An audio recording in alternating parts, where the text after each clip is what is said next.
This is live special coverage of Election Night 2024 from NPR News. I'm Juana Summers. And I'm Ari Shapiro. It is 7 p.m. on the East Coast, and polls have closed in Indiana, Kentucky, South Carolina, Vermont, and Virginia.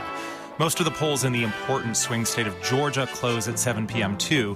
A handful of sites in the Atlanta area will stay open because earlier today they closed temporarily after receiving non-credible bomb threats. Vice President Kamala Harris will be waiting for returns at a party at her alma mater at Howard University here in Washington, and former President Trump will be at his Mar-a-Lago home in Palm Beach, Florida. Trump voted earlier in the day, and he stopped to answer reporters' questions, including on whether he'd concede the election if he loses.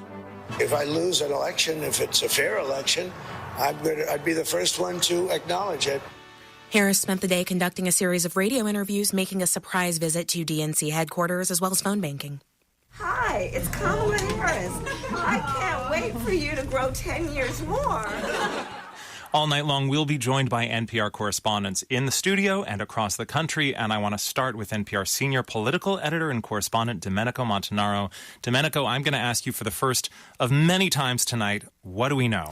Well, already we know that Donald Trump has won Indiana and Kentucky, according to the Associated Press, who we follow for our calls that will be made all night through the evening. So at this point, Trump will have 19 electoral votes, Harris 3, because she has won in Vermont, according to the AP. So that starts it off. This is expected. We know that they're favored in 43 of the states, and if it all goes that way, it's going to come down to the 7 swing states that we've been talking about throughout this entire campaign, the 3 blue wall states of Wisconsin, Michigan, and Pennsylvania, as well as those 4 Sunbelt states of North Carolina and Georgia in the east, and Arizona and Nevada out west. You use the phrase the Associated Press has called, which we're going to hear a lot tonight. Just to pull back the curtain a bit for listeners, can you explain how NPR calls these races? NPR doesn't call these races. Sure. So the Associated Press calls the races. We contract with the AP, and we follow them. We don't have a decision desk at NPR with a bunch of statistical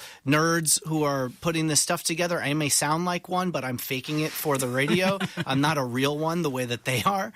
And you know, the other networks will make calls. You'll see through the night. CNN, NBC, CBS, ABC. They all have their own independent, individual decision desks where they're going to make projections. Right. And what the AP tries to distinguish and say, and sometimes this is why they're slower, is that they say that they make calls, not projections. And it's really partially for them to think that they have to be 100% clear that somebody, and 100% certain that somebody doesn't have a path to overtake the person who's leading. Right. And that's the way they think about this. And people will remember that 4 years ago, Biden was not declared the winner of the election until the Saturday after election night. So what are we expecting this year?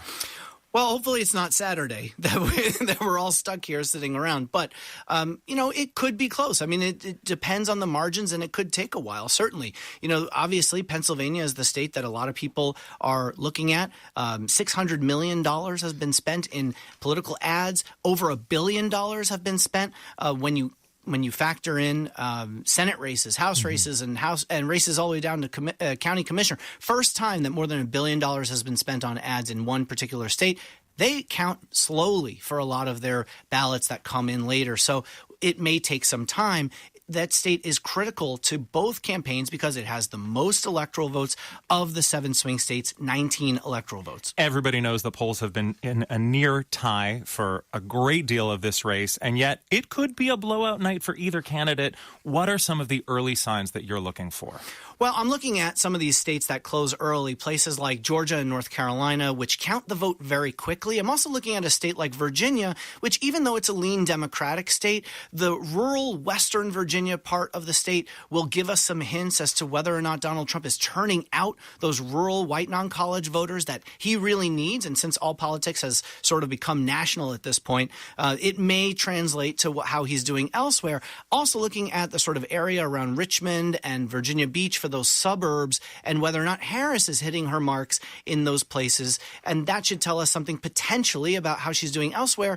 But, you know, Georgia, the Atlanta metro area, all of those growing counties where Biden really ran up the score. We're going to be able to tell maybe a little bit about how she's going to do there. And does Trump blow out the margins in rural areas in North Carolina? Because that was the only state in 2020 where he actually increased his margin with white non-college voters of those 7 swing states. And, of course, he won that state, whereas Biden won the other ones where he was able to shrink the margins with white non-college voters. We've got a big crew of correspondents joining us here in studio. We've got Danielle Kurtzleben, Tamara Keith, Miles Parks, and Deirdre Walsh. Hi to all of you. Hello. Hey there. Hey there. Tamara Keith, I want to start with you. You have been covering the Harris campaign, and Vice President Harris has really had a remarkably short time to make her case to voters, at least by the way we measure modern presidential campaigns. She had to introduce herself to many voters this summer. What is she saying to convince those people to turn out for her today? Right. As you say, it has been an incredibly truncated campaign. President Biden dropped out of the race on July 21st. She has not been running for very long. Her message has focused on a few different threads. The idea of freedom is something that she talks about a lot. Reproductive freedom, the abortion issue, but other definitions of freedom as well. She's talked a lot, especially recently, about former President Trump being unfit for office and would be unconstrained, she says, in a second term. And she has focused a lot of her messaging on her own personal story of being from the middle class, saying that, she understands and will be focused on the middle class in a way that Trump wasn't. The outside spending especially has really focused on that message, driving an economic message. Typically, Democrats don't do well on an economic message, and this is a year where the economy is a very big issue for voters because people are worried about inflation, and Democrats have been trying to inoculate her from that issue by running an ad in various different forms with tape of Trump saying, you guys are rich as hell. And then various voters saying, well, I'm not rich as hell. And there's some evidence that has broken through. Danielle Kurtzleben, over to you. You have been covering former President Trump and his supporters. I want to talk a little bit about his closing message. How has he been trying to seal the deal with voters? Well, his closing message has really held steady mostly from what he has said throughout the campaign, because he has held steady with his core beliefs of isolationism, of tariffs, and of mass deportations. Those are the cornerstones of his stump speech. Now, that said, in the last week or two, but even more than that, every single day, it seems, there has been a new piece of chaos that has come out of the Trump campaign. In the last week alone, last night, he called Nancy Pelosi a sexist slur that I cannot say on the radio, starts with a B. He suggested it might be okay for someone to shoot at journalists. J.D. Vance said that Kamala Harris is trash. Trump suggested it might be okay to take fluoride out of the water.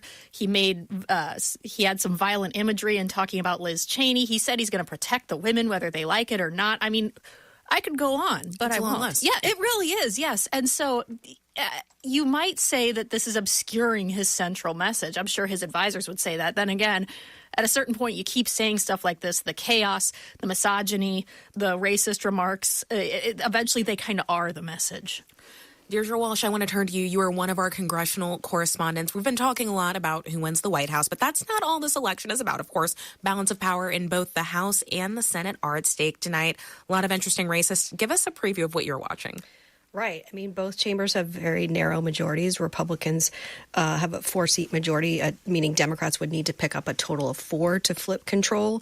Unlike the presidential race, where we've really been focused on the 7 purple swing states, balance of power in the House is probably going to come down to a couple of blue states. New York and California are home to clusters of some of those competitive House races.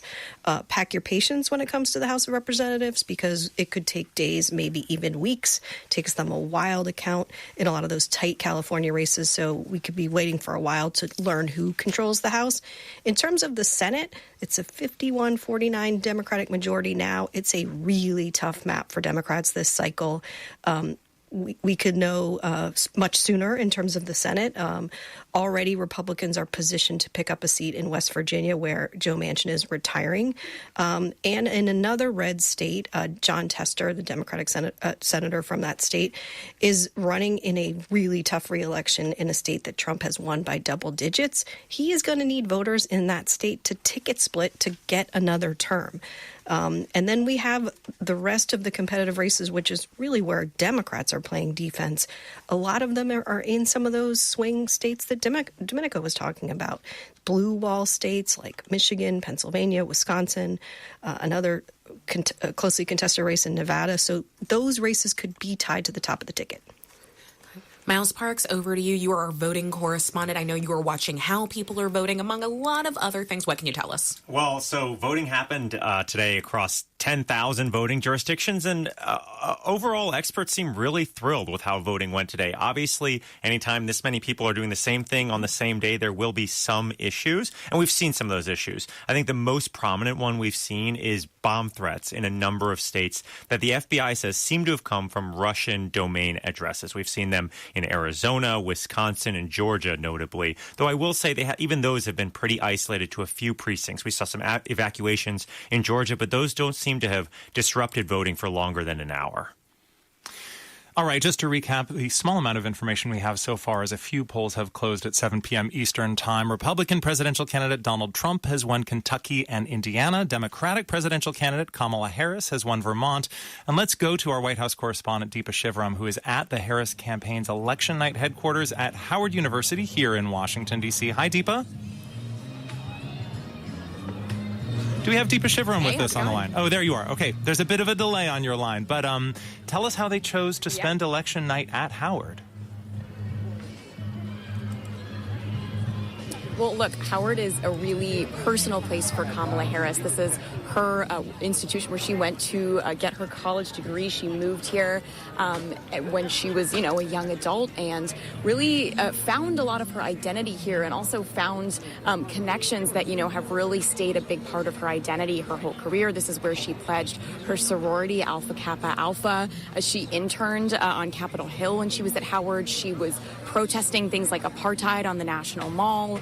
And she here really decided to become a lawyer. And, there's so many elements of her history and her experience at Howard University that have stayed such a big part of her identity. And one thing I was really thinking about today, Ari, is that, this is a person who is from California, has West Coast roots. She really didn't move to Washington until she was elected to the Senate, and that was in 2016. So it's not like she has, a base here on the East Coast, a base here in Washington to come rally to, but Howard is home for her. And so as she kind of, had to pick an election night watch party location, Wilmington was, her campaign headquarters is there, inherited from, of course, President Biden, but that is not a personal location for Kamala Harris. And here on Howard's campus, it really is the stage that I'm looking at right now is still kind of being set up, but it is in front of Crampton Auditorium. And Kamala Harris has written in her memoir and mentioned many times that this is the place that, orientation takes place at. And this is where,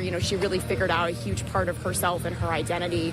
And of course, she made history becoming the first vice president to graduate from an HBCU, a historically black university. And if she wins this race, she would make history once again in that role as president. So definitely something that has both been very personal for her and, of course, a big part of the Biden-Harris policy agenda.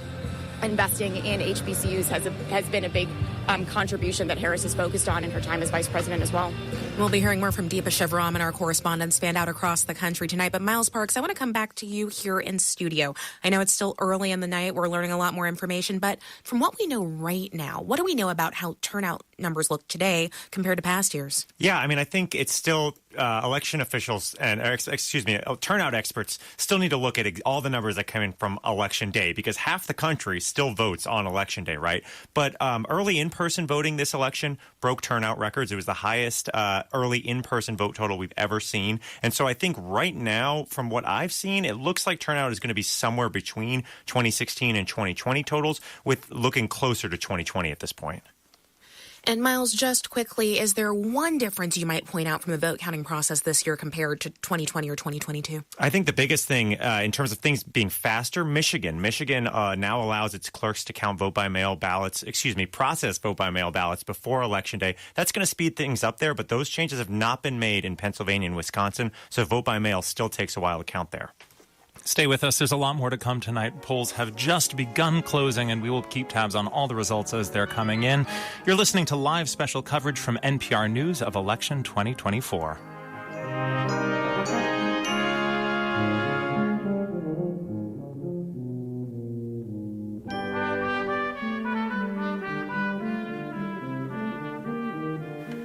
And you're listening to special coverage here on KASU, the public media service of Arkansas State University.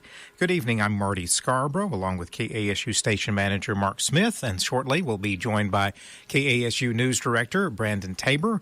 Right now, we just want to give you a kind of a recap of some of the things that we're going to be considering as the night progresses, some of the specific races that we're going to be following as we wait for those results to start coming in. Among some of those things here in Craighead County, the jail tax. As the Craighead County Quorum Court is seeking approval for a proposal to issue up to $105 million in bond debt to pay for improvements to the county jail, public safety, law enforcement, and court facilities, and they'll pay off those bonds through an increase in the county's sales tax rate, tripling it from 0.5% to 1.5%. Again, that then the bond issue, once it's paid off, that tax would go away. And so we're looking for results on that particular vote. Brandon, you want to highlight anything else that we're going to be following throughout the course of the evening? Bukus. We're following a lot of stuff. You kind of hear me huffing and puffing as I come into the studio here. But yes, we're keeping our eyes out on a lot of different issues. You just mentioned the jail tax. Yes, we're also looking at the library as well. There are two areas in Northeast Arkansas that are voting on library funding. Here in Jonesboro, there's an issue that is on the ballot that it only impacts people who live in Jonesboro to add a millage to the current millage rate for the library there, to restore that to 2 mills, but it would only impact people living in Jonesboro.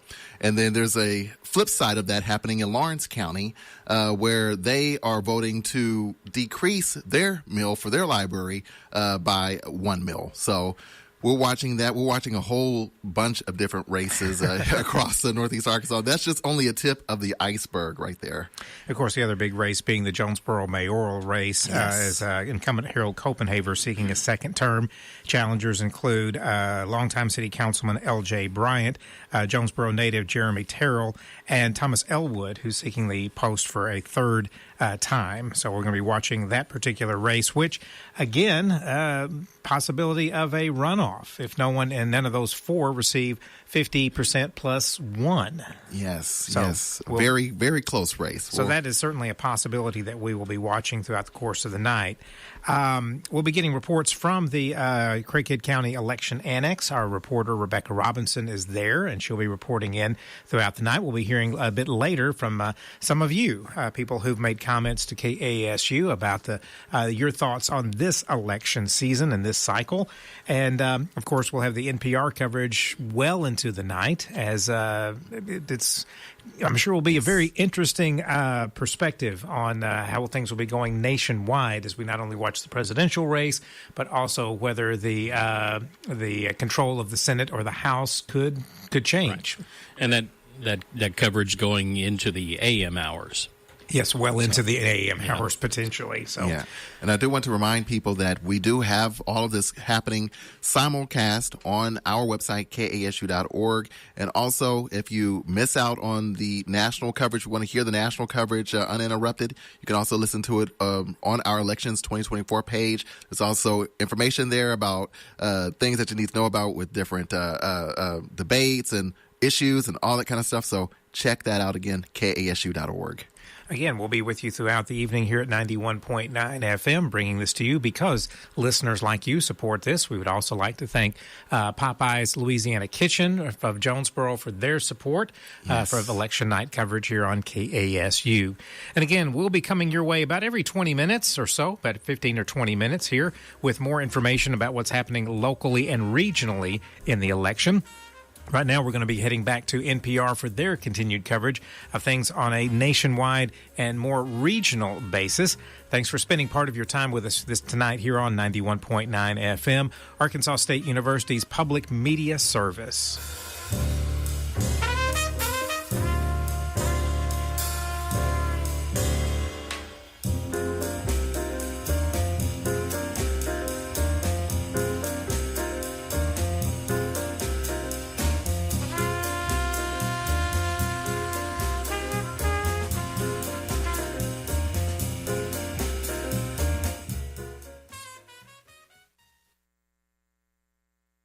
Support for NPR's elections coverage comes from Saatva, committed to making handcrafted mattresses that help lull people to sleep and keep them sleeping soundly. More information is at saatva.com/NPR.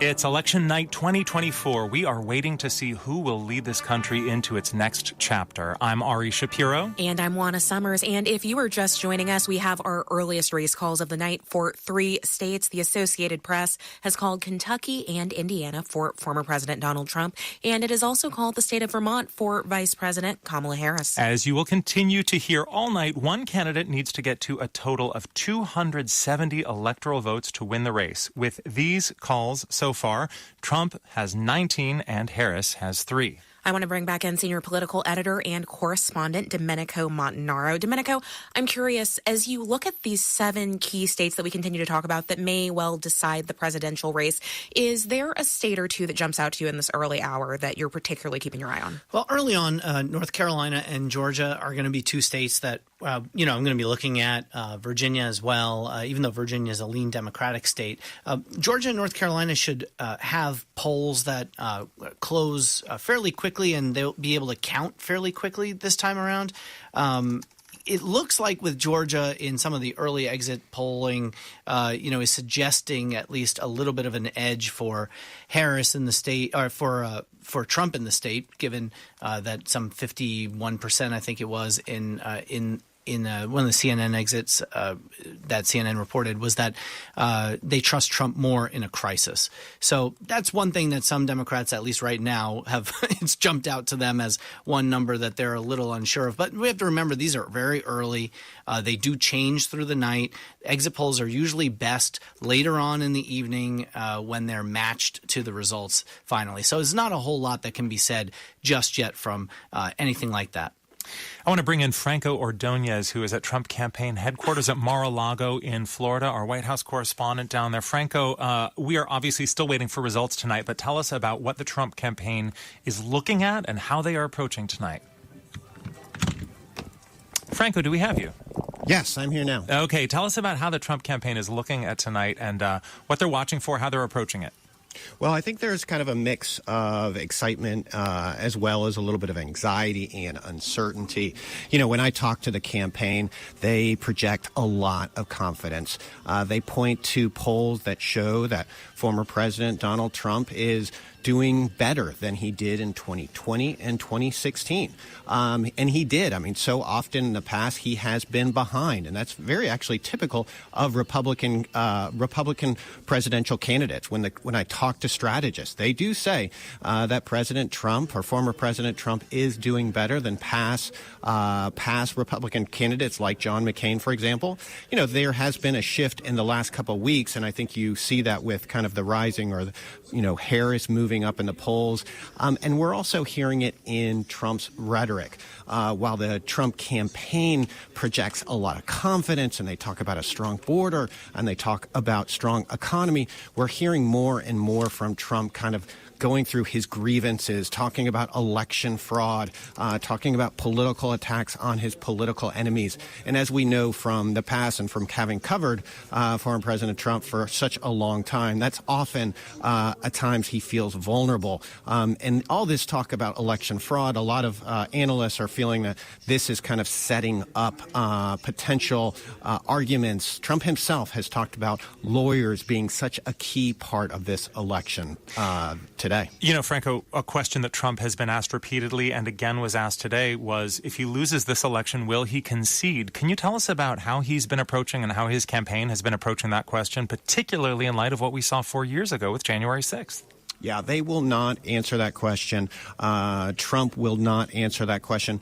We pushed his campaign manager, his senior advisors on the trail this week about this weekend about it. And they will simply not say that. The way they talk about it is, look, we're not going to talk about losing. That they insist that Trump is going to win. They're not even going to acknowledge the potential that he may lose. But we also know that election integrity has been such a key part of this campaign. They've spent so much one of the big criticisms of this campaign is that they have spent so much more resources on election integrity and election less integrity, on get out which the we vote. should say is a phrase to describe, in many cases, false claims of voter fraud. Absolutely, and they're spending so much. I mean, hiring lawyers, filing early suits. At the same time, the big concern that many Republicans have about this campaign is they're not doing, equivalent type work of getting out the vote. They've outsourced their door knocking, for example, and there's a lot of concerns that the priorities are not in the right place. Let's go now to Georgia. That's where NPR campaign reporter Stephen Fowler is. Hi, Stephen. Hello. So, Stephen, I just want to start with voting itself. Voting correspondent Miles Parks mentioned earlier that there have been some bomb threats affecting some places in the country, including Georgia. Briefly, just tell us how local officials are responding.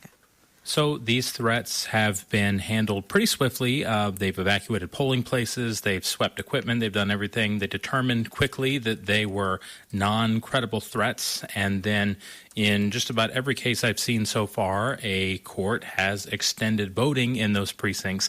It's few and far between, and these are places where, by and large, most people have voted early. So we're not talking about large numbers of people affected. Any sense as to whether these threats have had an impact on turnout there in the affected areas in Georgia? Well, some of the questions that people I've talked to have been wondering is worried about suppressing the vote and people being afraid to show up to the polls. That hasn't really been the case. I mean, Georgia has record turnout from early voting heading into this election, and the last briefing that I heard from Georgia's Secretary of State is they expect a strong Election Day turnout to lead to record overall turnout. So if there's one thing Georgians are good at doing, it's voting. We've done it a lot lately, and they did it a lot in this election, too. I want to think back about some history here. I mean, Georgia has been a hotly contested state, but it used to be reliably red. Tell us about the dynamics there. What's changed? Georgia has been one of the fastest growing states in the country. It's been led by Republicans for decades, but it's recruited a lot of economic groups and industries that have brought people that don't typically vote for Democrats. Georgia's become younger, it's become more diverse, it's become more competitive as a result. And so what you have is 2 Democratic U.S. senators and a Republican state government, and in 2020, narrowly voting for Joe Biden. That's why this is one of the most tightly contested swing states this time. I mean, this is a state that Democrats and Republicans have just poured a ton of resources in, that both candidates have spent a ton of time in. Can you just contrast for us how the Trump campaign and the Harris campaign have been approaching that state? Yeah, so both campaigns recognize that Georgia represents some of the biggest opportunities for them, but also the biggest challenges. The Trump campaign has really dug into their Trump Force 47 organizing model, which is leaning into grassroots, everyday voters that are super excited to go to their friends, their neighbors, their coworkers, and get them to vote, as opposed to hiring outside groups to come in and canvass and door knock, because they say that Donald Trump is the biggest get out the vote thing that they have. And the Harris campaign is being a lot more reactive to all of the different types of constituencies that they used in 2020 for Biden to win, but also that they need this time. They are opening campaign offices in rural Republican areas. They're turning out the vote in Atlanta's big urban core. They're doing things for non-white voters and young voters, and, any constituency you could think of, they are blanketing the state with those advertisements, because in a state that was decided by less than 12,000 votes, any tight slight shift in margin among any one of those groups could be the difference in 16 electoral votes. I want to bring in our NPR senior editor and correspondent, Ron Elving, for some historical context on this election. Hi, Ron.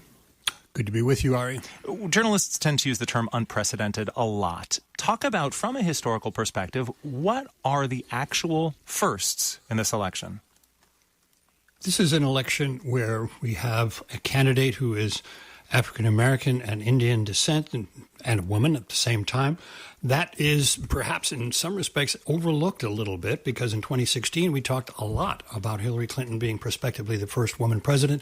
That has not been as salient for many people in the 2024 election cycle, although The abortion issue has certainly produced a dramatic gender split, and we don't know just how wide it will be, but in some states it's been running something like 55-45, women favoring Harris, and something very similar in favor of Trump among men. So the factor of gender here is not unprecedented in the sense of 2016, but should Harris prevail, she would be the first woman president. That's certainly a first.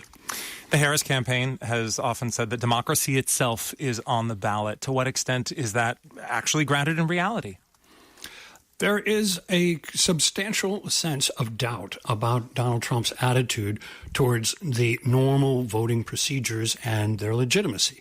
All through the 2016 campaign, before he had ever actually been on the ballot yet as a presidential campaign, as a presidential candidate, he was saying that the vote was rigged. He was saying that he was sure that if he lost, it would be because the vote was rigged, offering no reason to think that and offering no evidence for it, but it was a campaign theme. It dropped away a bit when he was elected in 2016 in the Electoral College, but he continued to insist he would have won the popular vote as well had it not been rigged against him.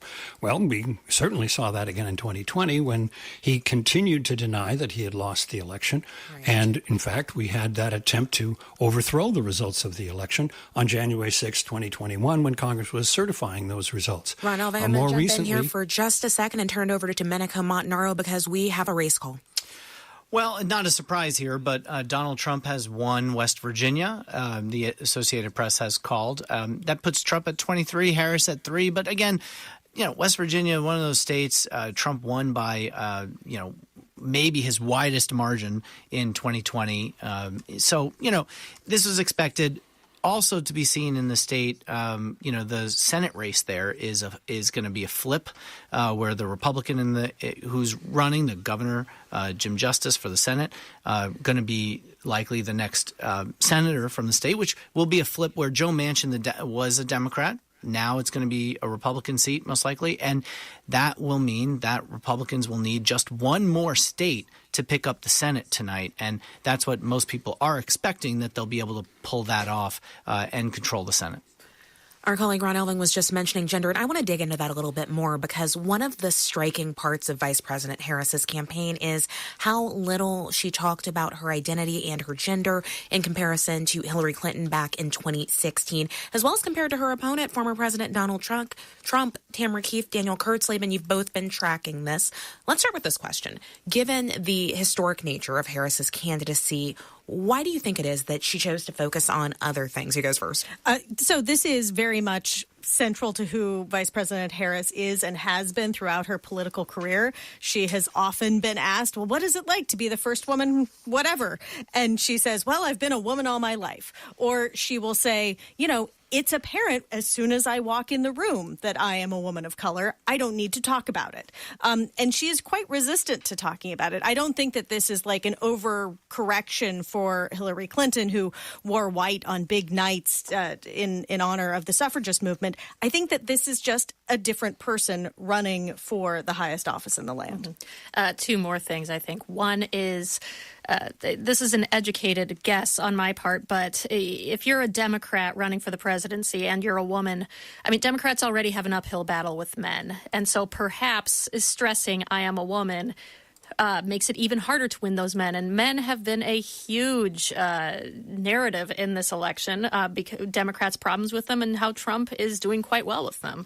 Besides that, one thing that has changed since Hillary Clinton ran for the presidency is Dobbs. I feel like there is also much more reason. The Supreme Court decision on abortion. Absolutely, yes. Thank you. I feel like there is much more reason for a candidate to focus on the women they are trying to win than their own gender. And just another note on that, and Danielle can speak to this more than I can, but Trump has put so much emphasis on winning men, down to Stephen Miller, one of his White House advisors back in the day, tweeted earlier today, like not that long ago, if you know any men who haven't voted, get them to the polls. It doesn't get any more straightforward than that. The Trump campaign knows what they're trying to do here.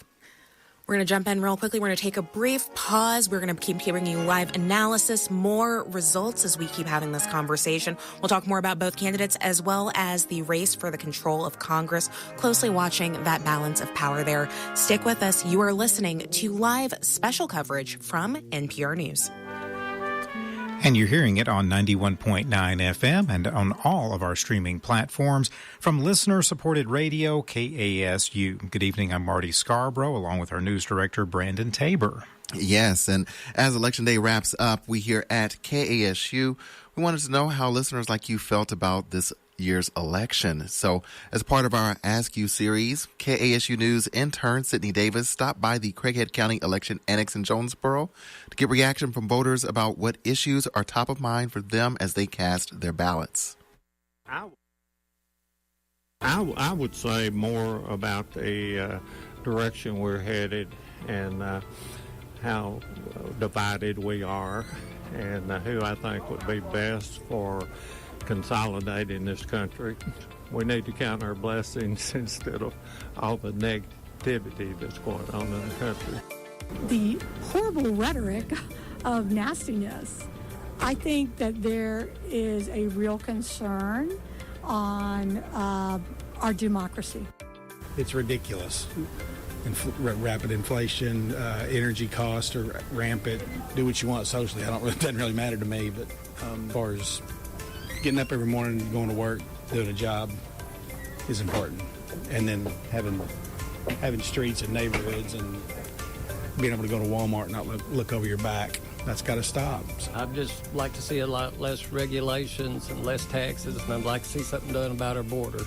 It's a shame that all those people are pouring in like they are, and it can help our country. You know, there's a lot of people who believe that that crime is a big issue here in Jonesboro.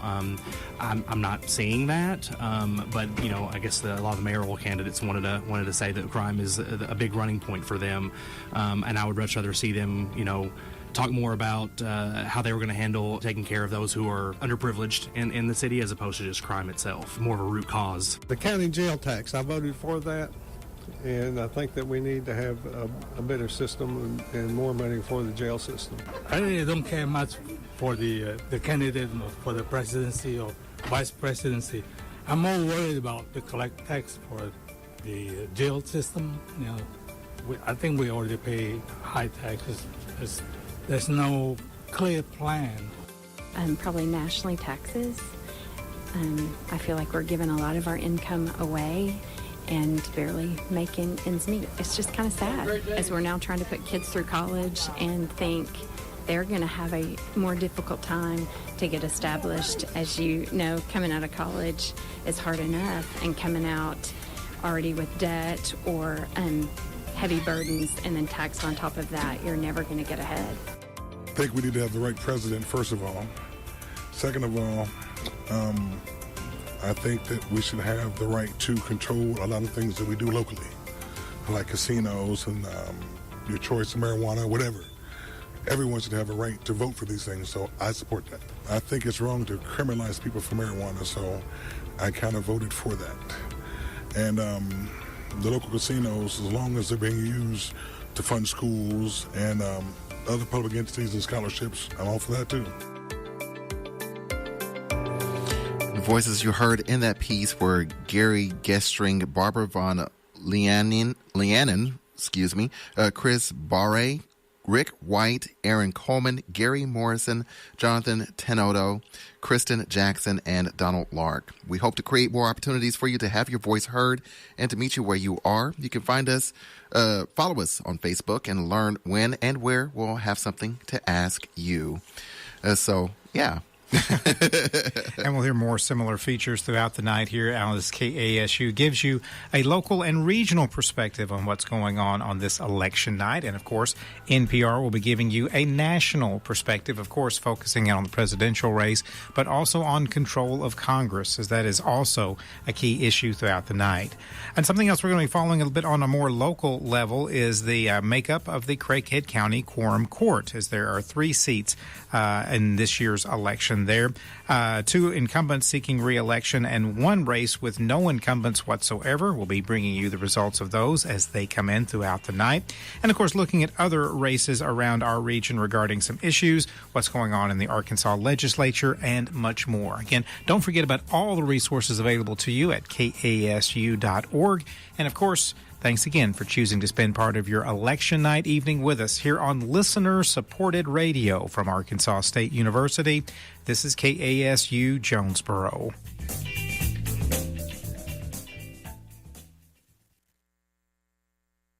Support for NPR's elections coverage comes from Hiscox, committed to helping small businesses protect their dreams.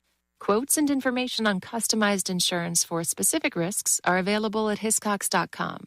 Hiscox, business insurance experts.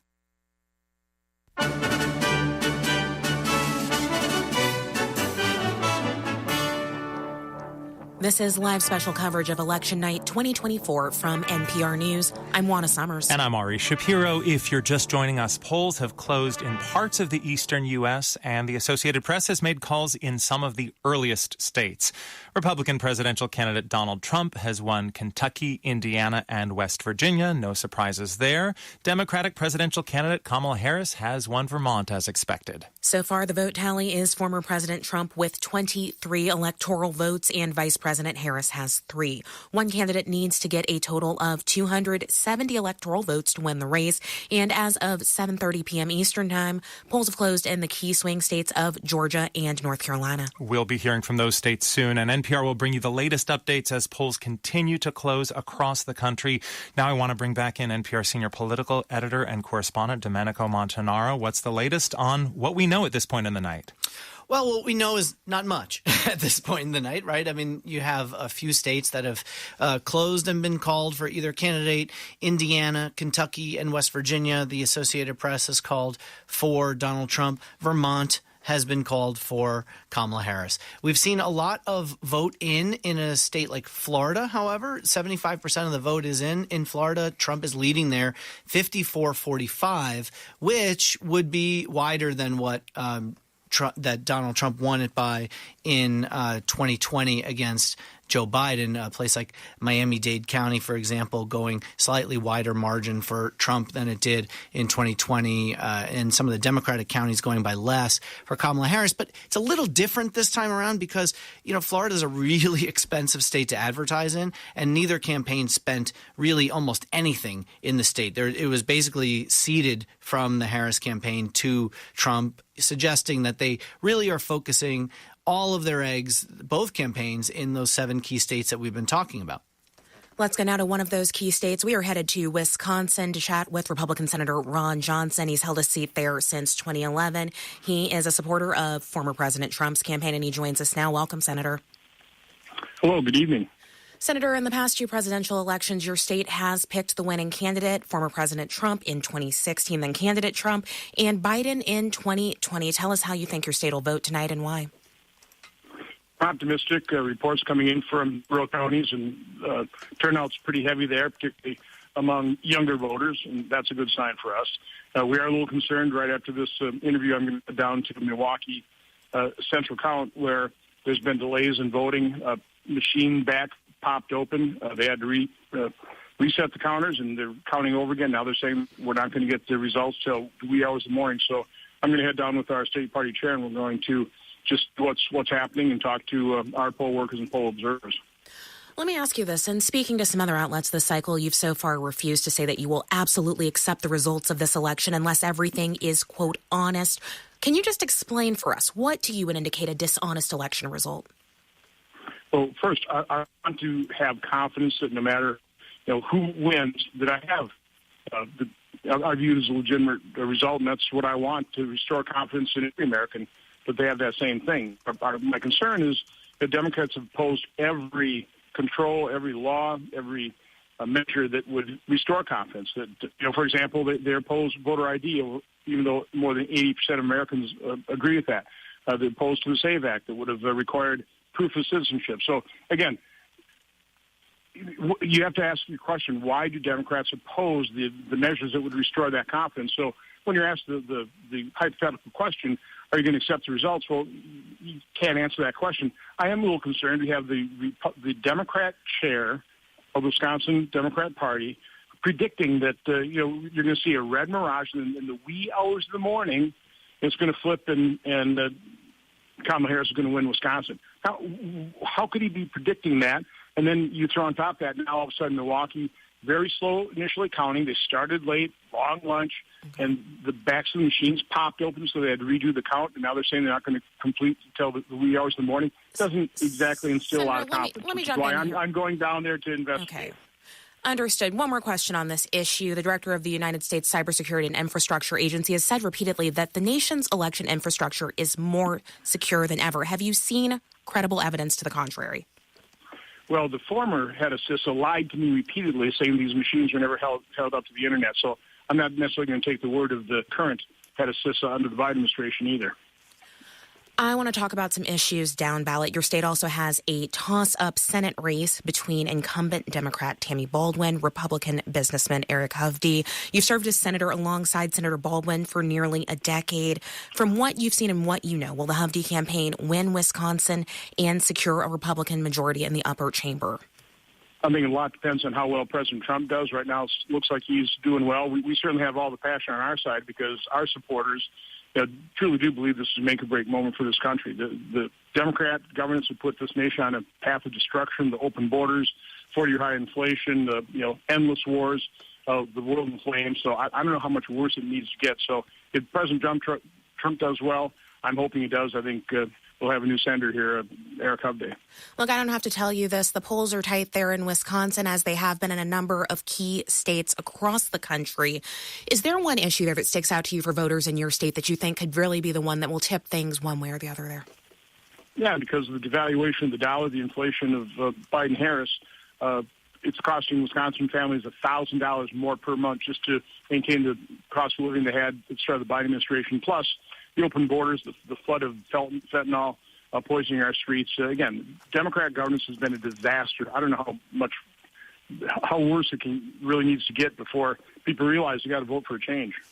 You're a supporter, of course, of former President Trump, and I do have to ask you, in the closing days of this campaign, some of his message it's gotten quite dark. He's not been talking about things like immigration, things about the economy, things that Republicans have said are a winning message for him. He's been using personal insults against his Democratic challenger, Vice President Kamala Harris, among other things. Does any of that worry you? Do you feel like opinions about this president are so baked in that doesn't really sway the vote one way or another? Well, first of all, I've been in his rallies, and he's talked endlessly about the open borders and how, destructive the Harris policies have been toward this nation. So that has been the message. But he's also using expletives about the former House Speaker Nancy Pelosi and making personal attacks against Vice President Harris. I've certainly noticed how President Biden said that, Republican supporters are garbage, potential domestic terrorists, just like Hillary Clinton called us deplorable as well. So I guess that comes from both sides. But, no, President Trump has basically been, on message. We need to secure our border. We need to, fix our fiscal situation. We need to end these endless wars. That we have been speaking with Wisconsin Republican Senator Ron Johnson. Senator Johnson, thank you for your time. Good evening.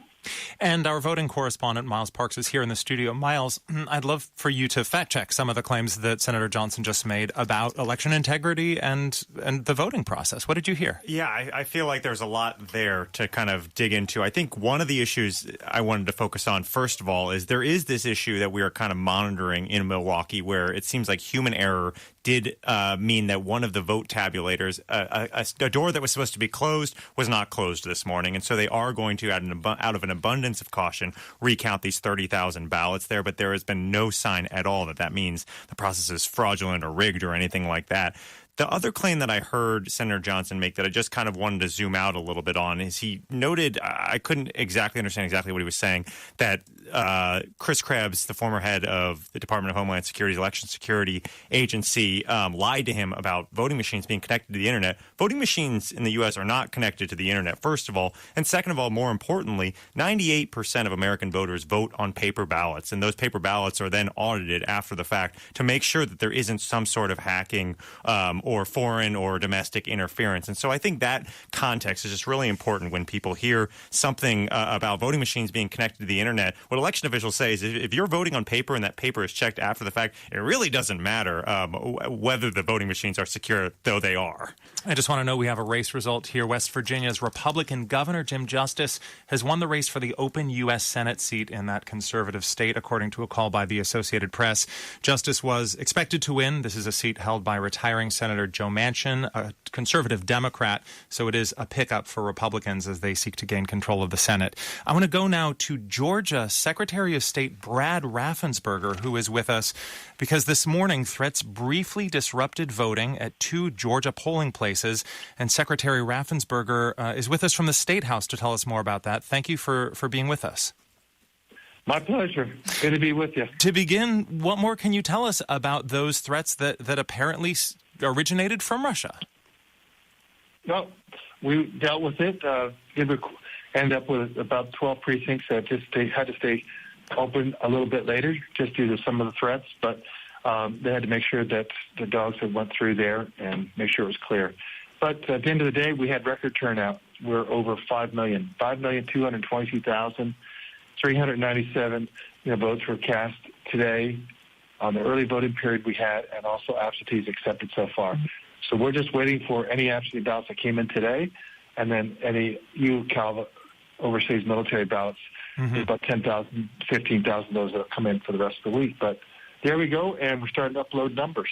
Yeah, so how long do you think that's likely to take, especially with record turnout, especially if the vote is close?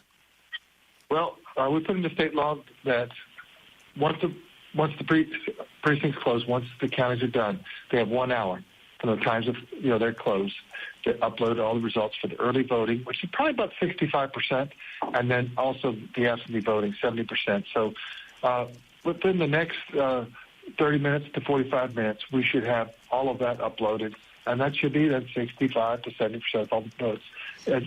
Now we're already showing 1 million people results on our leaderboard, and so you can see how that's happening. And so we've got 4 million people that voted early, so we've got 3 million more to get posted up there.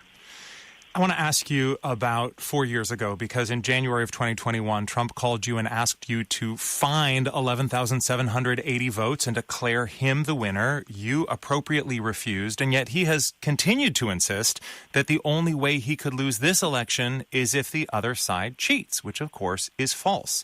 Do you think our democracy is stronger than it was 4 years ago? Are we more prepared to withstand those kinds of assaults on our election system if they happen again? I think America's strong, and I've led the way to make sure that Georgia has the most secure, free, and fair place to vote in the United States. We have done 2 audits of citizenship to make sure only American citizens are on the voter rolls. We have photo ID for all forms of voting in Georgia. That includes absentee voting. And we're part of a multi-state organization, so we can update our voter rolls objectively. And today, we had our line wait times were 2 minutes. Got down to 1 minute at one point.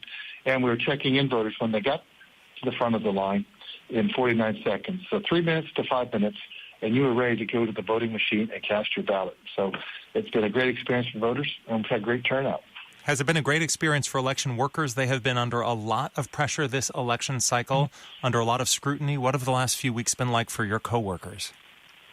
I think it's been great. Their spirits are high. In fact, I visited the Ponce Library in the Atlanta area and met the poll manager. She had been doing this job for over 20 years, and she came back after 2020. She didn't quit and run.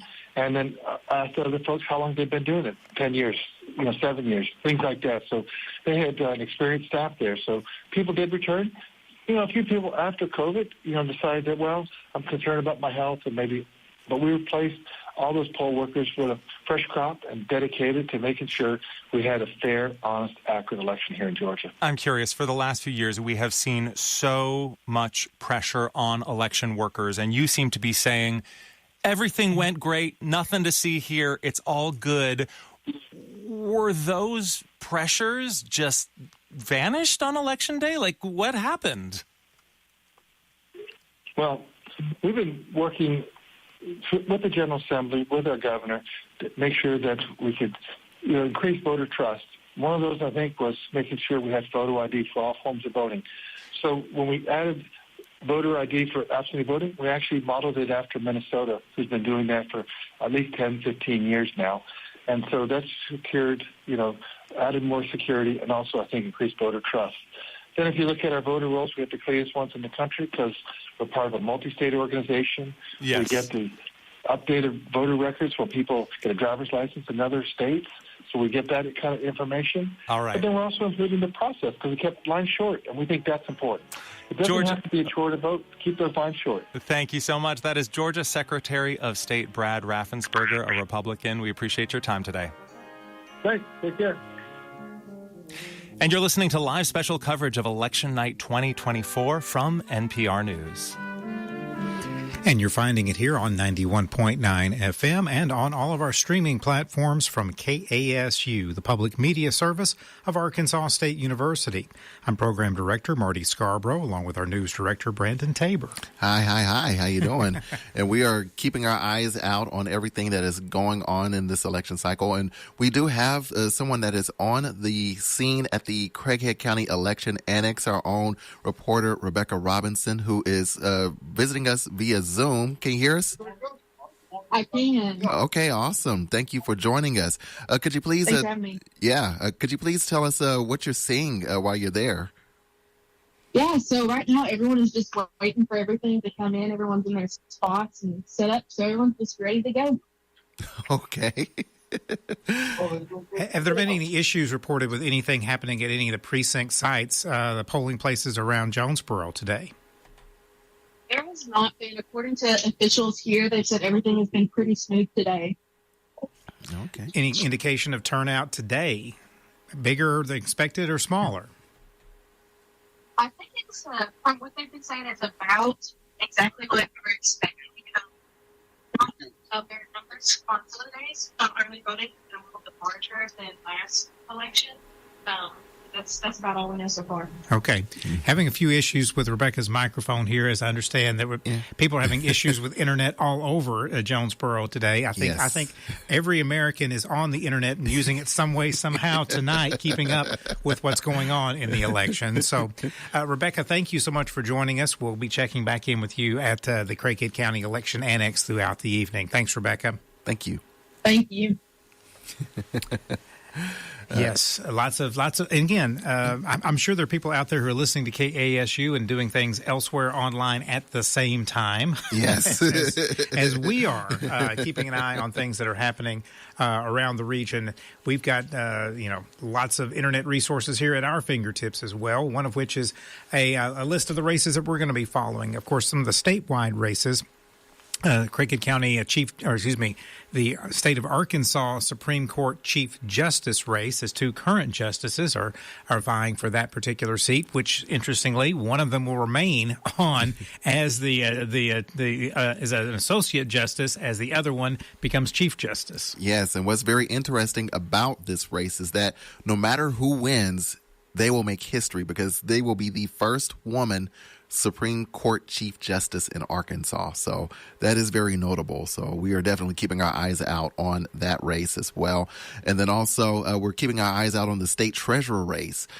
We've got Secretary of State John Thurston running as a Republican against John Pagan, a Democrat, and Michael Packo, a Libertarian. They're both trying to fill in a vacancy on the state treasury. So that's what we're kind of keeping our eyes out there on that. And then, of course, we've got the Senate districts, District 20 here in Craighead County between incumbent Dan Sullivan and Erica Asklin. And then also in District 22, that covers Lawrence, Independence, Claiborne, Sharp, and Fulton and Izard counties. That's between Senator John Payton and Sandy Mayer. So we're keeping our eyes out on those. And, of course, we've got some state house races that we're keeping an eye out for as well. You can find all of this on our website, kasu.org, on the elections page. And we've also, whenever you come onto the website there, you'll see a balance of power that we got from our connection with the NPR. So we appreciate them for allowing us to have that. But, yeah, you can follow along with us as we are reporting all these numbers to you and, letting you know what's happening Yeah, absolutely. And thanks for tuning in to that old-fashioned medium for election returns. Good old radio. We're glad that you're here. But again, don't forget about all those other resources on our app, on our website, through our other internet resources. So lots of things we're going to be telling you about. We'll be here well into the night. Still about another 30 minutes to go before polls close here in the state of Arkansas. But once they do, we're expecting probably some calls fairly quickly from the AP regarding some of those statewide races and their thoughts on the presidential election here in the state. But again, if you are still in line and the polls close at 7:30, if you're in line, you will have the opportunity to vote. So thanks again for tuning in here to KASU. We'll be back with more. I got to remind you, this is your local nonprofit listener-supported public media service, KASU Jonesboro, broadcasting from the campus of Arkansas State University in Jonesboro. It's now 7 o'clock.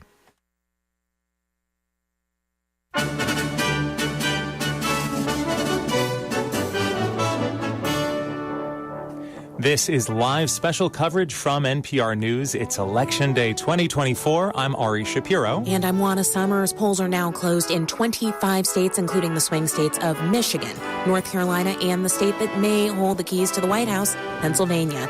It is still early in what will be a very long night, but so far the Associated Press has called Kentucky, Indiana, and West Virginia for former President Trump and the state of Vermont for Vice President Kamala Harris. Earlier this evening, I spoke with Harris campaign co-chair California Congressman Robert Garcia.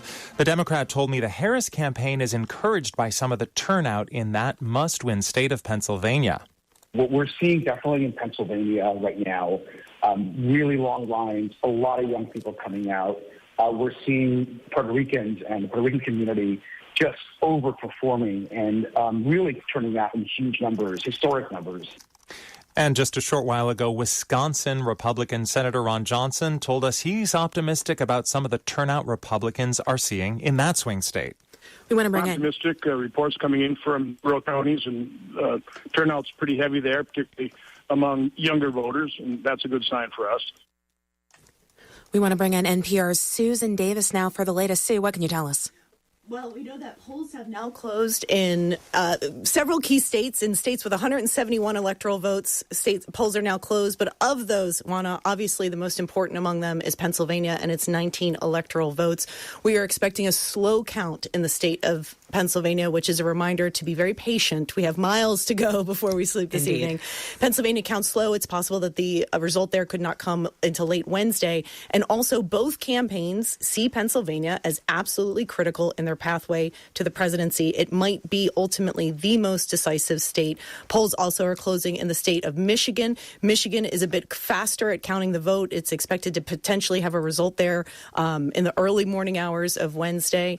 And I would say down the ballot, I would note that in West Virginia, the race has been called for Republican Senator Jim Justice. That is a flip. This is important. That means the baseline for the Senate is now about 50-50, and Republicans are in a good position to take control of the chamber there. So, Davis, I want to stick with you in a minute because I think we've got a race call. And our race call, with polls closing at the top of the hour, we have Republican presidential candidate Donald Trump winning Alabama, Florida, Oklahoma, Tennessee, Mississippi, and South Carolina. No surprises there. Donald Trump particularly strong in the southern region of the country, while Democratic presidential candidate Kamala Harris has won Massachusetts, Connecticut, Maryland, and Rhode Island. All comfortable blue states. The electoral tally now leads with Donald Trump with 86 electoral votes, Kamala Harris with 35 electoral votes, of course, 270 needed to win. So none of those 7 crucial swing states have been called just yet. Interesting that Florida, which used to be the decider of presidential elections, is now so clearly in the red column, it barely needs to be mentioned. I want to bring in NPR congressional correspondent Deirdre Walsh, who's here in the studio. And Deirdre, whoever wins the White House will have a much easier time implementing their agenda if they also control the House and Senate. What are the chances of that happening? I mean, it's possible. The night's still early. As Sue reported, Republicans did pick up a seat in the Senate, so it seems more likely that if Trump wins the White House, he could control both chambers of Congress. If Harris wins, it is likely that she will could be facing a Republican Senate, and that would have a huge impact on her agenda there. And in the House, of course, Democrats need to pick up 4 seats? Correct. And I think it's going to take a while for us to figure out who ultimately is going to be controlling the House of Representatives. It seems pretty clear that both chambers will be narrowly divided regardless of which party wins. And we've seen in the last couple of years that those close margins give a lot of power to a small handful of lawmakers. What does that actually mean for the job of Congress and the lives of Americans? I think we're going to see more of that. I think it's going to slow down progress for any president trying to enact their agenda. If it's divided government, we could see more gridlock, like we've seen in the last couple of years. Even if a president does have full control, he will need to have party unity. And we've seen that only a couple of defections can wreck a president's agenda. We saw when President Biden had full control, there were a couple of Democratic senators that didn't agree with some pieces of his agenda and sort of forced the Biden White House to sort of pull back on some of the plans he had for his Build Back Better legislative agenda. That was Senator Joe Manchin and Senator Kyrsten Sinema, both Democrats at the time. Both of who have retired now. Correct. What is at the top of Congress's to-do list, whoever's in charge? Well, House Speaker Mike Johnson has basically said if Trump wins, it's all systems go on Trump's agenda. The first order of business would be a vote on border security. If Trump wins or if Harris wins, the Senate's most important agenda items will be nominations to fill out the new president's cabinet. And those could prove difficult if there is divided government and could require bipartisan support. And in that case, there could be a couple of key senators, thinking about people like Maine's Susan Collins, Alaska Lisa Murkowski, who could prove crucial votes to whichever president is in the White House in terms of confirming their cabinet nominees. Let's now go to Deepa Shivaram, who is with the Harris campaign at Howard University here in Washington, D.C. Deepa, tell us, what is the energy like there tonight? What are you seeing and hearing? Oh, my goodness. Well, since we last spoke, there have been hundreds and hundreds of Howard students who have filed into some of the yard, which is like the main quad area of Howard University's campus. I see a lot of people wearing pink and green, which are the colors of Alpha Kappa Alpha, Kamala Harris's sorority. Right now, music is blaring on the speakers behind me. People are dancing. I'm sure you can hear it. But earlier, actually, they had CNN kind of streaming on the speakers. And anytime, one of the anchors mentioned Kamala Harris's name, big cheers from the crowd here. I will say it's still early in the night, right? Polls are still open in many places. And so this is still an area that's being set up. There's still a lot of campaign staffers who are, fixing things on the stage and things like that. So still early in the night. Kamala Harris herself is not at Howard University right now. She will be watching the results of the election come in from her residence in Washington. And we'll be waiting to see if she comes over here to Howard at some point in the evening, depending on, the direction of the evening. Deepa, as you point out, it is still early in the night. Lots still to learn here. What is the Harris campaign's message to their supporters as we close out the campaign? Well, yeah, exactly. Like I mentioned, polls are still open in many states here, and so they are still using every minute to turn out the vote. If you are, in line, of course, before the polls close, they're posting on social media, reminding people that they can stay in line. And so I think this is a campaign, that really tried to use every minute up until the end to do as much as they could to turn out voters. The candidate herself, Kamala Harris, was in Pennsylvania yesterday. I was with her. She knocked on a couple doors in Reading, Pennsylvania, trying to encourage people, make sure that they were voting today. And then earlier today here in D.C., she stopped by the DNC headquarters and sort of crashed some of the calls that volunteers were making to voters as they phone banged, trying to get out those last voters to the polls in these swing states. So she really has used that time herself. There's not much she can do to campaign at this point. She did call into several radio stations in swing states across the country, but in terms of being on the ground, that was not something that the campaign wanted to do in this last day of having any rallies or events, because they really just wanted to encourage people to show up at the polls and go vote. We have a race call here in the Senate. Republican Rick Scott has won re-election from the state of Florida. Now, this is not a pickup for Republicans, but it was a race that Democrats were hoping they might be able to claim. And so this narrows the Democrats' path to Senate majority even further. I want to bring in Jonah Goldberg, editor and co-founder of The Dispatch, a conservative online news site. He's a longtime critic of former President Donald Trump, and he's with us from New York City. Jonah, good to talk to you again. Sorry, do we have Jonah Goldberg? You're there. Okay. Yeah. Yes, the last time you and I spoke was the day that President Biden decided to drop out of the race and endorse Harris. At the time, you said that was bad news for Republicans. Do you still see it that way? Do you think they see it that way? I mean, look, do I think that Harris is doing better than Biden would have? Yes. And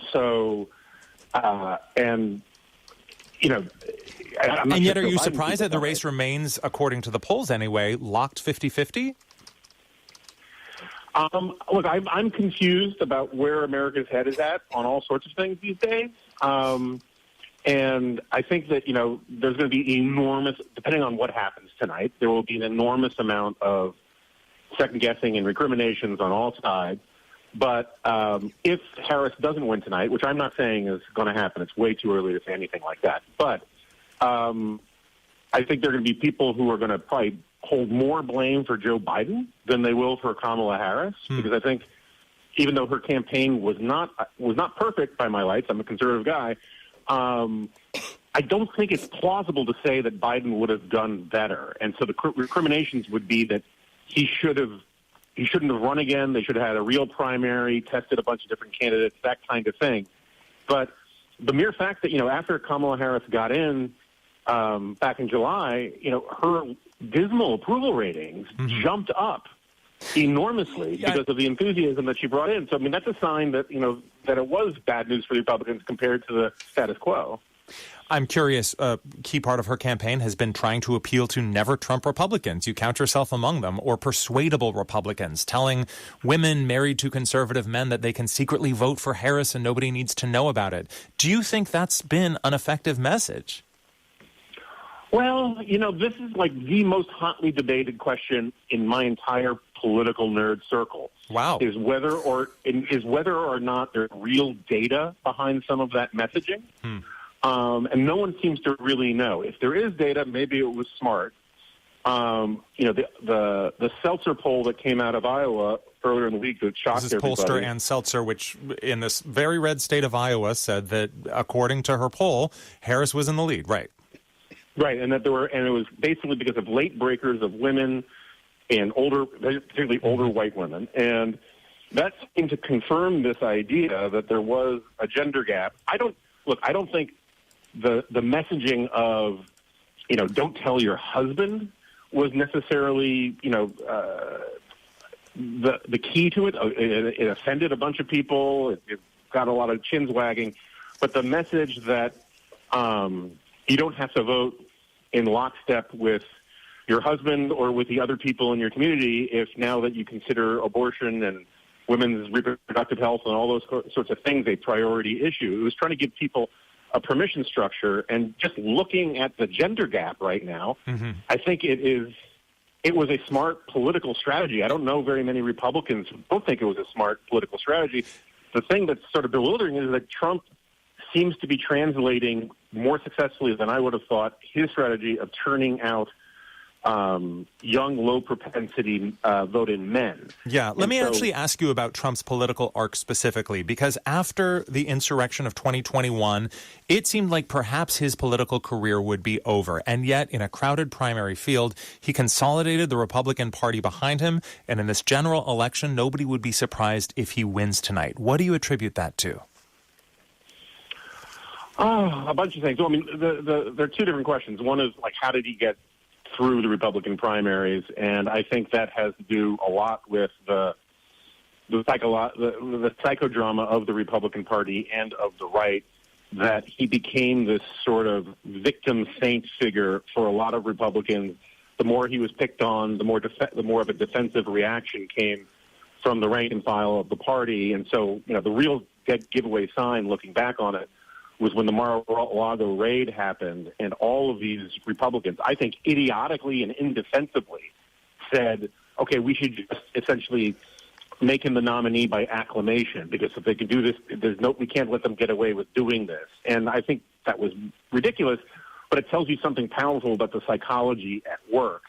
And in terms of the general election, I think he benefits enormously from a weird quirk, which is that people have a nostalgic view of the economy under Trump for his first 3 years, which is fair. It was a pretty good economy. It wasn't as great as he says, but it was a good economy, and it was low inflation. And they don't blame him at all for anything that happened once the pandemic kicked in. And they do blame Biden for everything associated with the pandemic and also with the high inflation. And look, high inflation, as a policy nerd, I will say that one of the best things about this entire period is that I think a whole generation of politicians on the left and right now know how terrified they should be of inflation because it is just politically radioactive. It breaks down political self-structure. And he's benefiting from that. All right. Jonah Goldberg, editor and co-founder of The Dispatch. Thanks for your insights. Great to be here. Thank you. Stay with us for more results as they come in. We are watching vote tallies and the Electoral College, and we will have the latest on governor's races, Senate races, and, of course, the all-important presidential race. You are listening to live special coverage of Election 2024 from NPR News. And again, you're hearing it on your local connection to music, news, arts, and views, KASU. Good evening. I'm Marty Scarborough, along with Brandon Tabor. Also here at the station, we have Mark Smith and student intern Carson Campbell out in the field. We've got Rebecca Robinson and student intern Sydney Davis, all working together to bring you the latest news and information regarding Election Day. And there's a lot happening on this Election Day and the things leading up to it. Here with me in the Master Control Studio at KASU is our news director, Brandon Tabor. Yes, there has been a lot of things that are happening on this Election Day. And a lot. I know that a lot of us, when we went to the polls, a lot of us have been having all these different things on our minds as we went to the polls and casted our ballot and everything. And, we had I actually teach a class. I teach the audio storytelling class with the A-State School of Media and Journalism, and I had 3 students: Jack Roach, Weston Whitted, and Sydney Davis. They went around Jonesboro asking people about what the most important thing to them was for Election Day. And this is a part of KASU's Ask You series, and here's what they said.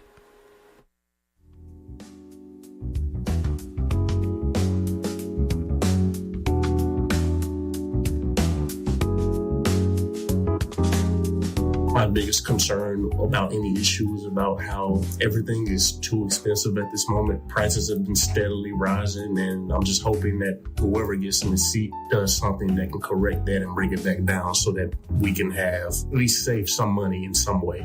Just what I recognize from the elections is tax brackets and tax cuts. That's it. That's all that really affects me. There's a lot more policies that stand to hand, such as abortion, civil rights, stuff like that. Anything that involves spending our tax dollars, whether it's our policies about immigration, the cost of health care, foreign aid, paying off student loans, government assistance with health care, food stamps, HUD, things like that. I want the changes in our laws and policies and programs to be used to help support and encourage every single citizen to have the best life possible, because as Americans, there should be a lot of benefits to our citizenship. I'm tired of all the divisionary attitudes and remarks that are made by nearly everyone who's running for office. People's vote doesn't really matter. It's mainly popular majority that controls everything around us. Their votes matter. So it really matter who I want to be president. It matters who they want to be president. As a country of 350 or so million people, I do think we can afford to help defray costs of things like other countries caught in the middle of wars or conflicts caused by other countries. We can help pay off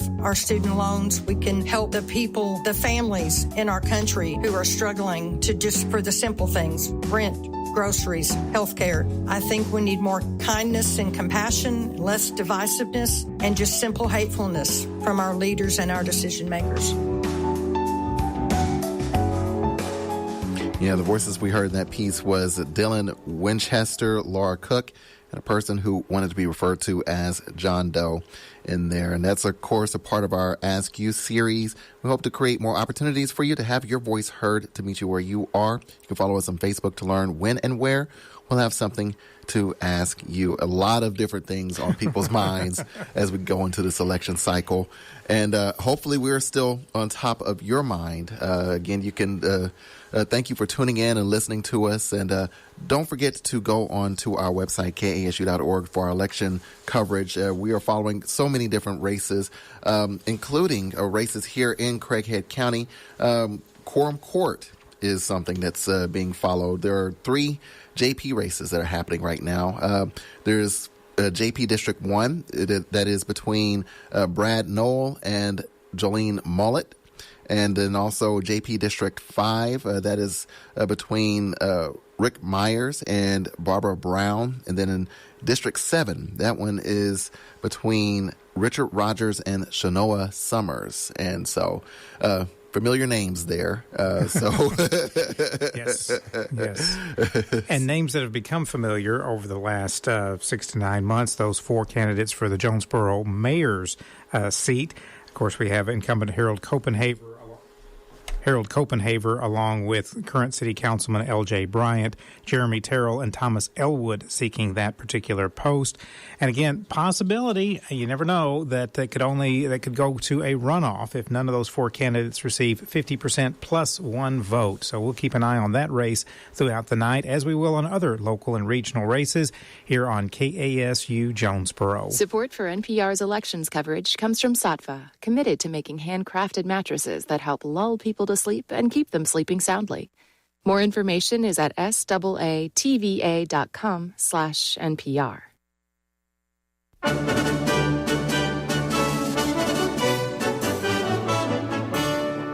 This is live special coverage of Election Night 2024 from NPR News. I'm Ari Shapiro. And I'm Juana Summers. Here are the latest race calls we have to report in the presidential election. Vice President Kamala Harris has won the states of Massachusetts, Connecticut, Maryland, and Rhode Island, according to calls made by the Associated Press in the last 20 minutes or so, while former President Donald Trump has added the states of Alabama, Oklahoma, Tennessee, Mississippi, and South Carolina to his list of wins. None of those calls are too surprising in states that were already leaning blue and red, and none of those calls are among those 7 crucial swing states that we'll continue to watch into the night and potentially for days as we wait to learn who will win this tight race. We do, though, have some early totals from one of those swing states, and that is Georgia.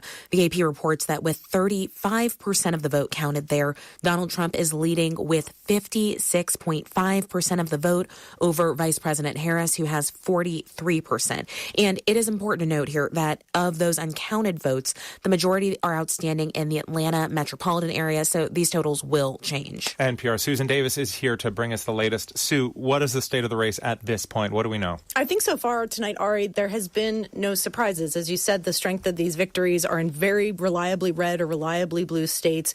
No surprises. I think one of the things we are looking for is returns in other non-swing states to see if we're seeing any disruptions in the electorate. Obviously, Florida is a state that counts its ballots very quickly, but I would note no surprises there. The incumbent Republican Senator Rick Scott cruised to re-election. Democrats had made a long shot bid to take over there and suggested a flip in Florida could be on the table. That is clearly not on the table.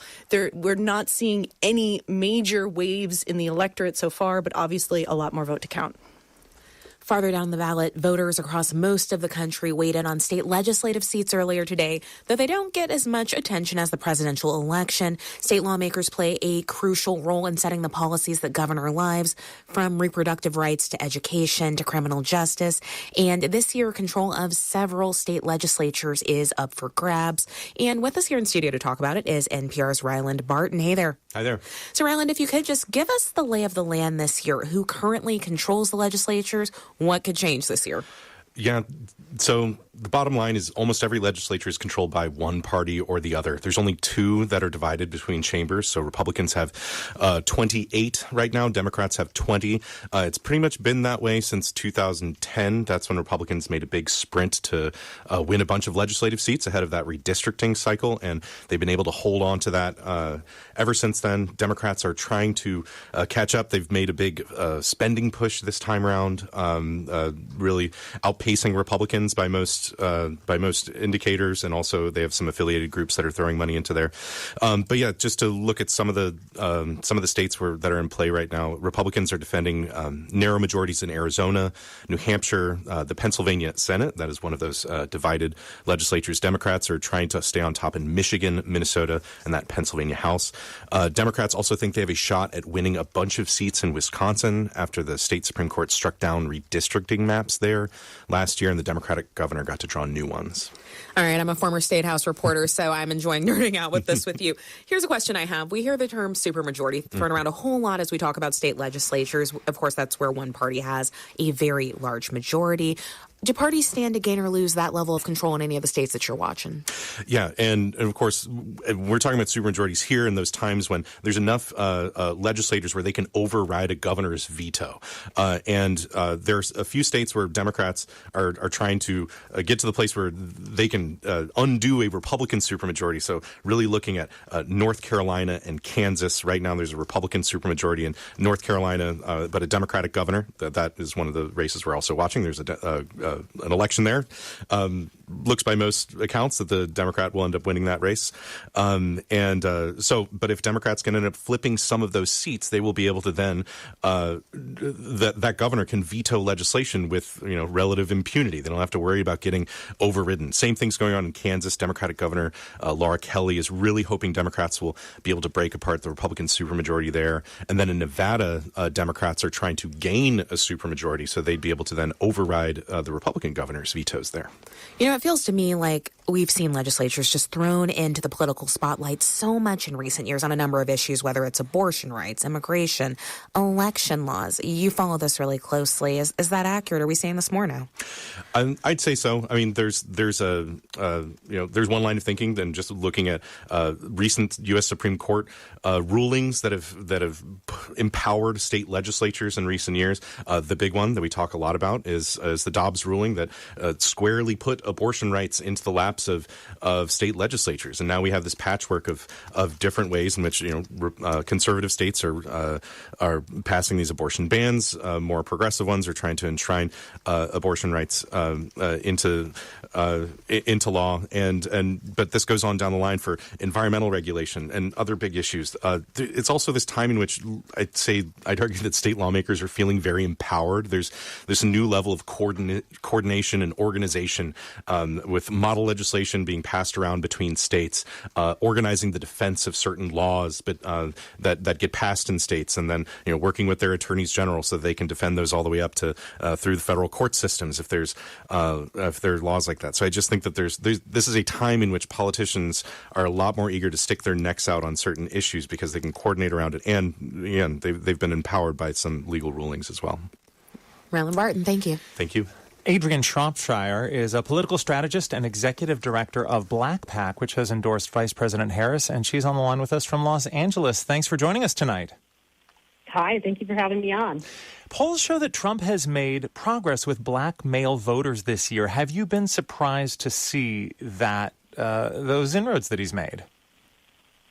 Well, I think that what I would say is that, the inroads that we've seen and the sort of scale of support that we've seen reported actually doesn't match what we've seen in the work that we've done on the ground, nor does it match what we've seen in terms of our own polling. So, when we are having conversations, whether it's at the doors or in communities with voters, we're not seeing that sort of the numbers that have been reported over time, the high 20, 25, 30% of support levels for him on the one hand, right?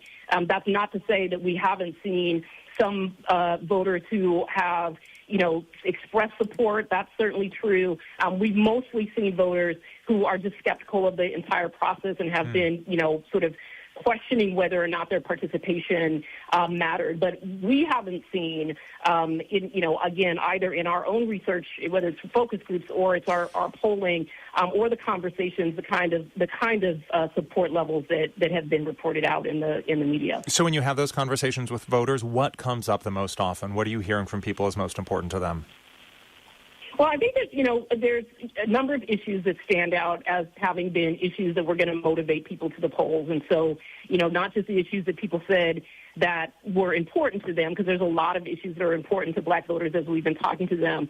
But there are some critical issues that are, in fact, the sort of decision-making kind of, of importance for them in terms of whether or not they were going to show up. And so it's certainly the economy. We know that, right? That's the important issue for everybody. People are concerned about cost and affordability, and those things ring true for all the voters that we've talked to, regardless of the state that we've been knocking in. So whether it's North Carolina or whether it's Michigan, the economy and people's ability to sort of, not just, make it through or make do, they sort of want to get ahead, right? And so that's what we're hearing people say they feel like they're not able to do. But there are these other issues that are also fundamentally motivating issues for people, and we've heard people talk about them, throughout the course of this election cycle. And that includes people feeling like their overall kind of fundamental rights are under attack, and people feeling like it's a slippery slope and really tying that to the Supreme Court, and a worry that they have about the Supreme Court's role in really undermining not just democracy sort of broadly, but their individual rights. And so we certainly have heard people talk about abortion and reproductive rights, also, voting rights, which has been sort of a central motivator for the last couple of election cycles now. If I may, the Harris campaign did not lean into some of the historic firsts of her candidacy. First black woman, first woman of South Asian descent to lead the Democratic ticket. If she wins, she would become the first woman president of the United States. Do you think it was a missed opportunity not to underline some of that a bit more? No, I don't. And so part of the reason I say that is because, it is true that people understand the nature of the history making that this campaign is. And I think that I don't think that you have to spell it out for people at every turn. I also think that the country is facing tremendous and significant challenges right now. And I think that she leaned in on the issues and the challenges that the country is facing, that she understood that people wanted to hear about and that people wanted to talk about. And I think whether that was the sort of kitchen table issues, or whether that was the sort of bringing to bear the reality of we need to move into a future that allows all of us to be, united as a nation and united around a common vision of who we are and who we want to be. And so she leaned into those things. I think that on the ground, when we are talking to people, the black voters, whether we were, in neighborhoods or on HBCU campuses, they're really clear about the historic nature of her, a Harris candidacy and a Harris presidency. There's a lot of excitement among young people, young women in particular, that people understand that they wanted to hear about how things were going to change and how we were going to move away from, sort of the worst interpretation of America that the Trump campaign is offering. All right. That's Adrienne Shropshire, a Democratic political strategist and executive director of Black PAC. Thank you so much. Thank you. I want to bring back in NPR's Susan Davis. Sue, I understand we have a race call. What can you tell us? There is a new race call out of the state of Arkansas. Donald Trump has won Arkansas and its 6 electoral votes. That brings Donald Trump's electoral tally up to 101 votes to Kamala Harris's 35. Again, Arkansas, a safe red state, still no surprises and still no results out of the close top 7 swing states that we're watching for the outcome this evening. All right, so we're going to keep watching those. But one of the states I do want to ask you about that we are learning a little bit more about is the state of Florida. Yeah. What are you seeing there? Florida has really become almost the heart of the MAGA-verse. Donald Trump has moved there. Ron DeSantis has been a big hero in the conservative movement. And it has just become not just a right-leaning state, but almost a safe, conservative, reliable state. And what you're seeing in the numbers out of Florida tonight sort of speak to that. If you think of just a place like Miami-Dade County, which not too long ago was sort of the center of the heart of the Democratic Party in the state of Florida. Joe Biden carried Miami-Dade, Florida in 2020. Tonight, of course, we do not have all the results in, but Florida is a very fast vote counter. They have 91% of the vote in, and Donald Trump is leading Kamala Harris there by 13 points. I mean, that is a tremendous swing in just one place in 4 short years, and I think speaks to Republican dominance in the state. You also have Rick Scott, the incumbent senator there, who is equally eked out wins, 1-point, 2-point wins in the past, cruising to re-election victory tonight. Could be a double-digit margin of victory for him there as well. And I'll just note that as you were speaking, Sue Davis, we also got another race report here that Vice President Harris has won the state of New Jersey as well. Not a surprise either, right? Correct. And New Jersey also has a new senator. They elected Andy Kim. He is replacing indicted and soon-to-be incarcerated former Senator Bob Menendez, but that is not a seat flip. That was a safe Democratic-held seat. All right, so it is just after 8:30 p.m. here on the East Coast. Sue, as you look out at the landscape of the next batch of states we'll start to see results from, tell us what you're keeping the closest eye on. I think we're all refreshing on Georgia and North Carolina. These are two states that are counting their vote relatively quickly. They're expected to be very close. They could be contested states, but if there's going to be a clear margin of victory in either one of these states, hopefully we will have an answer to one or two of those questions, if not both, in the coming hours. As we heard Georgia's Secretary of State speaking earlier, and he seemed to really indicate that they might be able to get some more results in quite quickly, as perhaps even in a half hour, it sounded like when he was speaking to Ari earlier.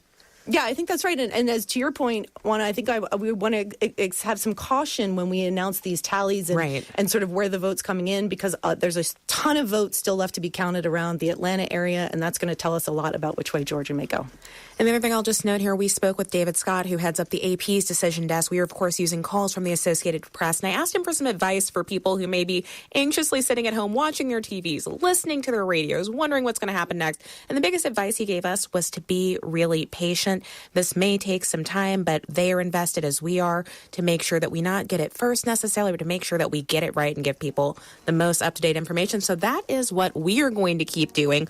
We'll be sticking with it for more in-depth coverage, the latest election results, more analysis up and down the ballot. You're listening to special coverage from NPR News.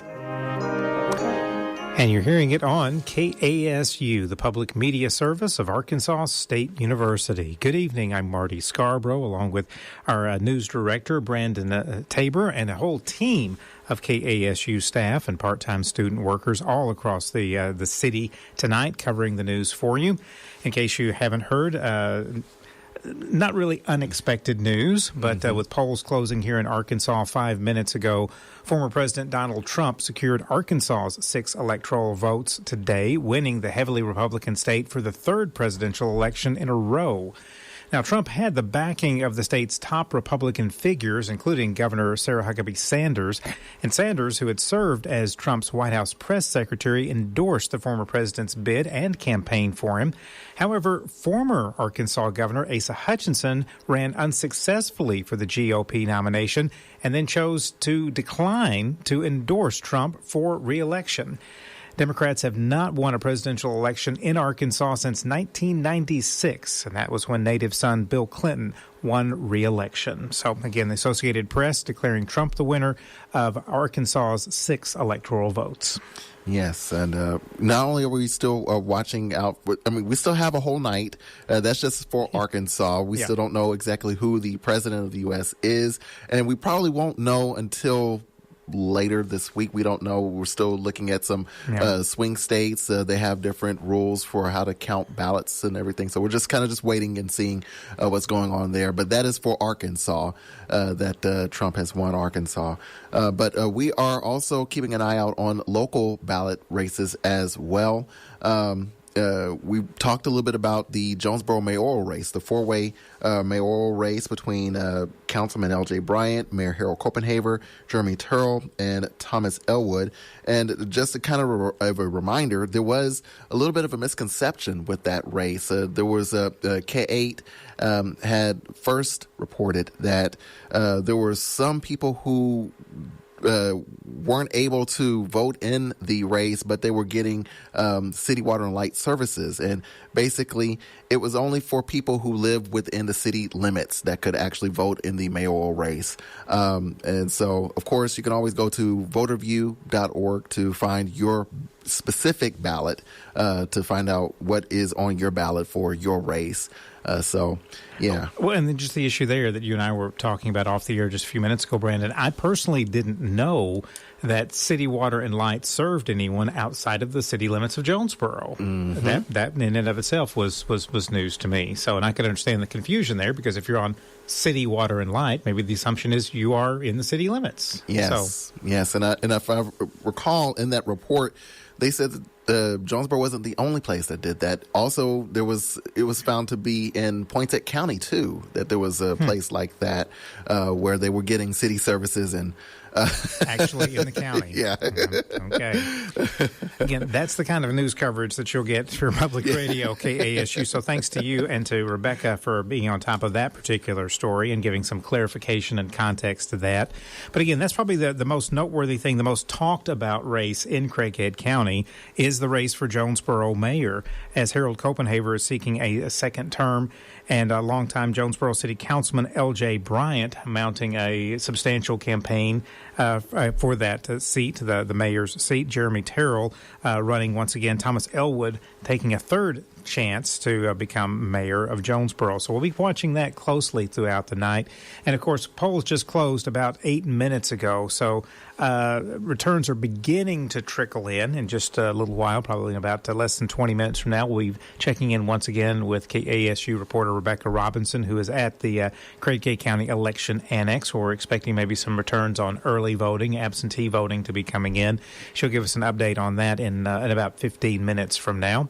In the meantime, of course, stay tuned to KASU. We'll be bringing you coverage from our own newsroom here and from around Jonesboro. And, of course, NPR will be bringing you coverage from across the country, not only of the presidential race, but also other noteworthy statewide races, governor's races, U.S. Senate and House races that are going to be going on. All of that are going to be covered throughout the night here on 91.9 FM and on our streaming platforms. And, of course, also lots of great resources that Brandon Tabor and the news team have put together that are available to you at KASU.org and also on the KASU mobile app. So, again, thanks for tuning in. It's about 7:40 on this Tuesday night, election night in America. Thanks again for choosing to spend part of your night with us here on KASU. We greatly appreciate that, and we always appreciate the support that you give to us, and we appreciate the support tonight given to the station by Popeye's Louisiana Kitchen. Thank you for their support as well. Support for NPR's elections coverage comes from Hiscox, committed to helping small businesses protect their dreams. Quotes and information on customized insurance for specific risks are available at hiscox.com. Hiscox, business insurance experts.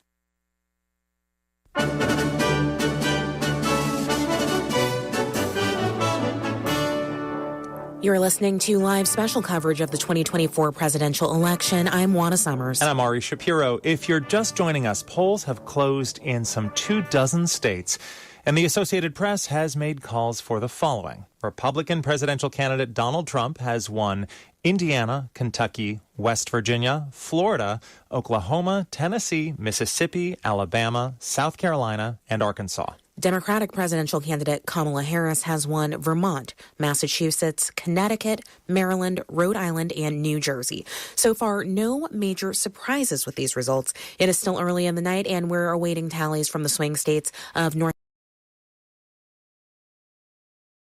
Carolina, Pennsylvania, and Georgia, where polls have all closed. Earlier tonight, I spoke with the Secretary of State for one of those crucial swing states. That's Brad Raffensperger of Georgia. We had record turnout. We're over 5 million. 5,222,397 votes were cast today on the early voting period we had, and also absentees accepted so far. We are keeping a close eye on those critical states, and we'll bring you the latest results as we get them. Abortion rights have been a hugely energizing issue for Democrats and their base since the 2022 Supreme Court ruling that overturned the federal right to an abortion. NPR correspondent Alyssa Nadworny is here in studio. Alyssa, abortion rights are on the ballot in a number of states this election. Can you just start by giving us a quick rundown of where voters are going to be having a say on the issue? Sure, yeah. So in 10 states, voters will be asked to amend their state constitutions to put abortion rights or some version of abortion expansion in their state constitution. So in 5 states, it's on the ballot. In places it's already protected. So Montana, Colorado, Nevada, New York, Maryland. So those are places where we're expecting it to pass, and it's going to solidify these protected rights. Then, of course, there are the places where it could change. So I'm thinking Missouri, where they have a near total abortion ban. They would protect, if it passes, they would protect the right to an abortion up to viability, which is around 24 weeks. There's also places like Florida that has a current 6-week ban, like Regan mentioned. They would also protect the right to abortion up to 24 weeks if that passed. South Dakota is another example of where abortion is nearly completely banned, and their abortion amendment would expand abortion access into the first trimester, some in the second, and restrict it in the third. Alyssa, voters have upheld abortion protections on the ballot, even in conservative states. What can you tell us about what the polling has shown about the current measures that you've just been describing? Well, polling has showed that voters are supporting these amendments. And so the question is kind of how much, and does that trickle to other things on the ballot? I mean, even in places like Missouri, the polling has shown that voters overwhelmingly support these abortion measures. You mentioned the state of Missouri. Which other states are you watching most closely for developments as we continue to wait for results this evening? Well, I'm especially interested in Florida. I mean, that has a 60% threshold to meet to pass this amendment. That has never been reached. You know, we've had 6 states that have had abortion amendments on the ballot, and they haven't been able to reach that 60% threshold. So we're watching there to see what happens. And then I'm also interested in Nebraska, which has a little bit of a funky thing going on where they have 2 amendments that are competing. So one is to protect up until viability. The other is to essentially cement the current law, which is 12 weeks. Now, the state Secretary of State says whichever gets the most votes is going to win. This has never happened before. So it's just worth watching to see kind of like what unravels there. NPR senior White House correspondent Tamara Keith is here in the studio with us. And Tam, you've been covering the Harris campaign from the very beginning, which is to say just a few months ago. Yes. And while we wait for more results to come in, I think it would be helpful to take a look back further than a few months ago. She first ran for president in 2019. It didn't go well. How has this been different? Certainly in 2019, she ran for president in 2020 and didn't make it to 2020. She dropped out in 2019. And partially it was just a matter of her campaign didn't catch hold. She was in a Democratic primary trying to find her footing on where she would be on issues, and moved to the left, which is something that she's had to correct for in this run. This time was different. There was no primary. In fact, if you want to call it a primary, it lasted less than 24 hours. Everybody coalesced behind her in the Democratic Party. Very quickly. Joe Biden dropped out on July 21st, and by early on July 22nd, it was clear that there would be no challenges to her from within the Democratic Party. All of these Democratic stars that people talked about stepped aside. She was the nominee. And then she had just a few months to run the shortest presidential campaign in modern history. How did she approach that abbreviated runway? Right. And I think that you hear from voters who say they still don't know enough about her. They still want to learn more. And part of that is just a function of she's only been running for office for 3 months. And the job of a vice president is to be invisible or at least not to get ahead of the president. So she was trying to define herself. And yet when specifically asked what she would do differently from President Biden, she kind of struggled to find an answer. Even in very friendly venues like The View or the Late Show with Stephen Colbert, she just didn't have a good answer to what she would do differently from Biden. She later explained that part of that is deference to the man who's still in office, and part of that is that she agrees with a lot of the policies. Anyway, her bad answer ended up in a lot of ads. The Trump campaign wanted this election to be a referendum on the Biden campaign and the Biden administration, on Biden and Harris, and said that Harris and Biden were one and the same. Harris wanted it to be a referendum on Trump and his, all of the various Trump things. And it's not clear where that ended up. Having it be a referendum on her administration and Biden's administration was a challenge because there's inflation and a generally dour mood among voters. She has been doing so much to try to appeal to disaffected Republicans, campaigning with former member of Congress Liz Cheney, putting out the quotes from former members of Trump's inner circle. What do you think of that as a strategy? Well, I think that it is in part an effort to offset what they feared might be losses among other core Democratic base voters, like, for instance, potentially among African-American men or Latinos where Trump was angling to do better. And so they were trying to offset some of that by winning over Republicans and trying to erode some of Trump's support in the suburbs, which was already eroding in the 2020 election. Let's go now to Colin Campbell from NPR member station WUNC in Durham, North Carolina. Hi, Colin. Hey, how are you? I am well. Colin, I want to start with how people are voting in your state. I mean, all of us were watching as Hurricane Helene truly upended the state recently with that dramatic flooding that devastated the state. How has that affected voting there? You know, it's required the election officials to be really nimble. In some places, the polling places that people would have been voting at today ended up being flooded out or inaccessible, so they had to move some things around. Ultimately, though, the turnout in those counties that were affected by the floods really didn't change at all. We saw pretty heavy turnout in a lot of those areas of the North Carolina mountains. People, even though they've lost a lot in the last month or so, they are still making the effort to get out and vote either today or during the early voting period that just wrapped up. I mean, this is a state that has had a really fascinating political evolution at really every level of government. I want to start first at the top of the ticket with presidential politics. Former President Trump narrowly won the state in 2020, but Democrats have aggressively campaigned there this year. What is it that they're seeing? So I think the Democrats see a lot of optimism in the in-migration to North Carolina. There's been a lot of growth over the last decade or so in urban areas of the state, a lot of college-educated liberal folks moving to those parts of the state, and that's given Democrats some renewed hope that perhaps they can have their first victory here in the presidential race since 2008 when Obama won. That, of course, remains to be seen. What we've seen so far, very, very close in the votes that are coming in so far, and probably won't know anything for at least a few more hours as far as any certainty for how things end up.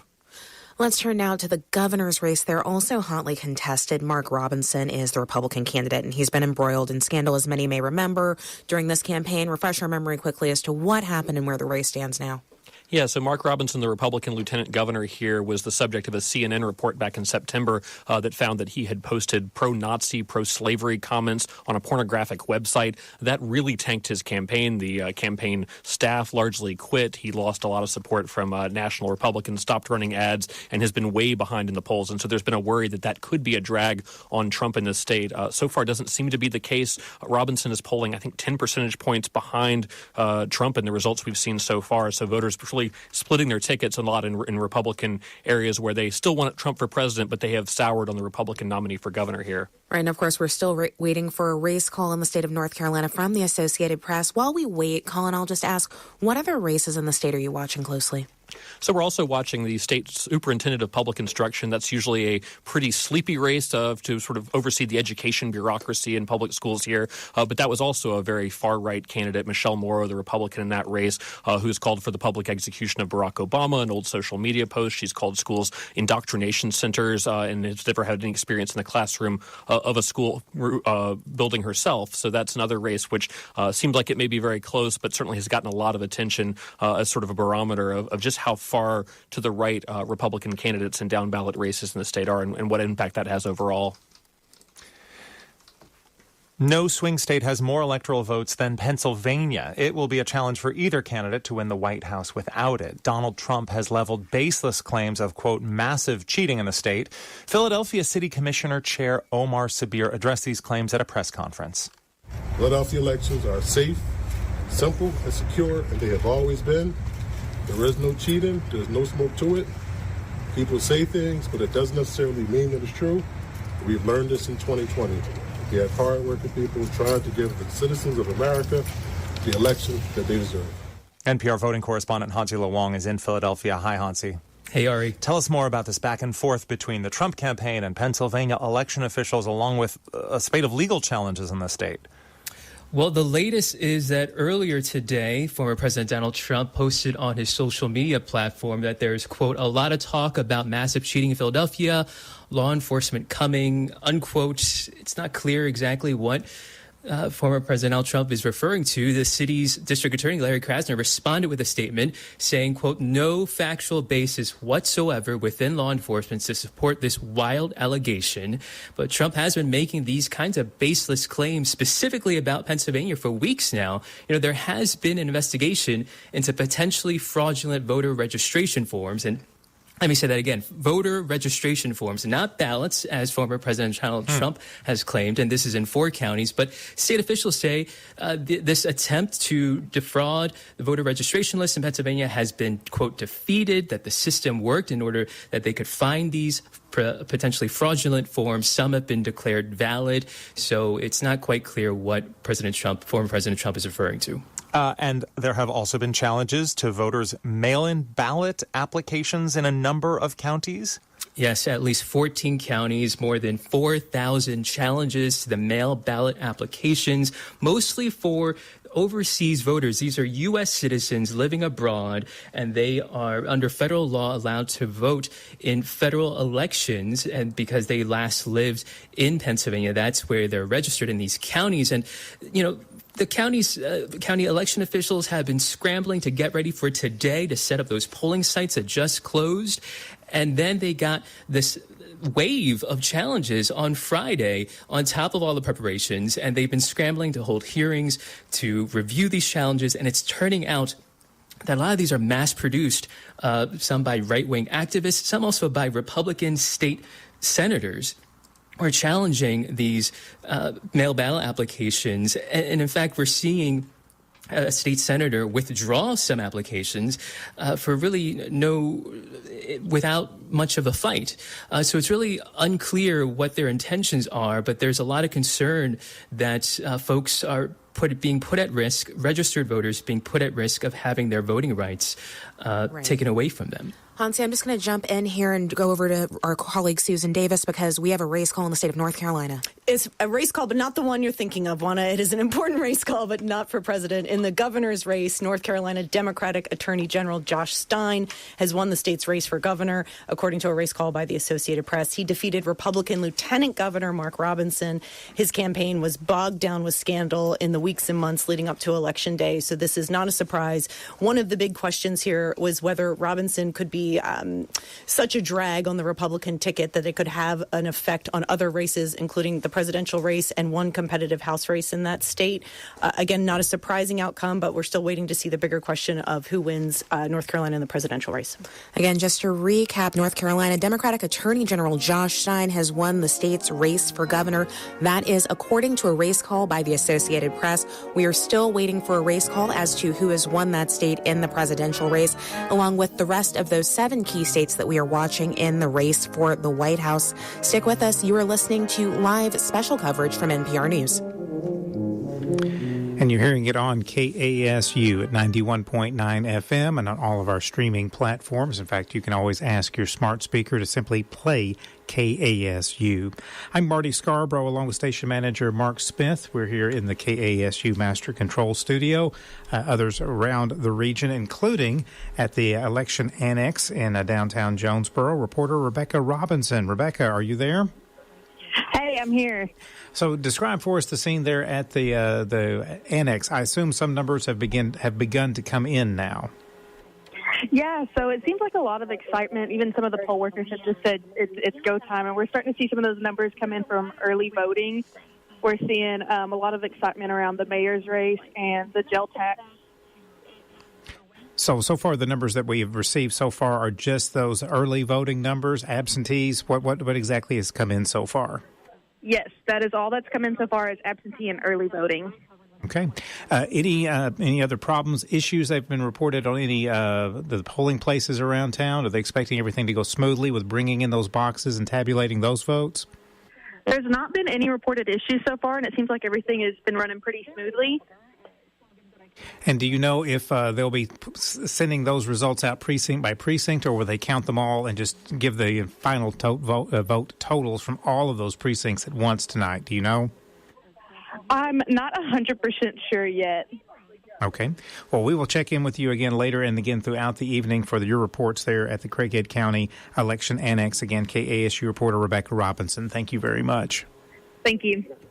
And, Mark, we are beginning to see some of those reports and those early voting numbers come through from here in Craighead County. Yes, although I've got to tell you, it's pretty confusing. We've got several different spreadsheets going here, and it's kind of hard to keep up. We do have some results in the Supreme Court races from the Arkansas Secretary of State's office, it looks like. Yeah. The Supreme Court race, Justice Karen Baker is just a little ahead of Justice Rhonda Wood, a very tight race there in that Chief Justice race for the Arkansas Supreme Court position 1. Also, the state treasurer's race, John Pagan, the Democrat, showing 56% of the vote to 38% of the vote for the current Secretary of State, who's running for state treasurer now, John Thurston. Okay. Numbers we got confirmed now from 2 different sources regarding the Jonesboro mayor's race.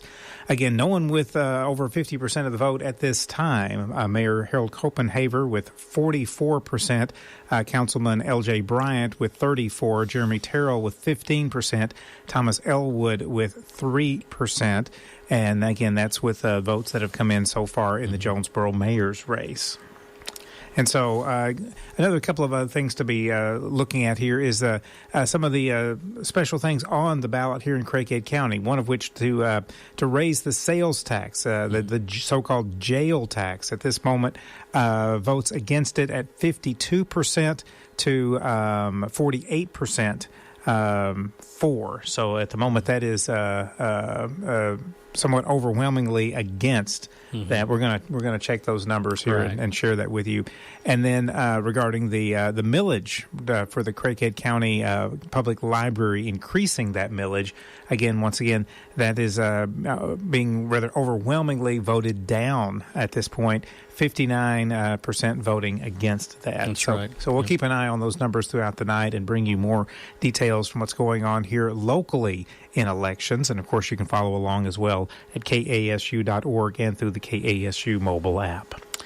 Yeah, we'll keep checking in with Rebecca downtown, and we'll keep checking the numbers from the Associated Press, from the Secretary of State's office, and other sources. We're just kind of watching as these results begin to trickle in throughout the night. And again, Secretary of State's office, less than 1% of votes have been counted and posted there so far, which is fairly typical, as we would expect at this point in the evening. But again, the Associated Press has called the state of Arkansas for former President Donald Trump winning the state's electoral votes here, which, again, not really a surprise, but that has been called by the Associated Press at this time. And you'll hear calls from other states as more polls close here at the top of the hour. And you're listening to special election night coverage from KASU, your local nonprofit, listener-supported public media service. Again, thanks to the support given to KASU tonight for our election coverage from Popeye's Louisiana Chicken from here in Jonesboro. We appreciate their support tonight. And again, this is KASU Jonesboro, 91.9 FM, and streaming at KASU.org.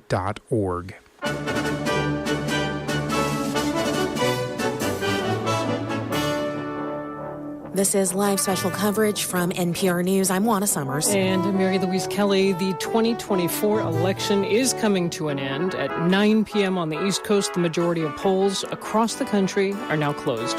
That includes 6 of the 7 swing states: Georgia, North Carolina, Pennsylvania, Arizona, Wisconsin, and Michigan. Nevada, the only swing state with polls still open. None of those key swing states have yet been called. The Associated Press has called 17 states in the presidential contest, and in the race to that all-important number of 270 electoral votes, former President Trump is leading with 101 electoral votes. Vice President Harris has 71. Yeah, as we know, the counting of ballots can take a lot longer in some places than in others. That partly has to do with geography. That partly has to do with local rules. I want to bring in Domenico Montanaro just to give us the state of where we are at 9 p.m. on the East Coast. And Domenico, start with this idea, the red mirage, the blue shift. Parse those terms. What are we talking? Well, that tends to mean, if Republicans have a larger lead going into the late hours of the night, but then maybe some counties or cities that maybe count a little bit more slowly come on board a little later because it takes longer to count, and suddenly there seems to be a shift in Democrats' favor. Now, this is not unusual. This is what happens in a lot of different elections. It's a lot easier to count where there are places that have fewer votes than it is to count in places where there are more people. Right? We're seeing a little bit of that in the state of Georgia already tonight. Yeah, you are. And, you're likely to see that in a place like Pennsylvania, which they've already said is likely because of the mail ballots and when they're allowed to process them and all of that. So, you're going to hear a lot of different things tonight, especially if this race is close. You may hear Trump claiming victory in a place like Pennsylvania if he's ahead, even though there may be a lot of vote left to count and the networks or the Associated Press hadn't called it at that point yet. At this point, I think the Trump team is very happy with where things are. I mean, Trump has 114 electoral votes to Kamala Harris's 99. Georgia is trending in his direction, 68% of the vote in there. He's up by 5 points. He's even in Virginia, although this normally happens with Virginia, where later in the night you'll get Fairfax County and places like that come in, and a Democrat wins there by 3 or 4 points. That's not anything untoward that's happening. That's just what normally happens. So I think the Harris campaign right now is probably looking north, and they're probably looking at that blue wall of Wisconsin, Michigan, and Pennsylvania to hope that that can be their most likely path, which is what they've signaled beforehand would be their most likely path. And then we've been talking geography. What about the local rules piece of this, the rules and how that may affect what numbers we're seeing coming in now as opposed to later in the night? Well, I think people need to realize we have a decentralized election system in this country. All 50 states get to run the elections the way that they see fit. The rules are known ahead of time. Different states count and process votes at different times when they come in. So it's going to take longer in some places and it'll be faster in others. Georgia and North Carolina, for example, had signaled that they would likely be able to count votes more quickly. A place like Michigan, more quickly than last time. Pennsylvania, maybe about the same or slower. So just to sum up where we are at this point in the night, we have results coming in. We have some states that the Associated Press has called. So far, Domenico, you're not seeing anything wildly outside of your expectations. No, but I think that the Trump team is probably pretty happy with where things are at this point and thinking that things are, they're glad of where things are in their, maybe in their direction a little bit more than maybe the Harris campaign would like. But we'll have to see. There's a lot more votes still left to count. That is Domenico Montanaro. One of the most frequent attacks against Republicans this year has centered around Project 2025. That is a massive policy platform put out by the Heritage Foundation, which is a conservative think tank. Sarah Parshall-Perry is a senior fellow at the Heritage Foundation, and she joins us now. Welcome. Thanks for having me. So, Sarah, despite some former Trump administration officials being involved with Project 2025, the former president has distanced himself from it and has claimed to have nothing to do with it. So the campaign is now over. What do you expect to happen with Project 2025 if the former president wins? Do you see him stepping up and adopting this platform after saying publicly that he has nothing to do with it?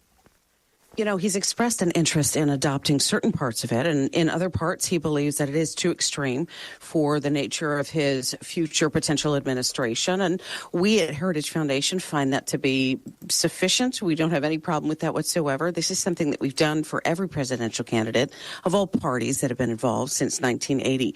And it's provided us for an opportunity in this particular election to do so publicly and while building coalition with 110 other conservative organizations. We would entirely anticipate if President Donald Trump is a successful candidate here and wins the general election, that there are certain parts that he would be keen to adopt based on representations he's already made within public contests, within the sort of election events that he's been holding, within public statements on news and radio interviews. And there may be other parts that he doesn't want to have anything to do with.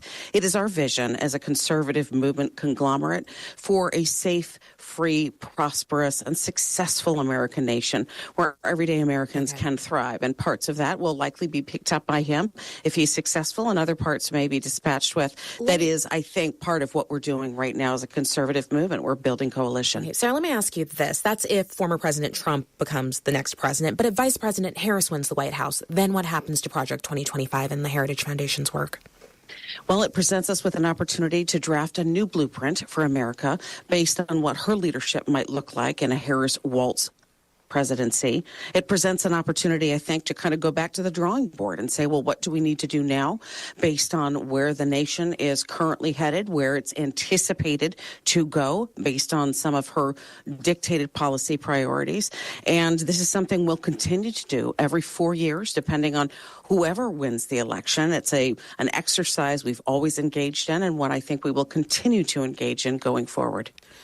You spoke with my colleague Susan Davis during our special coverage of the Republican National Convention, and you told her then that you and Project 2025 want to stop what you've described as an administrative state and, quote, woke progressivism in schools. But I want to hear what policies are a top priority for your foundation for the next administration. Well, we've just actually gotten very good news from the past Supreme Court term, and that the Supreme Court's overruled something called the Chevron Doctrine. And that is a doctrine judicially created that essentially gives agencies, executive agencies like HHS, Department of Education, EPA, the opportunity to interpret and apply and define law the way that they see fit. But the administration, the current administration, has had its ears pinned back a bit because the Supreme Court recognized it is, according to Marbury versus Madison, strictly the province of the judiciary to say what the law is. I don't think this current administration, the Biden-Harris administration, has taken lightly to that. They are a fan of regulatory rulemaking, which expands the reach of the federal bureaucracy into everyday Americans' lives. We want smaller government. We believe that is the best for all Americans.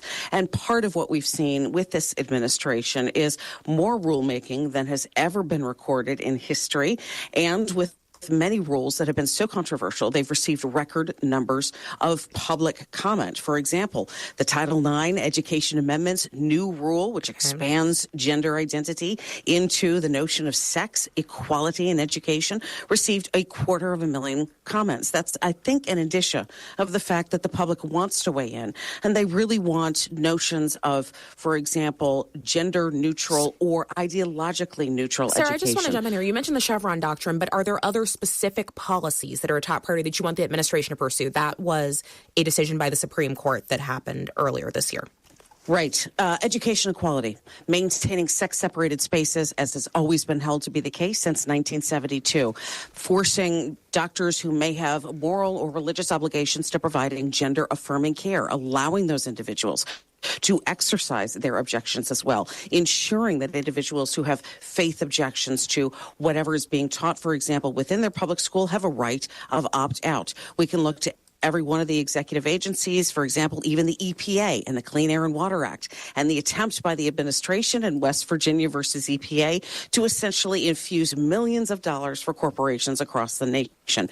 The executive agency should be enforced only with applying the law, but not with interpreting the law or redefining the law. That is something that is left both to the legislature and to the Supreme Court. So really, the administrative state needs to be reined in. Sarah Parshall-Perry is a senior fellow at the Heritage Foundation. Thank you for your time.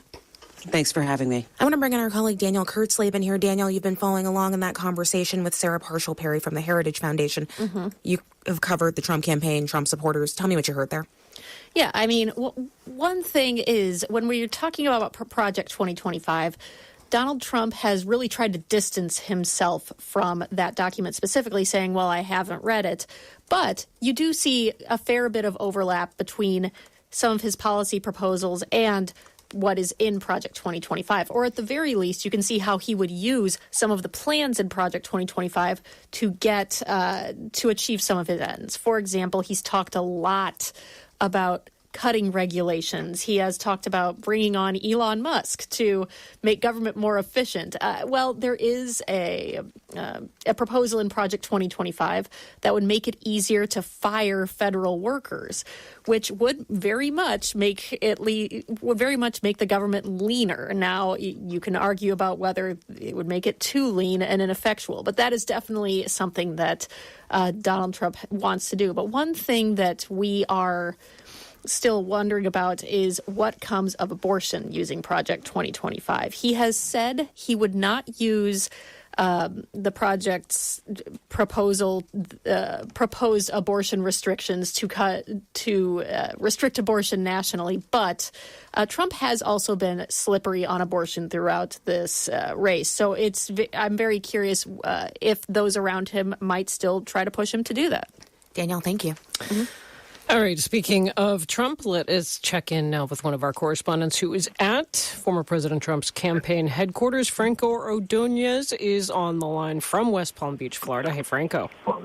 Hey, Mary Louise. Hi. All right, I just want you to give us a taste, give us the flavor of where you are, what you can see. What's the mood? Yeah, I'm at the Palm Beach Convention Center in West Palm Beach, not too far from the former president's home in Mar-a-Lago. This is where the watch party is happening. A lot of energy in the room. As you can imagine, a lot of red, white, and blue, a lot of MAGA hats, a lot of MAGA jackets. I'm looking to my right. There's a woman with a MAGA purse. It's pretty decked out in MAGA gear, as you can imagine. Fox is blaring on 3 big screens. Enthusiasm is building as they've called out, different states and, post different numbers that have been supportive of Trump. That said, when I talk to supporters here, it is a mix of anticipation. Very excited, for example, early on about Georgia, but, getting a little bit more nervous as it gets much closer. So it's a mix of excitement and confidence, or maybe cautious optimism, mixed in with a little bit of anxiety. Well, I was going to ask how they are reading the tea leaves there of these still early results coming in, but we do have some results. I don't know if you were able to hear our colleague Domenico Montanaro a moment ago, but talking about the red mirage that often appears at this point in an election night. Are they feeling that there? Are they factoring that in? Yeah, when I talk to supporters here, the supporters I've talked to today, they feel the red mirage is basically Trump winning. There's a lot of supporters here who agree with Trump about the false fraudulent claims. They feel like the red mirage and the blue shift is corruption. It's unfortunate, but there's certainly a number of supporters here who feel like it is a question of whether the race is rigged. They feel the red mirage is the reality, and what comes next is potentially false, some funky business. That said, there's also supporters here who do understand how the election system, or understand better how the election system works, and they're watching a little bit more closely. And I say those are the ones who are a little bit more like, keeping their gunpowder dry and keeping a little bit more patient and waiting with a little bit of cautiousness. That is NPR's Franco Ordonez. He has spent a whole lot of this past summer and fall traveling with the Trump campaign. He's still on it, speaking to us there from West Palm Beach, Florida. He is at Trump campaign headquarters, watching along with the rest of us as this night's election results roll in.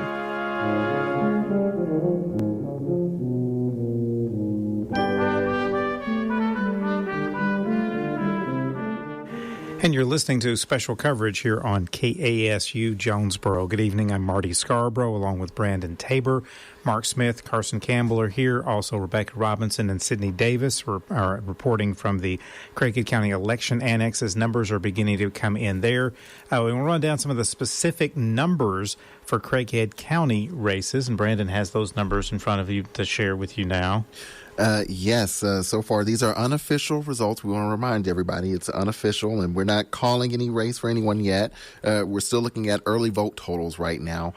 So for right now, for Craighead Craighead County Justice of the Peace District 1. Looks like J.P. Brad Noel is in the lead, 1,245 votes to Jolene Mullet's 884. In the Justice of the Peace District 4 race, well, let me go back. I'm going to go to Justice of the Peace District 5. We're looking at Rick Myers, who is in the lead with 983 votes to Barbara Brown's 758. In the JP District 7 race in Craighead County, Richard Rogers, he is in the lead, 2,342 votes to Shanoa Summers' 751 votes. For JP District 8, JP David Tennyson is in the lead, 1,131 votes to Crystal Bell's 575 votes. And for JP District 9, JP Longmire is in the lead, 1,958 votes to Deborah Johnson's 819 votes there. So again, we are still we're looking at early vote totals. We're not ready to call anything as of yet, and so we're still trying to get a look at everything. Well, some other noteworthy races, the Jonesboro mayoral race. So again, those early vote totals coming in, with incumbent Mayor Harold Copenhaver having 8,371 votes. In second is Councilman L.J. Bryant with 6,378. Jeremy Terrell has an even 2,800. Thomas Elwood with 641 votes. Other noteworthy races and things to report on: the proposed tax to fund renovations for the Craighead County Jail is currently being voted down with 14,174 votes against 11,523 for. That's a difference of 55 to 45 percentage votes there. Other noteworthy races in, let's see, what else we can share with you. In the Arkansas U.S. House District 1 race, Republican incumbent Rick Crawford comfortably in the lead there with 63,602 votes. That's 70% of the vote totals there. Democrat Rodney Govins with 24,355 votes, 26.9% there. In the race for Arkansas Supreme Court Chief Justice, very close race here, only separated by about 8,000 votes at this time. Karen Baker with 124,378 votes. Rhonda Wood with 115,948 votes. We appreciate content partner KAIT 8 sharing those vote totals with us at this particular time. And we will bring you more from the Craighead County Election Annex as we receive vote totals coming in from there and from other news sources from around the region and other vote totals that are being shared and calls of races from across the state of Arkansas and across the country, as NPR coverage will continue well into the night. And don't forget, we will also be having continuing coverage throughout all of the day tomorrow on NPR programs Morning Edition, 1A, Here and Now, and All Things Considered. Brandon, any other things you want to highlight at this particular time? Well, I do want to circle back to Justice of the Peace District 4 race. JP Linda Allison is in the lead in that race, 1,959 to Misty Humway's 905. Okay. Appreciate the clarification there. Okay. We'll continue to bring you more vote totals both here on the air on KASU and on all of our online platforms, KASU.org, the KASU mobile app. You'll see many other resources there as well for statewide and national races here on this election night. Thanks again for being with us here at 91.9 FM, your local listener-supported public media service. Support for NPR's elections coverage comes from Saatva, committed to making handcrafted mattresses that help lull people to sleep and keep them sleeping soundly. More information is at saatva.com/NPR.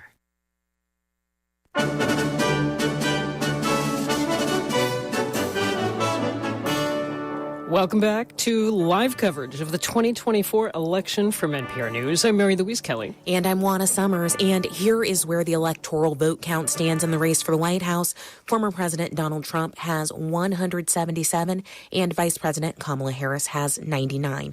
270 is the number that will win the presidency. Yeah, the states that have been called for Trump so far, according to the Associated Press, are Texas, Ohio, Louisiana, Nebraska, North Dakota, South Dakota, and Wyoming, those all in the last hour.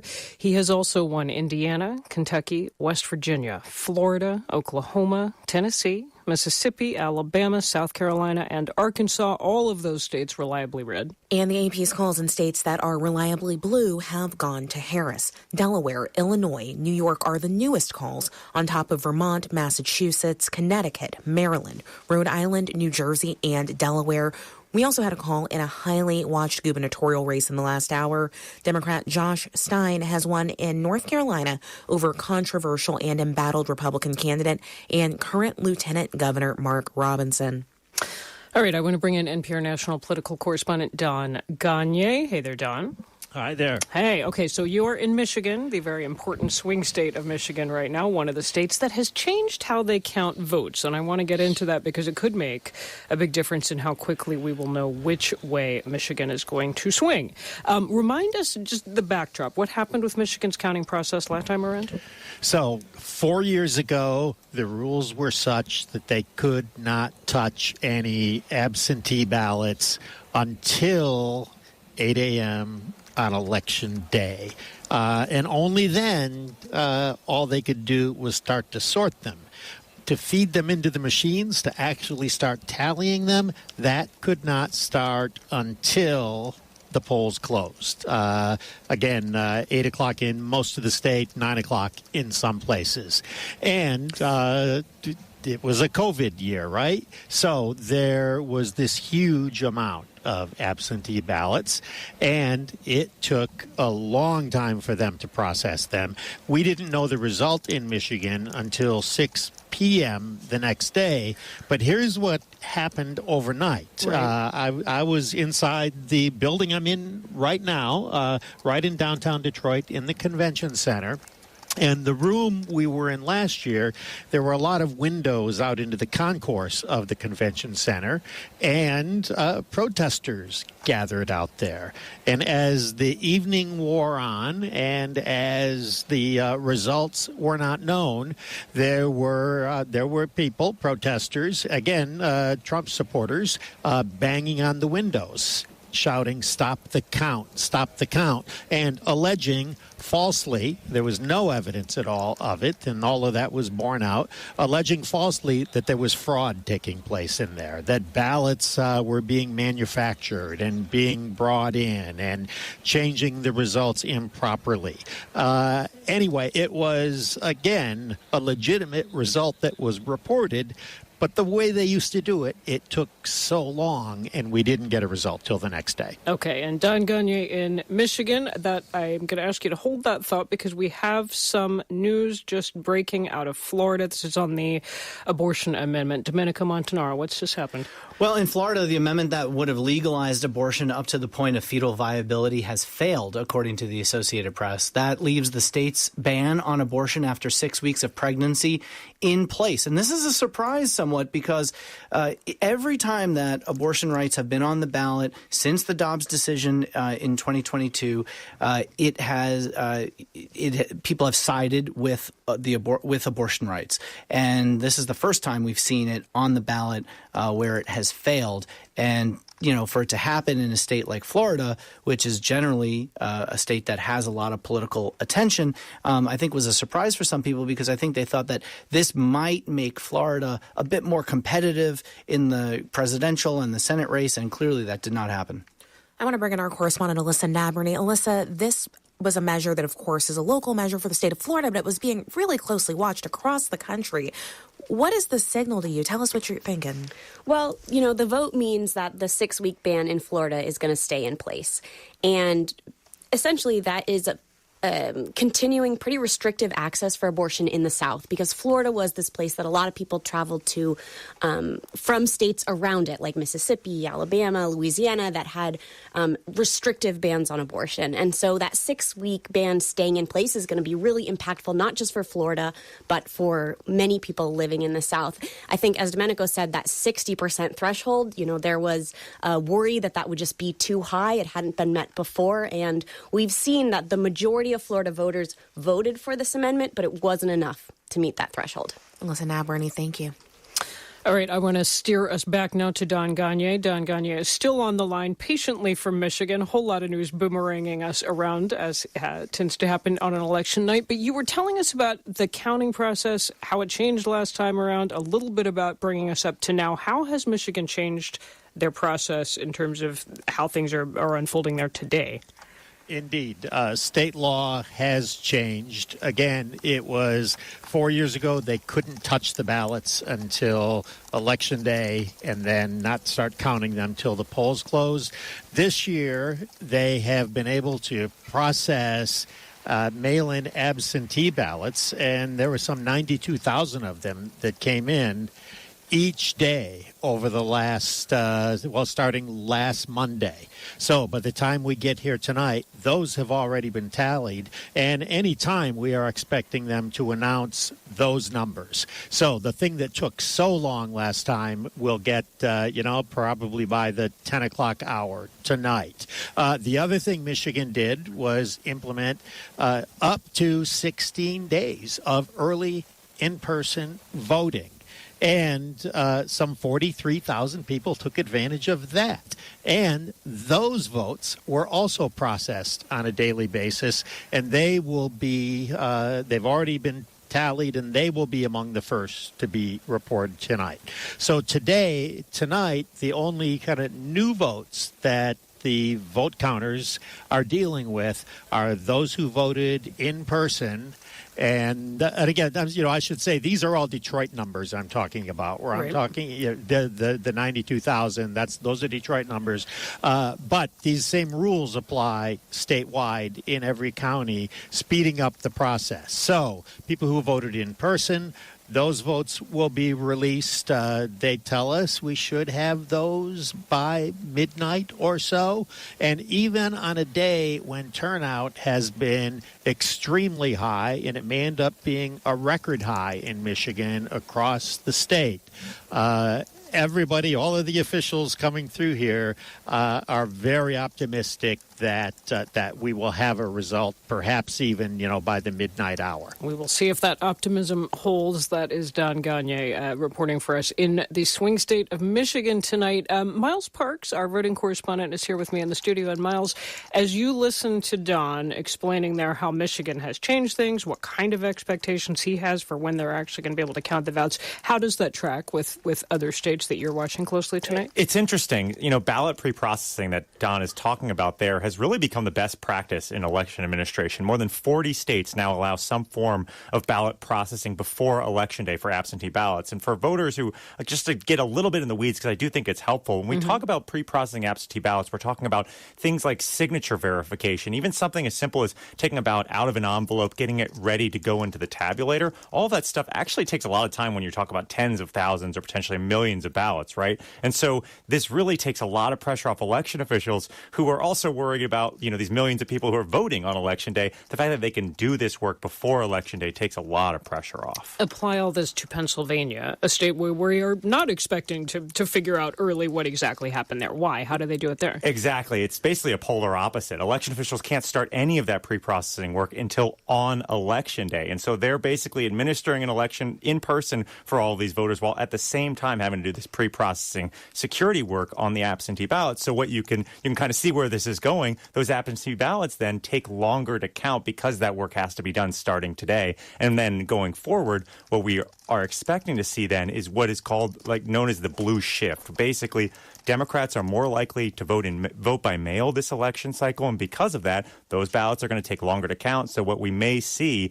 is that a big wave of Democratic votes are counted later in the evening because those votes take longer to count. One more, just quick one to you, which is how things have changed this year as opposed to 2022, 2020, which of course was an extraordinary election for many reasons, but because of the pandemic, people were voting differently. Yeah, generally election officials across the country have gotten faster, but I do think that that's what puts Pennsylvania as well as Wisconsin in this stark spotlight, because election officials in both those states for 4 years, Mary Louise, were begging the state legislatures to change the rules to allow them to do this vote counting, or I should say vote processing before Election Day. But Republicans in both state legislatures would not budge, and so we're stuck in this position. Miles Parks, thanks. Thank you. I now want to bring in Andy Shore, who's the mayor of Lansing, Michigan. He's joining us from a campaign watch party in Lansing for Democratic House candidate Curtis Hertel, who hopes to win the seat left open by Alyssa Slotkin, who's running for the Senate. Mayor Shore, welcome. Well, thank you for having me. I appreciate it. Just want to start by asking you to tell us what you're seeing there in Michigan and how your fellow Democrats are feeling about Vice President Harris's chances there at this point in the night. Feeling really good. Really good. We saw incredibly high turnout throughout our city. I went out to a variety of poll sites, talked to a lot of folks, and we didn't know was the turnout going to be lower on Election Day? Were people just swapping early vote for Election Day vote? But our turnout was higher this year than it was 4 years ago. And this year we have the early vote where people could vote in person 9 days before. They could drop ballots off in the drop box. They could vote absentee. They had so many more options. And our votes were a lot higher, especially in higher Democratic areas. So I'm extremely excited, both for Curtis Hertel to be our next congressman and for Kamala Harris to win Lansing. And I think we're going to see that throughout Michigan and for her to win Michigan. Control of Congress also runs through your state. You mentioned Curtis Hertel. I want to ask you about Alyssa Slotkin. Are you confident that she'll win that Senate seat? I'm absolutely confident. She is. She's done everything right. She has been all over the place since she declared. She ran a great campaign. They were on TV. They were on radio. They were all over the state. Congresswoman Slotkin, she knows how to win tight races. She beat an incumbent here for Congress, an incumbent Republican. She knows how to win, and they've done everything right. I am confident that she's going to come out victorious, be our next U.S. Senator. One issue that has loomed over Vice President Harris's campaign is the persistent divisions in the Democratic Party over the war in Gaza. Vice President Harris has faced interruptions from pro-Palestinian protesters at some events who take issue with the Biden administration position. Some have said that they won't support Harris on this issue. I know that she has been working to rally Arab American Muslim support in your state. You were there on the ground. Tell me, how big of an issue could this be? What are you seeing and hearing? Well, it depends on where you are in Michigan. I mean, in Lansing, it's an issue just like it is everywhere else, but it's not like it is in Dearborn or some of the higher areas with Arab American populations. It's certainly something that they've addressed. I've seen her, 3 times now in the last 2 weeks, and she has mentioned it each time. She has said that that they certainly want to see the killing stop. They want to see. She wants to see a truce. She wants to see no more war. She also wants to see the hostages released. She is talking about getting solutions with that issue. She's talking about ensuring that that the Arab American population has a voice at the table, has a part at the table, as well as hearing from the folks who want to see the hostages released in the Jewish community. She's listening. If I could just jump in here, do you think on this issue she's drawn enough of a distinction between herself and President Biden? One of the things we've heard from people is that Vice President Harris, she's still introducing herself to people. She's had a relatively short time that she's been running this campaign. On this issue, has she done enough to distinguish herself? Yeah, I think so. I think she has. She has talked about what Kamala Harris is going to do, not what Joe Biden did, but what Kamala Harris is going to do. And I do think so. I think she's had good inroads, being able to get into the community, talk to some of the leaders, have good dialogue, hear from them, and understand that she's going to put them at the table. So I do think so. I think she is significantly talked about Kamala Harris, who's going to be the next president, and I do think she's been able to succeed in that. We've been speaking with Andy Shore. He is the mayor of Lansing, Michigan. Mayor Shore, thank you so much. Thanks for having me. Lots more to go tonight. It is still relatively early. Lots more analysis, results. You are listening to special coverage from NPR News. Is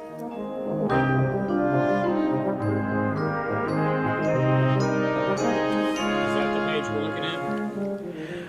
You're listening to KASU as we're continuing with our local election night coverage. I'm Marty Scarborough along with Mark Smith. And really, since our last local break, nothing new to report. There really isn't. No, the results are very slow coming in, but we expect they will probably come in as a barrage a little bit later on, and just a lot all at once. But not much to report new, not anything really to report new since the last break.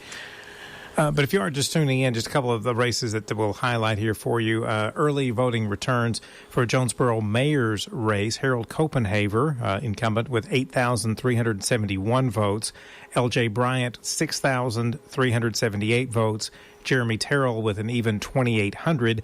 And Tom Elwood with 641 votes. We're looking at some other races that are happening around the region that are noteworthy here. Just bear with me for just a minute. We're clicking through lots of different spreadsheets and lots of different things. Mark, do you have anything there that you want to? Looking at the special election for Jonesboro on the city millage tax for the public library, for the Craighead County Jonesboro Public Library, looks like the vote against that is at 59% to, that'd be 39% for. So that give the numbers. Here's a little thing confusion. If you're looking at other sources, we clarified this thanks to Rebecca Robinson. Yeah. If you're looking at sources online that are reporting vote totals from Craighead County, and you look and see, okay, you're either for or against, and then the percentages do not add up to 100%. Right. The reason for that is that it counts the number of voters, not only who voted for and against, but the remaining percentage that to get that up to 100. That's the number of people who chose not to vote for that particular issue in that particular race. So, like the example we were using, if 10 people voted or went into the booth, but only 9 of them voted for candidates, it would show that 90% of the votes were there between those two candidates. The other 10% coming from the one who chose not to vote. It's pretty confusing, but it is confusing. So in most cases, we're going to, at least for right now, give more the actual vote numbers rather than the percentages, because the percentages can be somewhat misleading in the way in which the Craighead County Election Annex is giving them to media sources at this time. 10,939 voters against the increase in the millage for the Craighead County Jonesboro Public Library. 7,208 for that millage increase for the Craighead County Jonesboro Public Library. Okay. I was going to look at the Lawrence County issue, but I've got a discrepancy there to check out and make sure we have that accurate before I give that result. So another net race that we're watching tonight is for Arkansas Supreme Court Chief Justice. Very tight race there, with Karen Baker receiving 124,378 votes, Rhonda Wood with 115,948 votes. So that's about 8,000 votes separating them, but that's only 20% of the statewide vote reporting so far. So still rather early in that particular race as well. Another race that we're watching too is the Craighead County jail tax. So far, that being voted down. 14, I just lost those numbers here. I'm going to bring them back up again. So far, 14,174 votes against, 11,523 in favor. So the Craighead County jail tax being voted down at this particular time. We want to talk about the state treasurer's race. We've got that. It's a neck-and-neck race. Between Secretary of State John Thurston, who's running now for state treasurer, and Democratic candidate John Pagan. 64,000 votes for each of those candidates, just a few dozen votes literally separating them. John Thurston getting 64,094, with John Pagan at 64,027 votes. And so very, very close race in that. In the state Senate race, District 20, between current state Senator Dan Sullivan, the incumbent, and Democratic challenger Erica Askeland. Dan Sullivan with 12,743 votes over Erica Askeland's 8,034 votes. And one thing, just the noteworthy one that we've been watching tonight, in Lawrence County, a vote to reduce the millage rate for the library there in Lawrence County is actually being voted down at this time. 2,404 votes against 1,154 for. So the reduction in the millage for the library in Lawrence County, that reduction is currently being voted down. More returns coming up. Support for NPR's elections coverage comes from Hiscox, committed to helping small businesses protect their dreams. Quotes and information on customized insurance for specific risks are available at hiscox.com. Hiscox, business insurance experts.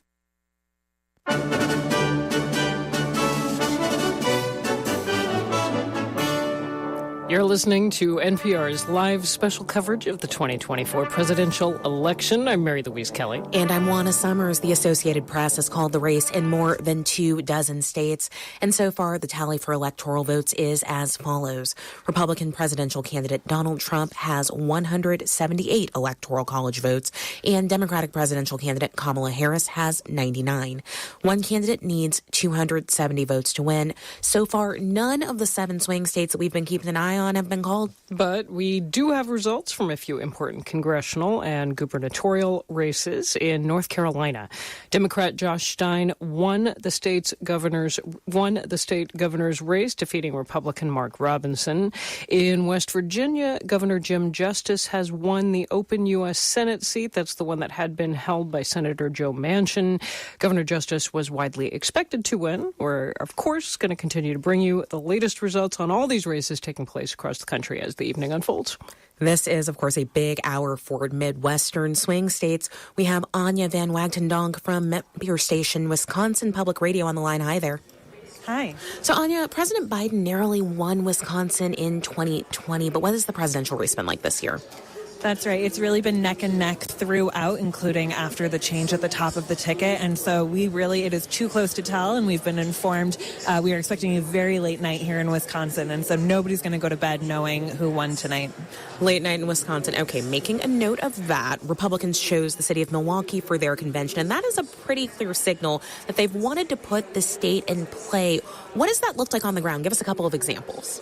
Absolutely. The Republican Party has opened up field offices in a number of what has been considered kind of Democratic strongholds, the most notable being Milwaukee. That's the largest city and the most diverse city in Wisconsin. And they're really trying to make inroads with traditional Democratic voters, including Black and Latino voters based in Milwaukee, and have really tried to make outreach there. And of course, holding the convention there was a clear signal that they were trying to reach some disaffected voters who might be willing to kind of cross the aisle in that stronghold. And what about Democrats? What does the campaign look like there for Vice President Harris, who spent time there, her surrogates, her allies? Yeah, absolutely. There's also a pretty strong ground game, and in some areas that had been traditional Democratic areas, more rural areas, manufacturing centers that have gone Republican in recent years, the Harris campaign has really started to target them in a way that Democrats have kind of given up ground in those places, and they've been hitting the ground, particularly in the west of the state and in college areas. And so we're also paying attention to ways that they're trying to kind of chip away at some of those clear advantages, as well as in the Milwaukee suburbs, which had once been Republican strongholds. And again, we're seeing some of those shifting tides there. A number of big legislative races in the state of Wisconsin. What is making them so competitive? What are you watching? Yeah, so I'm actually currently sitting at a watch party for Senator Tammy Baldwin, and that's certainly kind of the biggest national race here is her incumbency campaign. She's facing close odds against Republican Eric Hovde. But then we're also looking at a number of local races. Our state legislature is completely up for grabs. We were redistricted earlier this year, and so Democrats are also eyeing potentially huge wins at the state level. Every single seat in the assembly is up for grabs, and so Democrats say that they're eyeing a majority, and so we're absolutely paying attention to that at the state level as well. You mentioned you're at an event there for Wisconsin Senator Tammy Baldwin, tight weight race there. I spoke with Senator Ron Johnson earlier in this coverage, and he suggested that he thought it was going to be a slam dunk for Republicans in that race. What's the mood there quickly? Well, we don't know that it's going to be a slam dunk, but certainly in the past, Tammy Baldwin has outperformed Democrats across the state, really winning in landslides, and we are not anticipating a landslide tonight. That is Anya Van Wagtendonk from Wisconsin Public Radio. Thank you. Thank you. All right, another piece of news coming in that we want to let you know about tonight. Voters in New York have approved a broad amendment that enshrines the state's current abortion access into the state constitution. That is according to a call by the Associated Press. I want to bring in another voice tonight, Senator Amy Klobuchar, Democrat of Minnesota. She has been on the road for the Harris-Walz campaign. She is also one of 34 senators on the ballot tonight, and polls closed in Minnesota around 40 minutes ago. Senator Klobuchar, are you with us? I am here, Hi. Mary Louise. Welcome. Tell me where you're watching from. Well, we're watching from our Democratic Party in St. Paul, and we're feeling good with the voter turnout in Minnesota. Obviously, we're feeling good about my race, but we know it's going to be tight all over the country. I am the senator next door to Wisconsin. I've been over there a number of times. Just such a great turnout operation, and as your correspondent was pointing out, it is going to be tight there. We've always known that, but I'd bet on Tammy Baldwin any day, especially when you think about what the numbers were in the Supreme Court race there a few years ago, and that was based on the abortion issue, and she's been very strong in reproductive rights. Yeah, although the math is tough for Democrats tonight. As you look at the Senate, y'all are trying to defend more than 20 seats. How confident are you that Democrats will hold the Senate, that Chuck Schumer will stay the leader of the U.S. Senate? We've always knew it's going to be a close one, and so I look at some of these states where I don't think we have any numbers out of Montana yet, and not enough to know in a number of the states, but I will say that Pennsylvania, which is also, of course, the battleground state in the presidential with our blue wall, is when you see those turnout numbers in Philly and, by the way, also in Detroit when you look at Michigan, they were just phenomenal. And a lot of times those votes get counted later, and that's the one thing, if I would tell anything to your listeners today, it is to be calm, Allah. Because you have got these two key battlegrounds. Michigan's already saying it's going to take a while. And what they do there is they start opening their ballots ahead of time for any community over 5,000 people. So they got all the small ones. They haven't opened. Then you've got Pennsylvania and Wisconsin, and their rule, I chair the Rules Committee, so I'm focused on all this.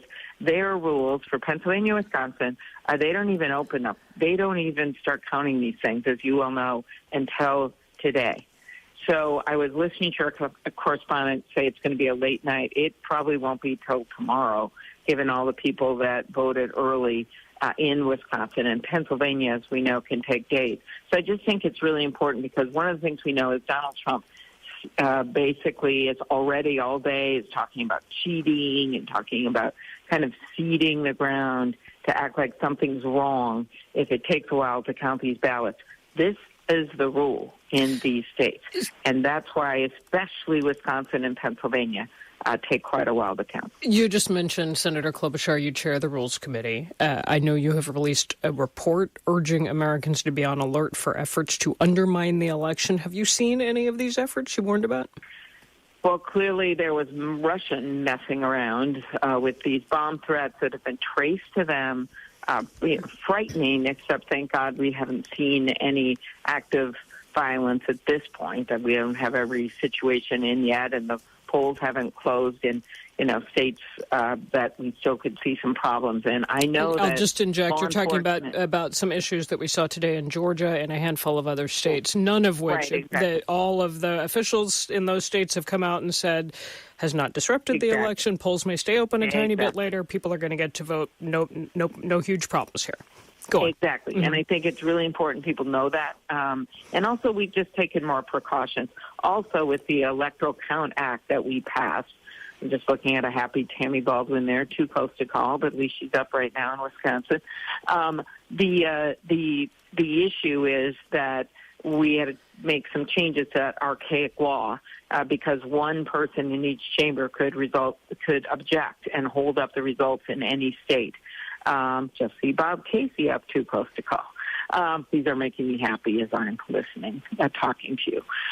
You're multitasking. I can hear it. Can I jump in and ask you about one other thing? The so-called gender gap has been much discussed in this discussion as a force. I said you've been out on the road campaigning for Harrison Walls. You've obviously been out for your own campaign.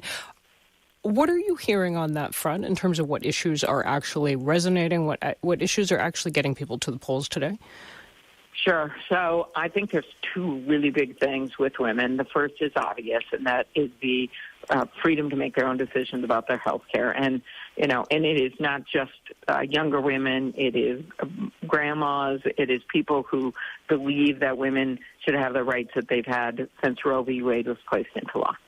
And they hate the horror of all of the patchwork of laws and the disastrous stories of women bleeding out. But there's something else going on, and that is that his vulgar language, his attacks on people, and the divisiveness is also bringing women to the polls. But his vulgar language was something we knew about last year or the year before. I know, but that. The last few weeks. Do you think it's actually changed anybody's mind? Yes, I do. I think when you see these numbers of the women and some of the more Republican areas, I think that could be the way he has acted, the way he's shown himself for what he has always been these last few weeks. I do think it's made a difference. That is Minnesota Democrat Senator Amy Klobuchar. Senator Klobuchar, great to speak with you. Thank you. It was great to be on. Thank you. Bye. I want to bring in NPR congressional correspondent Deirdre Walsh. She's here in the studio. And Deirdre, I know you've been covering the closing arguments from the two parties as they fight for control of the House. I want to start with Democrats because I know you were out on the campaign trail with House Democratic leader Hakeem Jeffries. What's his pitch to voters? He's really been focused on what he says is the threat to democracy from a Republican-controlled Congress and a potential President Trump in the White House. He's vowing that if Democrats do pick up the 4 seats they would needed to retake control of the House, that he would put a federal bill on the floor to protect voting rights. He's also admitting that Democrats need to deal with high prices. He said the issue he's heard the most about in every corner of the country where he's campaigned with Democrats is housing costs. And he feels like the agenda that Harris has laid out in terms of some policies to address that issue is something that Democrats should also take action on Capitol Hill. I mean, you said it yourself. These are just razor-thin margins. I'm curious how effective he is in campaigning on behalf of his most vulnerable members, his members he needs to hold on to if he wants to become not leader of the House, but Speaker of the House. Right. I mean, I caught up with him in one of the most competitive perennial toss-up races in Northampton County in Pennsylvania. Susan Wild is among a couple of dozen toss-up races. That's a place that she admitted that she wouldn't necessarily invite other top Democratic leaders to campaign with her. She said that Jeffries is very popular and other Democrats are viewed as very divisive. She didn't name former House Speaker Nancy Pelosi, but there are, it's easier, I think, for Jeffries to go into some of these places. Remember, Republicans spent hundreds of millions of dollars attacking Nancy Pelosi over years, making her into a very unpopular figure. And I think Jeffries doesn't have that kind of name ID and is well liked by his members. We've talked about Jeffries. What about House Speaker Mike Johnson? He just hit 1 year of leading the Republican conference, which is no easy task. You can ask any former Republican House Speaker that. How is he approaching the closing argument? I mean, he's been aggressively campaigning in a lot of the same places as Jeffries. He's done 75 cities in 24 states. He's really picked up his ability to raise money. There were some doubts that he could sort of fill in that gap from former House Speaker Kevin McCarthy. I think Republicans think Johnson has done very well, and he's been basically pitching the same agenda as Trump's agenda.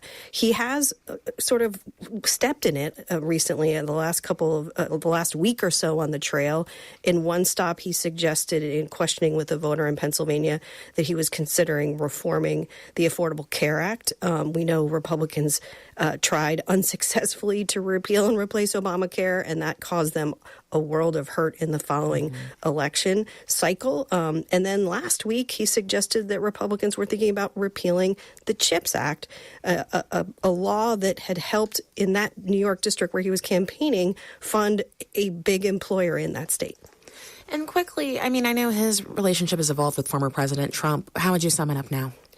I think they are in lockstep. I think he's very close to President Trump. He spent the last year developing a close relationship. They had a relationship. He co-authored a brief in 2020 to challenge the electoral count. And ever since then, he's been really making it a point to be on the same page. Thank you, Deirdre. That is NPR congressional correspondent Deirdre Walsh.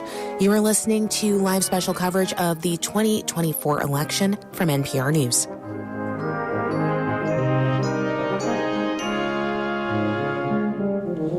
And the special coverage is coming to you here on your local connection to music, news, arts, and views.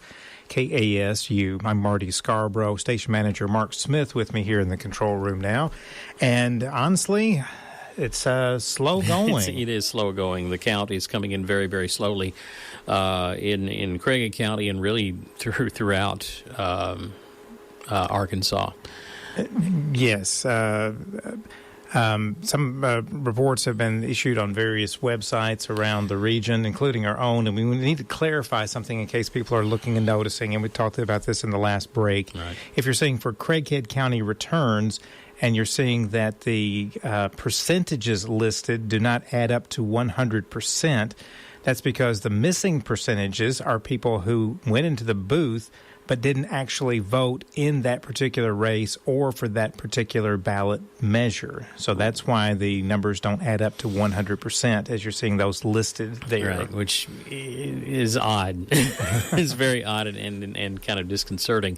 But for instance, there is one race I'm looking at that shows 50% to 40% between the two candidates, which only adds up to 90%, and you wonder what happened to the other 10% of those voters, and apparently those are people who voted but didn't vote in that particular race. Right, exactly. Okay. So I just heard from Rebecca Robinson, KASU reporter at the election annex in downtown Jonesboro, saying that 6 out of 15 precincts, along with early and absentee voting numbers, have been counted now. Okay. And there are more boxes coming in from those other remaining 9 locations. So hopefully within the next hour or so, we should have more complete returns from here in Craighead County that we can share with you. Right, and those should be coming in probably pretty quickly then, and we'll have something definitely more to report in the next hour. So, and really all we can just do for right now is just kind of recap where we already are on some of the races that we've been following throughout the evening. Right. In the Supreme Court Chief Justice Position 1 race, that is very, very close, neck and neck, but Karen Baker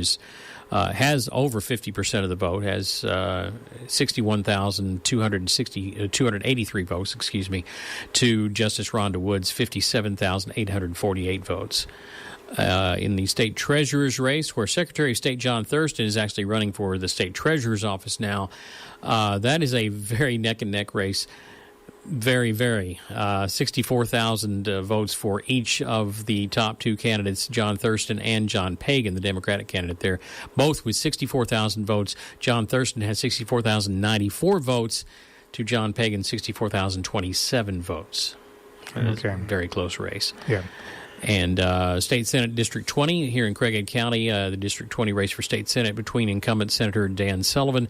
He has 60% of the vote to 40% for Erica Asklund, the Democratic challenger. Okay. Some other things that we're following, of course, the Arkansas U.S. House District 1 seat. As expected, incumbent Rick Crawford winning easily there so far with about 70% of the vote.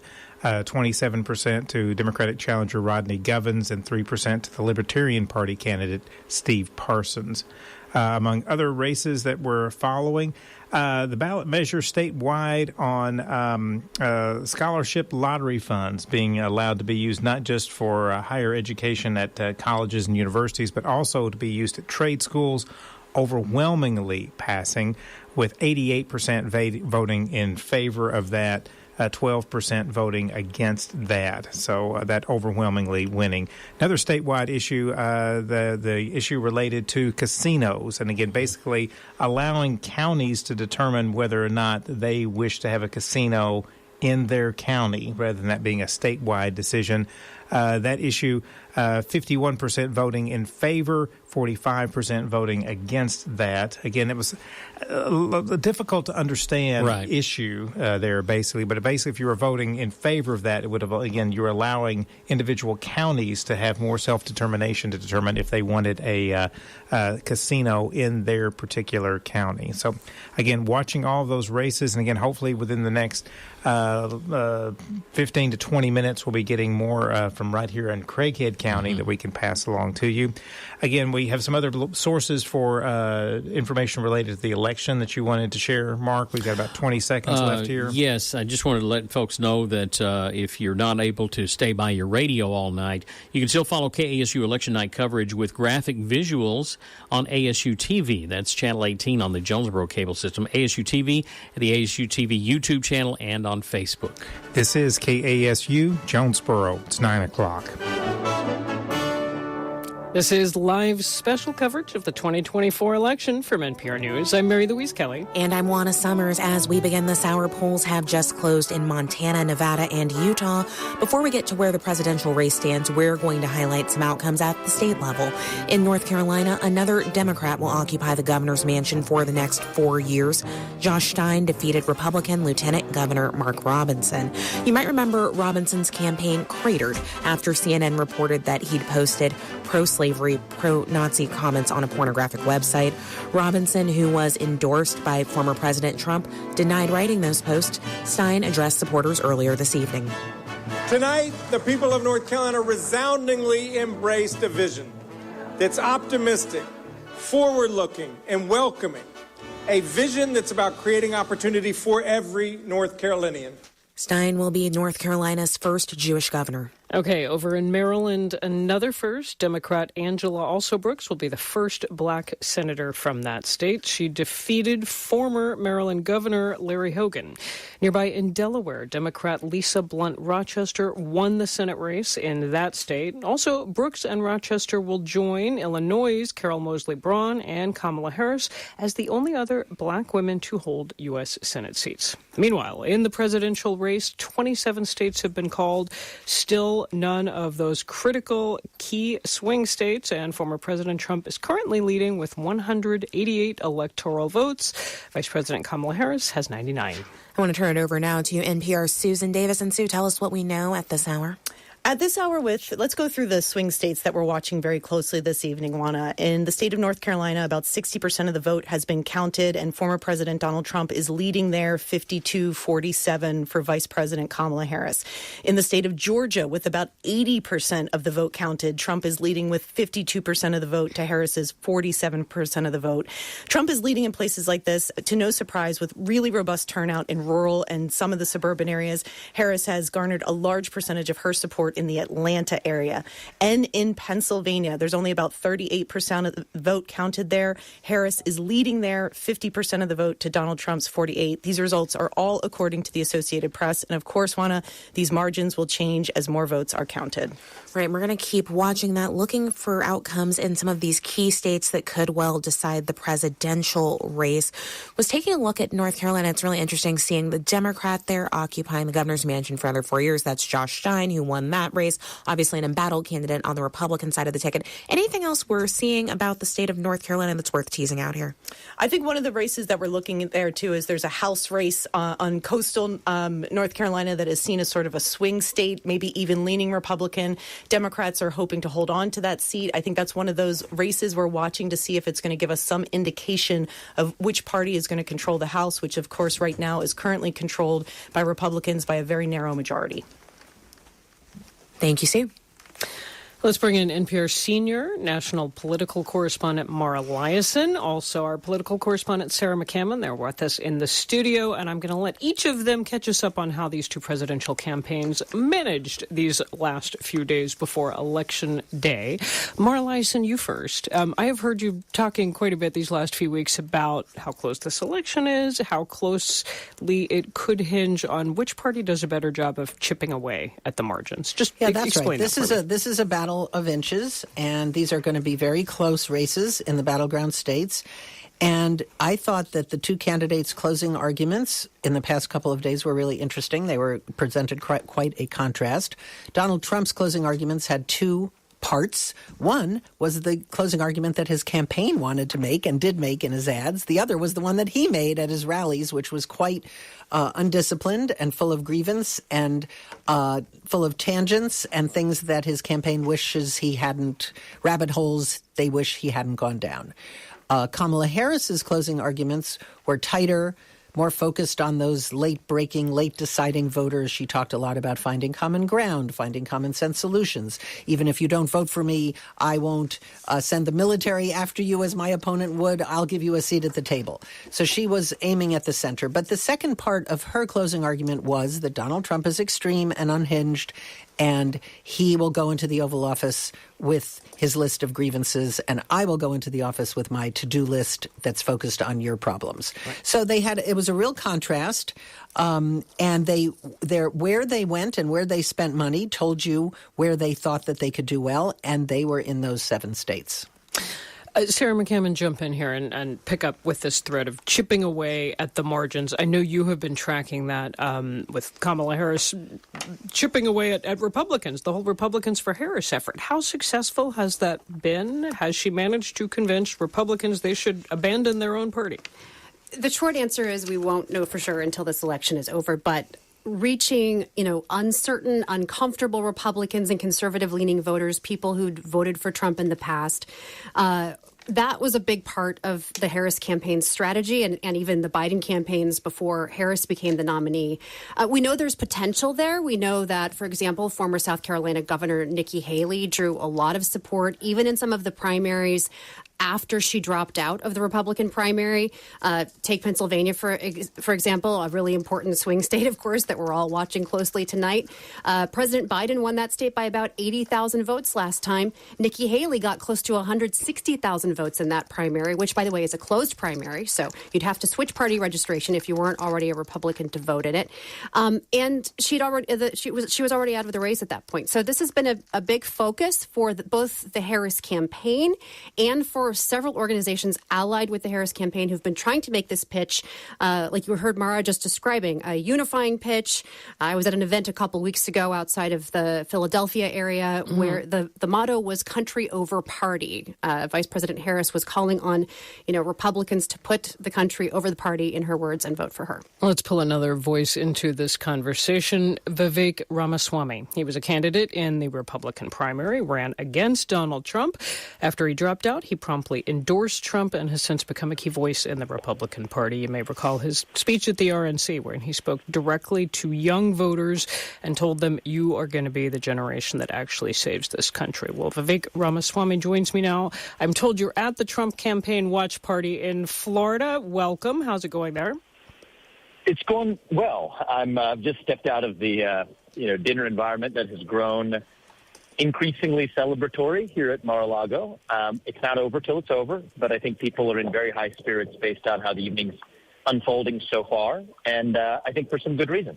I've mentioned you've been a big supporter of Trump. You did criticize his campaign over the summer, and part of your critique was that you felt he wasn't focusing enough on economic policy, on immigration policy, back when Harris ascended to the top of the Democratic ticket. In your view, did the Trump-Vance campaign manage to right the ship and do so in time?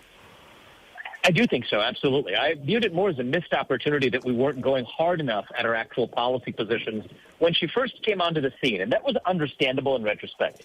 She was a new candidate. Nobody expected, at least from the mainstream view of it, nobody expected that the Democrats would actually replace Joe Biden. They said that was an impossibility. As it unfolded, it was really unclear what Kamala Harris's policy positions actually were. They went to, I think, great lengths to change or obfuscate some of her positions on fracking, on single-payer health care. But once she did start taking policy positions, I think that task became easier. And I think that's one of the things that's made this latter phase of the campaign, this final month, I think a lot more effective for Republicans, as Kamala Harris has done a lot of the work for the Republicans by laying out policy positions that I think were unpersuasive to many undecided voters. And I think it's a good thing for us to be able to decide our elections based on clear-eyed policy visions for the country. Right through to the end of this campaign, Donald Trump has run a campaign fueled by anger, fueled by calls for vengeance, fueled by invitations to violence. Was this a good strategy? Look, I respectfully disagree with the premise in one-sidedly putting that at the feet of Donald Trump. I mean, you have a Democratic Party, including Kamala Harris, that has repeatedly likened Donald Trump to Hitler, has made comparisons of that extreme and hyperbolic sort in an election where there have been not one but two assassination attempts on Donald Trump. And so, and if I may inject, I will note that just on Sunday in Pennsylvania, Donald Trump said he wouldn't mind if someone has to shoot through the fake news. Yesterday, he referred to Nancy Pelosi as evil, sick, crazy, and said, I won't say it, but a word that starts with a B. Mm-hmm. If I may, and what I said is one-sidedly putting this at the feet of Donald Trump without asking parallel questions of Kamala Harris and the Democratic Party. You're at the Trump campaign, so I'm asking you about the Trump campaign. Was this a good strategy to run on anger right up to the end? Well, I think that it's not a good strategy for either political campaign to liken their opponents to Hitler, especially in an environment. And I say this as somebody just taking off a partisan hat here. I think I speak for everybody, including nearly every Democrat, when I say this too. We don't want political violence in this country. The fact that we had two assassination attempts in this election cycle in a matter of months, and the fact, in some ways, that's even sadder, is that that became something that we became so callous to, that we're not even talking about that as a major feature of what happened in this election worries me. And I hope that that is the worst thing that happens not only in this presidential cycle, but in any presidential cycle in my lifetime.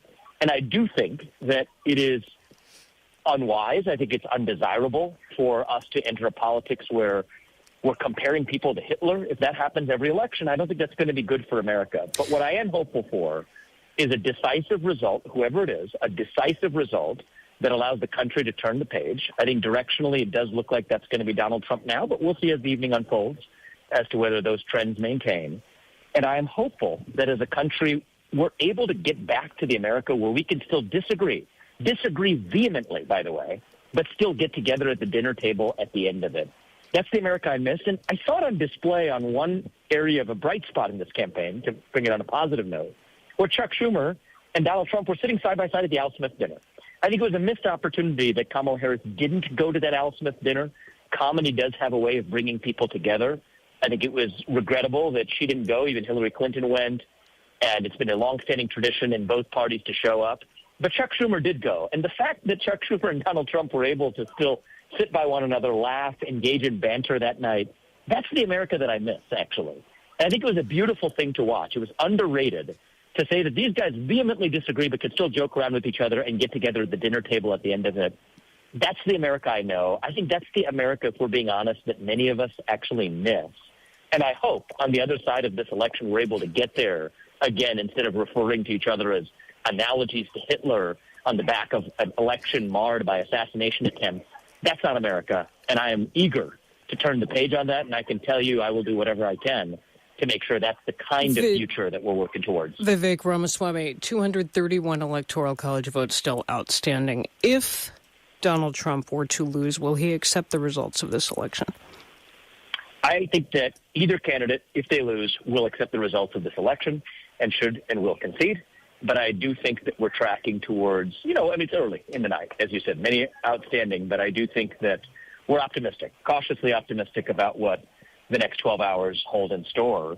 And either way, I do hope that our country's best days are ahead of us. And certainly speaking as an American, not as a Republican or Democrat, that's what I'm rooting for.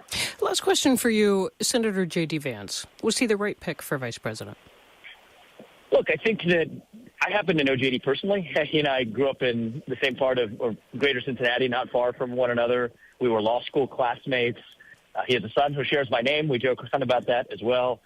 And so he's somebody who, do I agree with him on 100% of policies? No. And that's one of the things that's made our friendship stronger is that we agree on 80% of things, but the 20% where we don't necessarily agree or see eye to eye, we've had a friendship over a decade now where we've pushed each other and owned that, one another's views. And I bring that up to say that, is that the kind of person we want in the vice president's role? Yes, it is. Somebody who's intellectually curious, somebody who's open to new ideas. And even if he disagrees with you, somebody who's still going to be respectful of the policy disagreements, whether it's within the Republican Party or between Republicans and Democrats. I think that's great. And he's also part of a new generation that I think we need in American politics. Right. And so I am hopeful that he's going to be an outstanding vice president for the country. I think he will be. I think it says a lot about Donald Trump as well, that he was able to select somebody who was whether you agree with him or not, you could say he's a very strong intellect. And I think that reflects the kind of self-confidence that Donald Trump brought to the table that Vivek Ramaswamy. Many people may not have done in a similar That position. is Trump supporter Vivek Ramaswamy on the line from former President Trump's election night watch party. Thank you. Thank you. Mara Liasson, quick reaction to that. Well, I think that he was pretty reality-based. He was not saying we've won this election, we only can lose if they cheated. Heads I win, tails you cheated is usually the Donald Trump answer. That's what struck me in this interview, that he said it's early, we feel good, but the votes aren't counted. He said either candidate will concede if they lose. Now, that's his prediction. Donald Trump has never said he would concede an election if he didn't. That's one win. voice we are One hearing voice, tonight yes, from the yes. Trump campaign watch party in Florida. NPR's Mara Liasson, thanks. And you're listening to special coverage here on KASU. I'm Marty Scarborough with Mark Smith, Brandon Tabor. And joining us now from the Craighead County Election Annex in downtown Jonesboro is Rebecca Robinson. Rebecca, what's the latest from your location? Hey, we just got in all the final votes here in Craighead County, and we are entering them in now for the website. Okay, so those are going to be appearing shortly on our KASU website. Do you have the results there in front of you that you could just simply read off to us, some of those vote totals on those races here in Craighead County that have been decided? Could you read that information to us? I can definitely read some of the JP races to you guys. And we have a confirmed runoff for the mayor race. It's between the incumbent Copenhagen and L.J. Bryant. Okay. Regarding the Justice of the Peace races, I believe we also have those here with us. What about the special election for the so-called jail tax? Do you have those final numbers?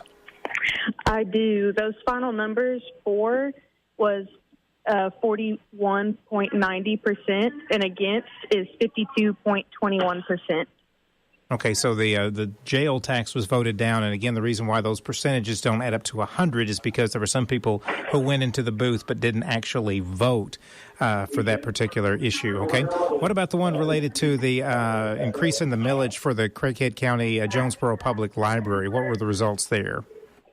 So the for votes were 38.81%, and against was 58.48%. Okay, so a resounding no rejection of the increase of the millage for the Jonesboro Craighead County Public Library. Any other issues? Anything that to report from anything out of the ordinary? Election officials feel that things went well throughout the course of the day today? Yeah, I think that everything went well. There hasn't really been any reported issues, and nothing too alarming has popped up. So no issues of any problems with any kind of things at the polling places around the area. Do you know, and again, I apologize for just throwing this question at you, but in terms of the amount of people who voted on Election Day today compared to the number of early votes? I can look at that real quick for you. It looks like today there was 10,106 people that voted, and early voting was 26,583. Okay, so good numbers there. Okay, Rebecca, anything else you have to add for us tonight from the election election annex? I think that's all from me. Okay. Well, thank you. And thank you to our KASU News intern, Sydney Davis, who's been there helping you out tonight. Thank you for the excellent reporting that you've done for us tonight, Rebecca. Thank you. All right. We're going to bring in KASU's Mark Smith with your thoughts on anything that you've seen here that we need to share with our listeners at this time. Well, she mentioned that the Justice of the Peace races for Craighead County had been decided. We didn't really talk about what was decided, though. For the most part, it looks like I would say totally. Well, no. Let me back up on that. For the most part, most of the incumbents ended up winning those races. Justice of the Peace District 1 incumbent J.P. Brad Knoll defeated his Democratic challenger Jolene Mullet, 1,629 votes to 1,176 votes.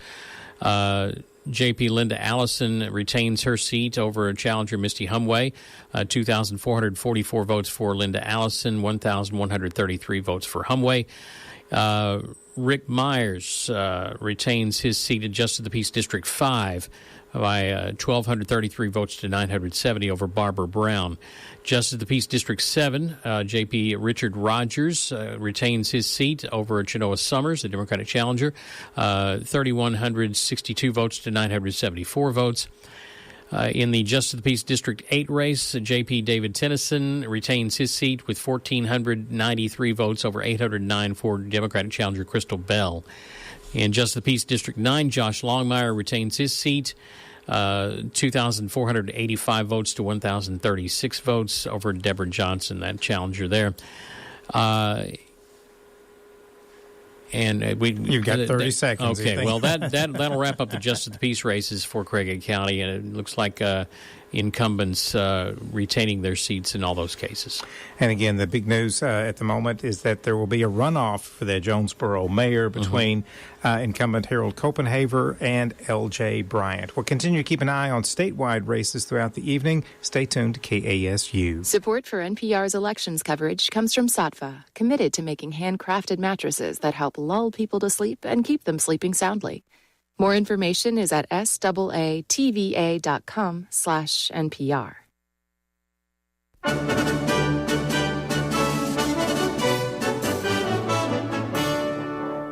This is live special coverage from NPR News. I'm Juana Summers, and polls have closed in all 7 key swing states. And we have a few updates, but no race calls at this hour. So far, the Associated Press has called the race in a number of states, and the electoral counts are as follows. Republican presidential candidate Donald Trump with 198 electoral votes, and Democratic presidential candidate Kamala Harris with 109. We're going to go to Susan Davis now. Sue, what can you tell us about what we know at this moment?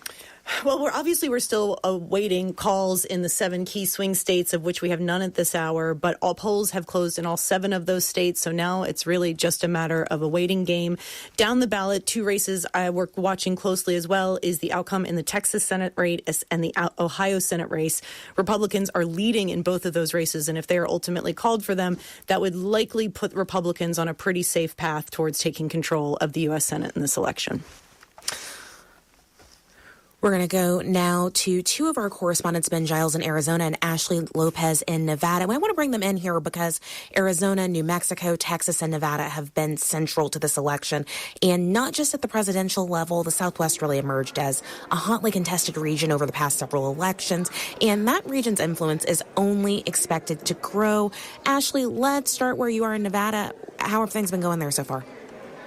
Yeah, well, right now I'm at the election department in Clark County. I mean, this is the one and only place where all the votes in person and mail ballots are going to be processed for the Las Vegas area, which is a key county and what's expected to be a very close race here in Nevada. You know, like a lot of swing states, there have been reports of long lines, a lot of enthusiasm across the state, particularly here in Las Vegas. I actually spent some of the afternoon at a polling site in North Las Vegas. The vibes were very fun there, lots of people voting, and in true Las Vegas style, they had a DJ and food trucks out at the polling site. It was very, very fun, very much a party, and folks were really excited to vote.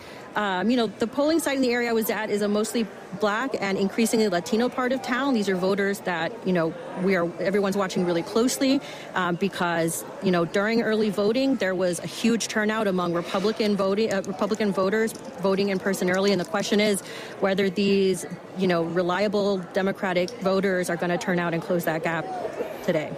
Ben Giles in Arizona, over to you. What are you hearing about when we could be hearing results in that state? Well, we just saw the first initial batch of results trickle in. Now, this is just early votes, mail-in ballots that were turned in before Election Day. But Harris does have an early lead over Trump, according to those results. About 15,000 votes separate the candidates. I'm here at the Democratic Party's watch party in Phoenix, Arizona.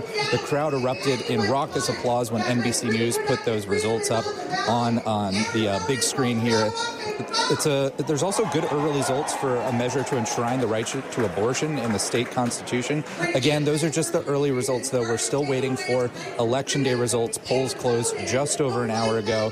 And there's also going to be potentially hundreds of thousands of mail ballots that were turned in at the last minute today. Those will take days to count. Ashley, I want to turn it back to you here. Nevada is one of those places where Democrats have had strong state operations. Can you just paint a picture of what has been happening on the ground there this year? Well, you know, that Democratic turnout machine has been working just like every other election cycle. Yesterday, I followed some canvassing efforts with union members from both the SEIU and the Culinary Union, which is a very powerful and involved union here in the Las Vegas area. And these folks say that they've been knocking on doors for most of the year. They've talked to thousands of voters and been working hard to deliver Nevada for Democrats. You know, they told me they feel pretty good about what's happening. And they also noted that they have come across those voters who they usually can rely on, who are really unhappy about the economy here in Nevada and are, maybe less inclined to vote for Harris this time. But no, they feel pretty good that, Nevada can deliver the state for Democrats again, which they've done since 2008. Ben, I am endlessly fascinated by the state of Arizona. You both live there and cover the state for NPR, and it's had a bit of a, complicated political identity. Voters there, they elect some of the most conservative members of Congress as well as the most liberal. Can you just help us unpack what the political landscape looks like? I hear you chuckling a little bit. Well, yeah, it's just important to remember that, like a lot of states, Arizona's congressional districts are considerably gerrymandered in favor of either Republicans or Democrats. So, for example, there's a district in the West Valley suburbs of Phoenix that's going to elect a new MAGA Republican tonight by an overwhelming majority, because that's the kind of Republican the GOP base has been electing in recent Arizona primaries. But in November, what we see is Republican voters here have demonstrated a propensity for splitting the top of the ticket and electing Democrats who are running as moderates. We first started to see this in 2018 when the state elected a Republican governor, but also Kyrsten Sinema, who was then a Democrat, to the U.S. Senate. Since then, Democrats have swept 2 more U.S. Senate races. They also rejected MAGA candidates running for governor, secretary of state, and attorney general in 2022. That was a considerable win for Democrats here that built on President Biden's narrow 10,000 vote victory here 4 years ago. That is NPR's Ben Giles and Ashley Lopez. Thanks to both of you. Thank you. We were just hearing a little bit about Latino voters, and I want to stay on that topic and flesh it out some with NPR congressional correspondent Claudia Grisales, because Claudia has been covering Latino voters extensively this election. Claudia, just walk us through how the two parties, how they have each tried to reach this group. Right. Democrats for a very long time had a pretty strong dominating role when it came to Latino voters. But what we've seen is Republicans have made really strong inroads with Latino voters, especially in certain pockets of the country. For example, we look at how red Florida looks tonight. One of those reasons is Latinos have gravitated to Republicans. They've delivered a very strong message to Latinos that they won't bring socialism, for example. And, of course, Democrats will argue this is misinformation. We're not bringing the Socialist Party that Latinos are familiar with from the countries they immigrated from. Still, this has resonated. And a lot of Republicans, for example, Rick Scott has done, the senator who is on course to win re-election tonight, has done a lot of work with Latinos, specifically Puerto Ricans in Central Florida, for example. They needed to have more English classes, and Scott's campaign heard about this, and they've worked with them for years. And so that's another example. Cubans overwhelmingly, for example, in South Florida, support Republicans because of these concerns of Cuban Americans in terms of Fidel Castro and worries that would come back. And then when we look at Texas, for example, along those border regions, that's where Republicans have also made inroads in terms of issues with immigration. Latinos who have immigrated have also raised concerns that mirror much of the U.S. population, which is that the worries of folks coming across, staying in the country that are undocumented. I was going to ask about immigration. Obviously, a huge issue in the campaign writ large. Does one party have an advantage here with Latino voters? Yeah, it depends in the area you're looking at. So in Texas, Latinos are gravitating towards Republicans. In when you look at Latinos the overall in the U.S., if they turn out, Democrats are likely to win in terms of swing states, especially. But that's where Democrats run into issues, which is turnout for Latino voters. That continues to be an issue, even as they've become, for example, 1 in every 4 voter in Arizona, a very important swing state this year. Still, there are concerns throughout the country that Latinos just do not turn out as much as other populations, other demographics do. One of the biggest themes of this election, stories of this election, has been the gender gap. Right. This, of course, the first presidential election since the Dobbs decision overturning Roe versus Wade. All kinds of questions about whether that will drive women in record numbers to vote and how it might influence their vote. How does the gender gap play out in the Latino community? It is going to play a big role in terms of projections, what we've heard ahead of this election this year. And the reason why is we have heard that a lot of Latina voters are worried about issues such as abortion that are on the ballot, for example, in Arizona, that will energize those voters.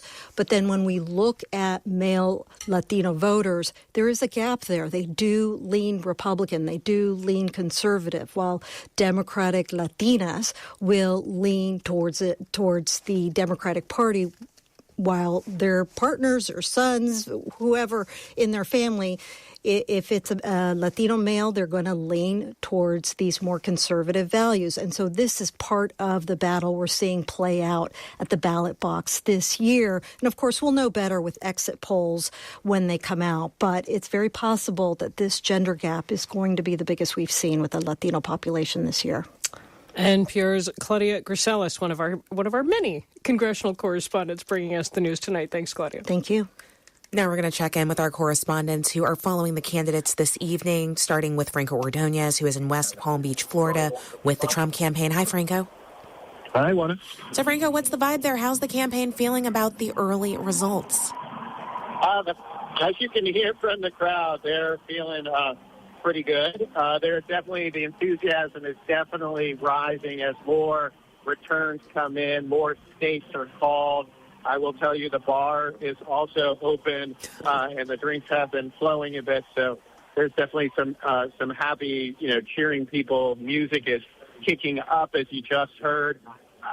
There's still obviously a lot of counting to happen. But surprisingly, CNN was just on the monitors here at the convention center in West Palm Beach, and they played some of the latest results in Pennsylvania, North Carolina, and Georgia. And with Trump ahead, that gave the crowd a big boost. And there's a lot of cheering and a lot of crowding. But again, still a lot of counting to be done. And we'll just note here that the Associated Press has not made calls in any of the 7 key states that we have been watching that will determine this election. But Franco, I'm curious, what are you hearing from those who are supporting from the president, former President Trump, about what they're watching, what indicators they're looking for that this is going to be a good night for him? What they're watching for, they're really like the rest, like so many people, they're definitely watching the battleground states. They're watching North Carolina. They're watching Georgia. Everybody has their eyes on Pennsylvania. I will say there's quite a bit of attention on North Carolina, particularly, a lot of uncertainty about North Carolina. Trump won North Carolina in his last 2 elections in 2020 as well as 2016. But clearly, the campaign sees that as a vulnerability, considering how many times they visited North Carolina in the last several weeks. In the last couple, even over the last weekend, at least 4 times. So a lot of attention on North Carolina, which is absolutely a must-win state for Trump. So I think there's a lot of, cautiousness about watching those returns, which is why the crowd was so happy to see, at least at this point, Trump ahead in North Carolina. NPR's Franco Ordonez, thank you. Thank you. All right, so that's the latest from the Trump campaign. Let's head over to the Harris campaign, which is where we find our colleague Deepa Shivaram. She is there at Howard University here in Washington. Hi, Deepa. Hey there. All right, same question to you. What's the energy? What's the mood? What's the vibe over there at Howard? Yeah, I would say I think it's sort of shifted from the original couple hours when folks started coming in. You know, there was a lot of music and dancing and performances on stage. And now the crowd has literally shifted from like facing the stage to turning to some of these really large TV screens that they set up here on the Yard, which is Howard's like main quad on campus outside. I would say, you know, there's a couple thousand people here and folks are cheering. CNN is on playing on the TV screens. They're cheering whenever there's good news about Kamala Harris. But otherwise, it is like an intense focus is how I would describe it. People are very, very, very attentive watching the screens and listening to what's going on. It's quieted down here a little bit just in the last hour or so. I was texting with a Democratic source who was saying, you know, there are some nerves at this point, but acknowledging that this race was always going to be close, and it's kind of that realization coming in that counting votes is a slog. It takes some time. So some nerves, but also, you know, not counting anything out yet. I will say there is a large group of Harris supporters and donors who had gathered at a hotel in downtown Washington, who some of them have started to kind of come in and fill out this space a little more here on the Yard, and we are potentially expecting remarks from Vice President Harris, though that is still unclear. All right, Deepa Shivaram bringing us the latest from the Harris Campaign Watch Party over at Howard University in Washington. Lots more ahead, lots more analysis, lots more news. We'll be with you all night. You're listening to special coverage from NPR News. Let's bring in NPR correspondent Alyssa Nadworny. She has been following the states where abortion is on the ballot. And Alyssa, there are a number of them. Tell us what the latest is. So we have gotten results in Florida, which was a big one that we were watching. Now, in Florida, voters were asked to essentially protect abortion up to the point of fetal viability, which is 24 weeks. Now, Florida has a current 6-week ban, so that would have been a big jump. The majority of voters voted for this amendment, but it wasn't enough to meet a 60% threshold. That's what they needed to pass the measure. So it didn't pass. It failed there. But we did have abortion measures that passed in New York and in Maryland. Now, those are places where they already protected abortion in their state legislatures, so this would just enshrine it in the Constitution. So those were results that we were expecting.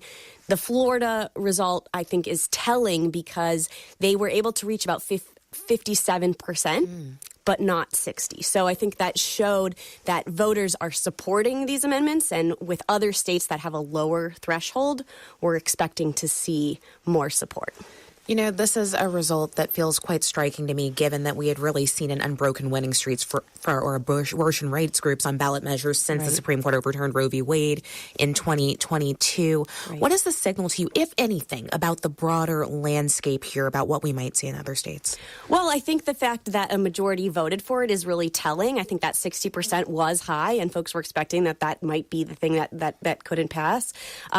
We're waiting to find out results in places like Missouri, which has a near total abortion ban. Right now, you know, polls are showing that the majority of voters in Missouri may pass a protection up to viability. That would jump from nearly, nothing to 24 weeks. That would be huge. We're also looking for places like Montana that has historically voted red to see, will they protect the right to an abortion in their state constitution? So lots more results, to come tonight. And I'll note here, I don't know if you've seen this, that we're seeing that Colorado voters have approved an amendment that would put the state's current broad abortion access laws into the state constitution, too. And Colorado is a place that, again, already protected abortion. So about half of those 10 states had protections for abortion. And again, yes, enshrining into the state constitution this protection.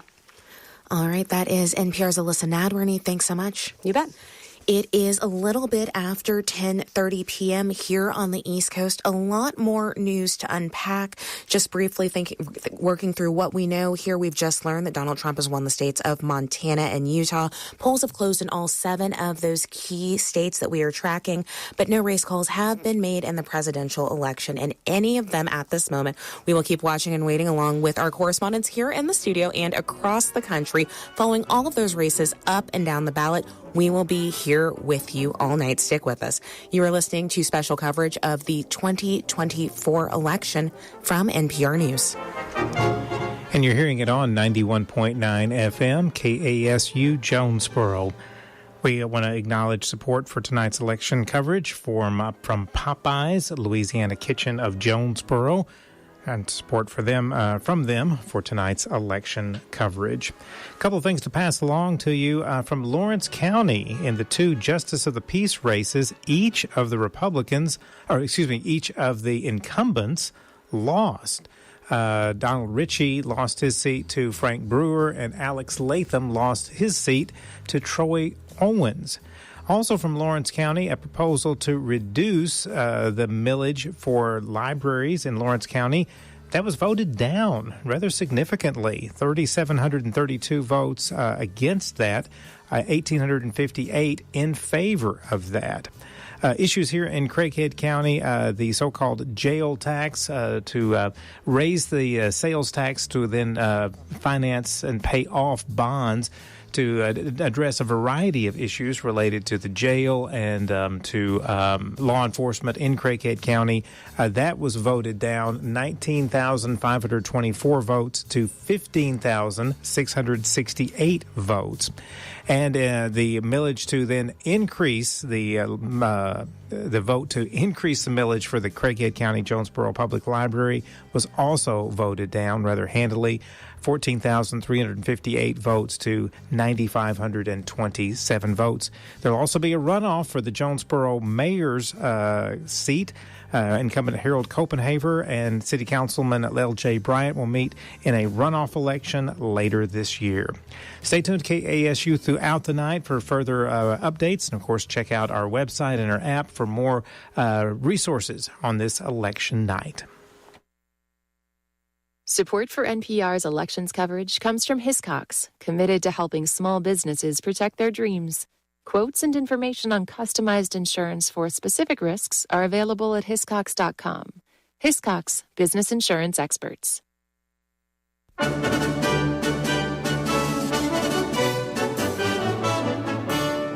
This is NPR's live special coverage of the 2024 presidential election. I'm Mary Louise Kelly. And I'm Juana Summers. If you're just joining us, polls have closed this hour in Montana, Utah, and Nevada. That means polls have now closed in all 7 key swing states we've been tracking throughout this contest.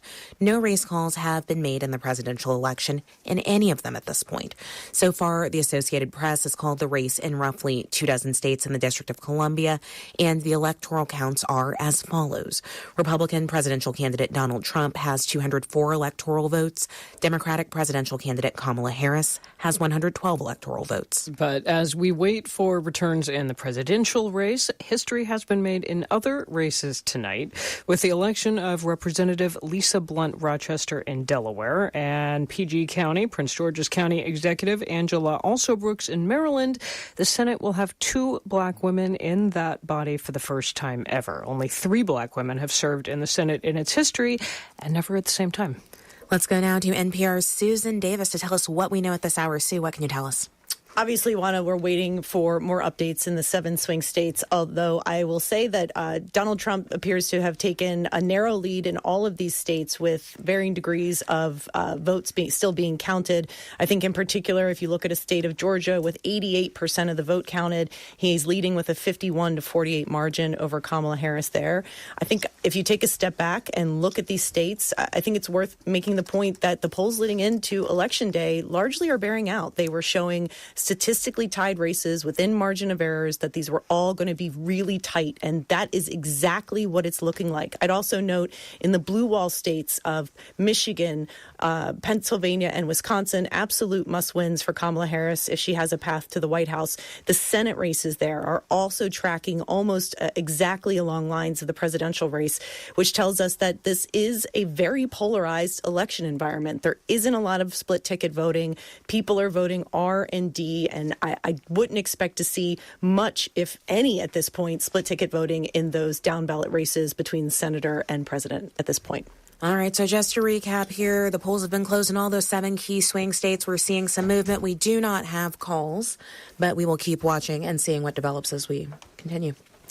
We absolutely will. For now, we're going to go to NPR White House correspondent Asma Khalid. She's here in the studio. And I want to ask, Vice President Harris has campaigned very clearly, very directly on the thread that she sees former president posing to democracy. It was a key element all the way through her closing argument to voters, which is interesting because that has swung around a little bit in her brief campaign since she joined the top of the ticket. Days. Yep. Yes, indeed. Where there was at one point it looked like she might try to minimize him, say my opponent is kind of a joke, and now it's no, this guy is serious. He's a threat to democracy. That's where it has landed. That is, and I was struck by that too because it is the central argument that Joe Biden had when he was running for president. He would often say routinely that he believed that Donald Trump was a threat to democracy. But to your point, when Harris first launched her presidential campaign, she spoke a lot about freedom, particularly a woman's right to choose, right? Beyonce's song Freedom became the anthem at her rallies.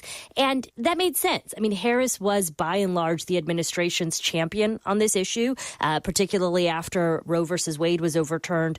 But look, ultimately, they did pivot in the closing days. You heard her talk a lot about how she thought Trump was, in her words, quote, unstable and out for unchecked power. This is a message that the campaign believes translates particularly well to key demographic groups that they've been trying to court. And Mary Louise, like you'd go out to rallies in, say, Oakland County outside of Detroit, Michigan. They were trying to win over college-educated voters, women, suburbanites, all demographic groups that they believe are really important. That is part of their strategy to win more convincingly in the suburbs. Well, and it's interesting because her campaign had two tasks. One, let's build opposition to Trump, but also let's build enthusiastic support for Harris. How she balanced that? Yeah, and that is something that you look, I will say that if you go to her rallies, there are thousands of people there. And to me, that is the best sort of anecdata I can give is that there is a noticeable difference. When I would go to, say, Joe Biden events before he dropped out, these were quiet, say a couple hundred people sitting very quietly in chairs. You go to Kamala Harris events, these are like concerts with DJs, people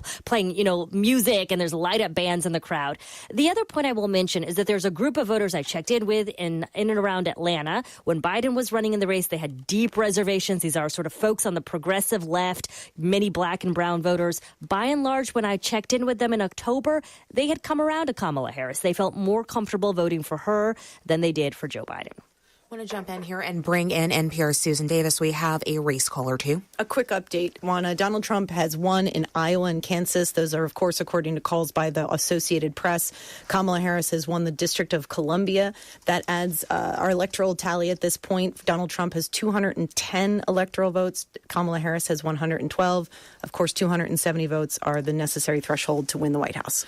Osman, so I want to stick with you on this just for 1 second because this Iowa result is really interesting to me. There was a bit of a shockwave over the weekend for those of us who pay really close attention to political polls, and that was when a very well-respected poll in the state of Iowa showed Vice President Harris leading by 3 percentage points. Not a huge lead, but still very significant in a state that wasn't supposed to be in play, and yet that is not what came to pass. That's right. And the reason, if you looked deeper into that data, that it did look competitive in that poll was particularly because, again, of white women, older women. These are a key base of the campaign that the Harris campaign have been trying to court, a key voting block. So looking at this result in Iowa, look, I'm not saying that women, older women, white women all vote the same everywhere, but it is a very interesting result that doesn't match with that very high-profile poll. The Kansas result, on the other hand, a little bit more expected, perhaps, right? That's true. And also, Iowa is a state that doesn't look like the rest of the country. It doesn't tell you a whole lot about the state of America. It does tell you a little bit about the region. I think Asma is exactly right, is that it did tell us what we already know, is that there is a pretty vast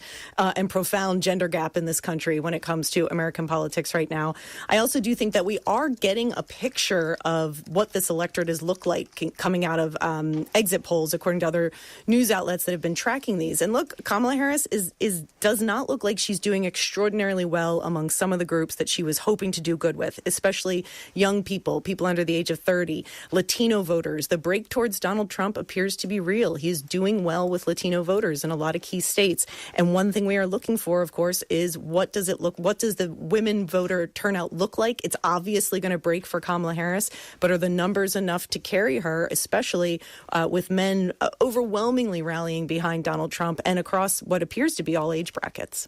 Yeah, if I can jump in here real quick. I mean, one thing that I was routinely struck by in the sort of closing days of Kamala Harris's campaign was this deliberate courtship of what I would describe as being sort of white college-educated voters in the suburbs. There were expectations, and there have been expectations, that Harris could potentially win a larger percentage of white voters than any Democrat in recent history. But there are, to Sue's point, some warning signs, particularly with Latino voters, some concerns we heard coming into this election about younger black men. We saw Donald Trump courting Muslim and Arab American voters. And so these all kind of poke holes in the broad, diverse coalition that you saw Democrats build 8 years ago. I want to bring in Mara Eliason, who is still in the studio with us as we start to approach the 11 p.m. hour here on the East Coast. Your broad take on what you're seeing so far. Is it going as we might have expected, as the polls told us to expect? Well, it certainly is going as the polls suggested. It's super, super tight.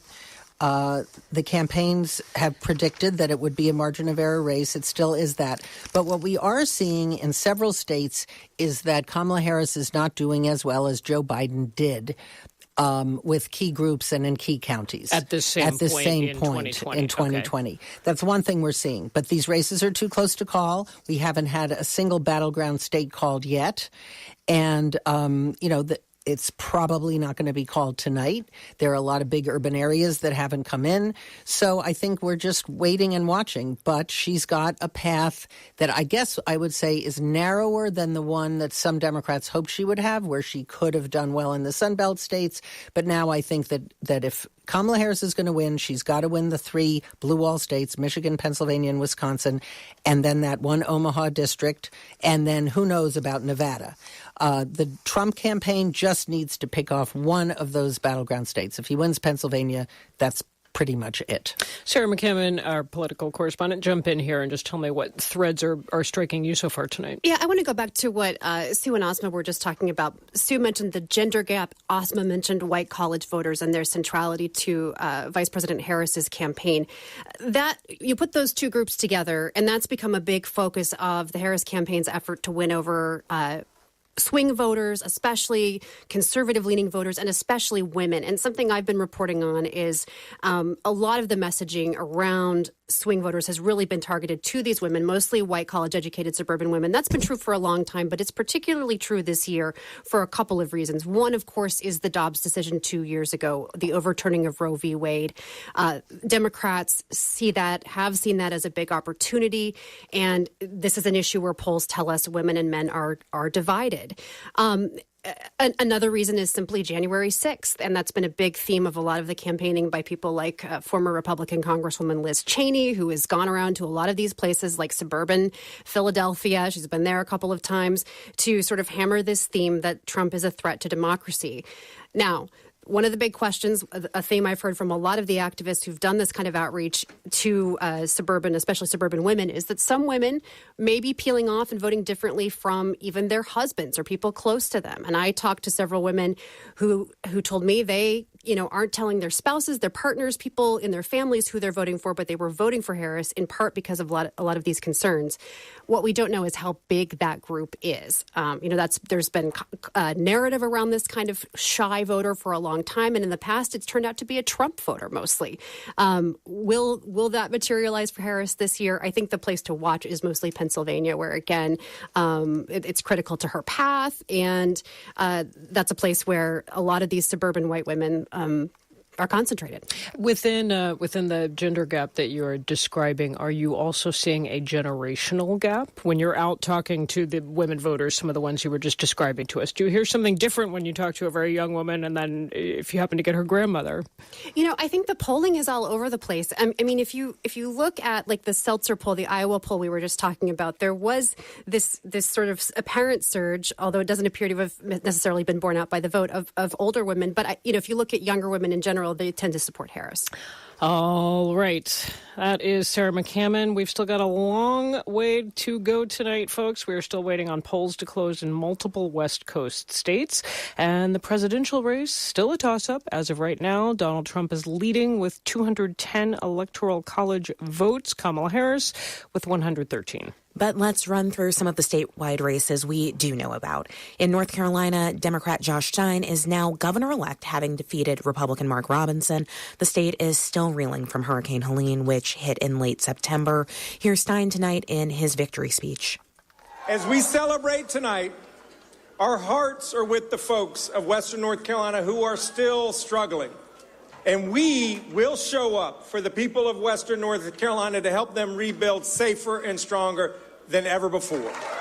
In Maryland, another Democratic victory. Angela Alsobrooks defeated former Governor Larry Hogan to become the state's first black senator. Here she is just moments ago. And to those Marylanders whose support I have yet to earn, I may not have won your vote, but I want you to know that I hear your voice, and I will be your senator too. Over to Republican victories now. Republican John Curtis has won a Senate seat in Utah. Republican Mike Kehoe has been elected governor of Missouri. Republican Kelly Ayotte has won the governor's race in New Hampshire. In West Virginia, Republican Governor Jim Justice has won the state's open Senate seat. That is the one vacated by Joe Manchin, who decided not to run for re-election. But we're still awaiting results in the presidential race in the key swing states of Michigan, Wisconsin, Arizona, and Pennsylvania, whose Governor Josh Shapiro spoke tonight to reassure the public that the voting process was going smoothly. Donald Trump had earlier claimed that there was, quote, massive cheating in Philadelphia. Every legal, eligible vote will be counted and counted accurately, and the will of the people here in the Commonwealth of Pennsylvania will be respected.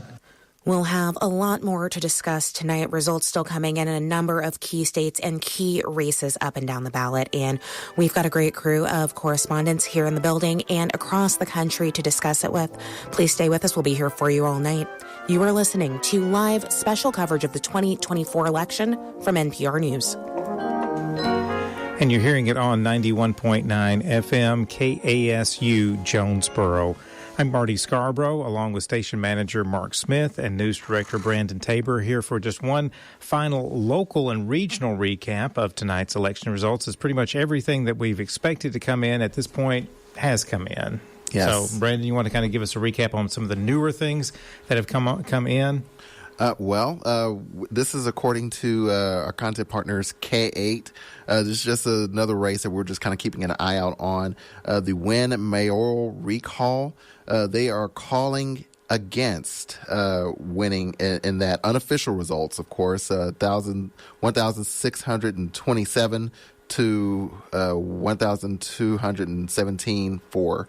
And in Parkin, this is all in Cross County. In Parkin, they have voted for recalling that mayor, Diane Patterson, 191 to 180 against. So that is that's happening over there in Cross County.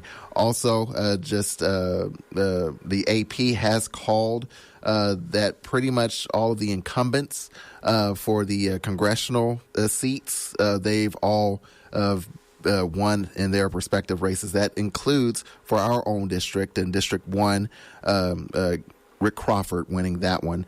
And they have also called for Arkansas Issue 1 for winning that with over 786,000 votes for on that one. So, yeah.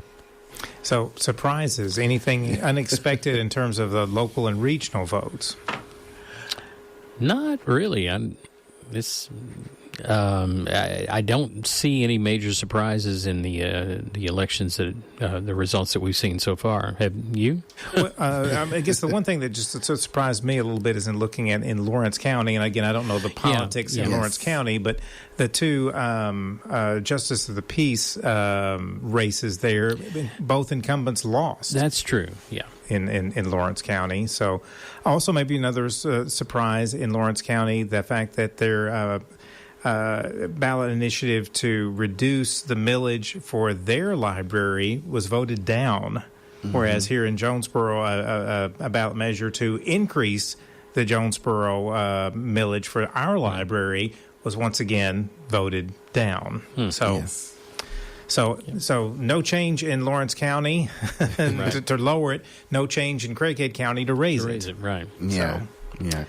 And we also do want to remind that the mayoral race in Jonesboro, that is going into a runoff between Mayor Harold Copenhaver and Councilman L.J. Bryant, and that is going to happen in December. So, of course, you want to tune in to KASU. We'll let you know when that is going to happen and tell you when and how to vote.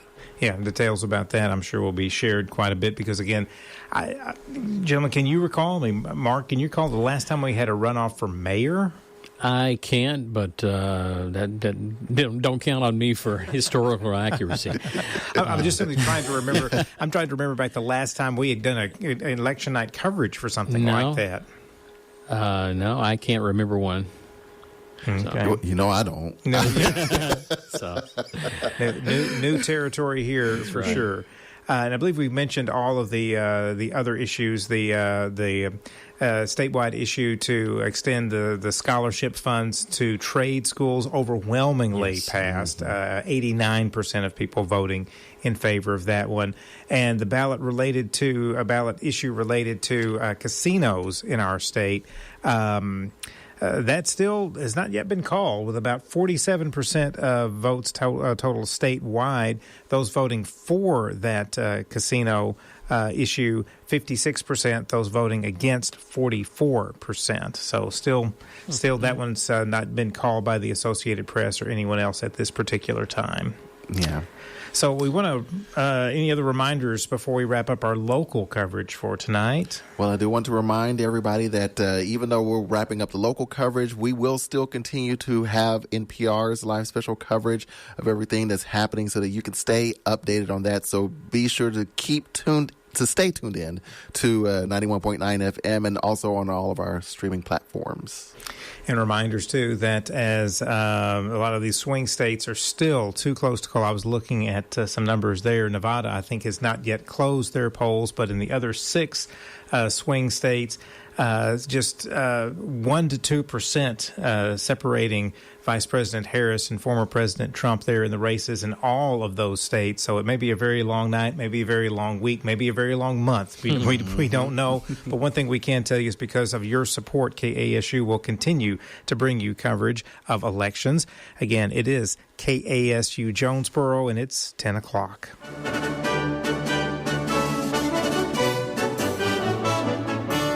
This is live special coverage from NPR News. I'm Mary Louise Kelly. And I'm Scott Detrow. Polls have just closed in California, Oregon, Idaho, and Washington. And with just an hour left of Election Day 2024 here on the East Coast, we are still awaiting calls in those 7 critical battleground states: North Carolina, Michigan, Wisconsin, Arizona, Nevada, Pennsylvania, and Georgia. More than 30 states have been called by the AP, and that leaves former President Donald Trump with 210 electoral votes and Vice President Harris with 113.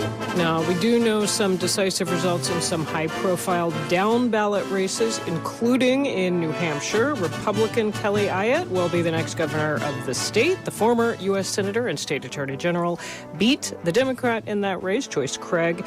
That was what was described as the country's most competitive 2024 gubernatorial election. Meanwhile, in Missouri, Republican Josh Hawley has been re-elected to the U.S. Senate.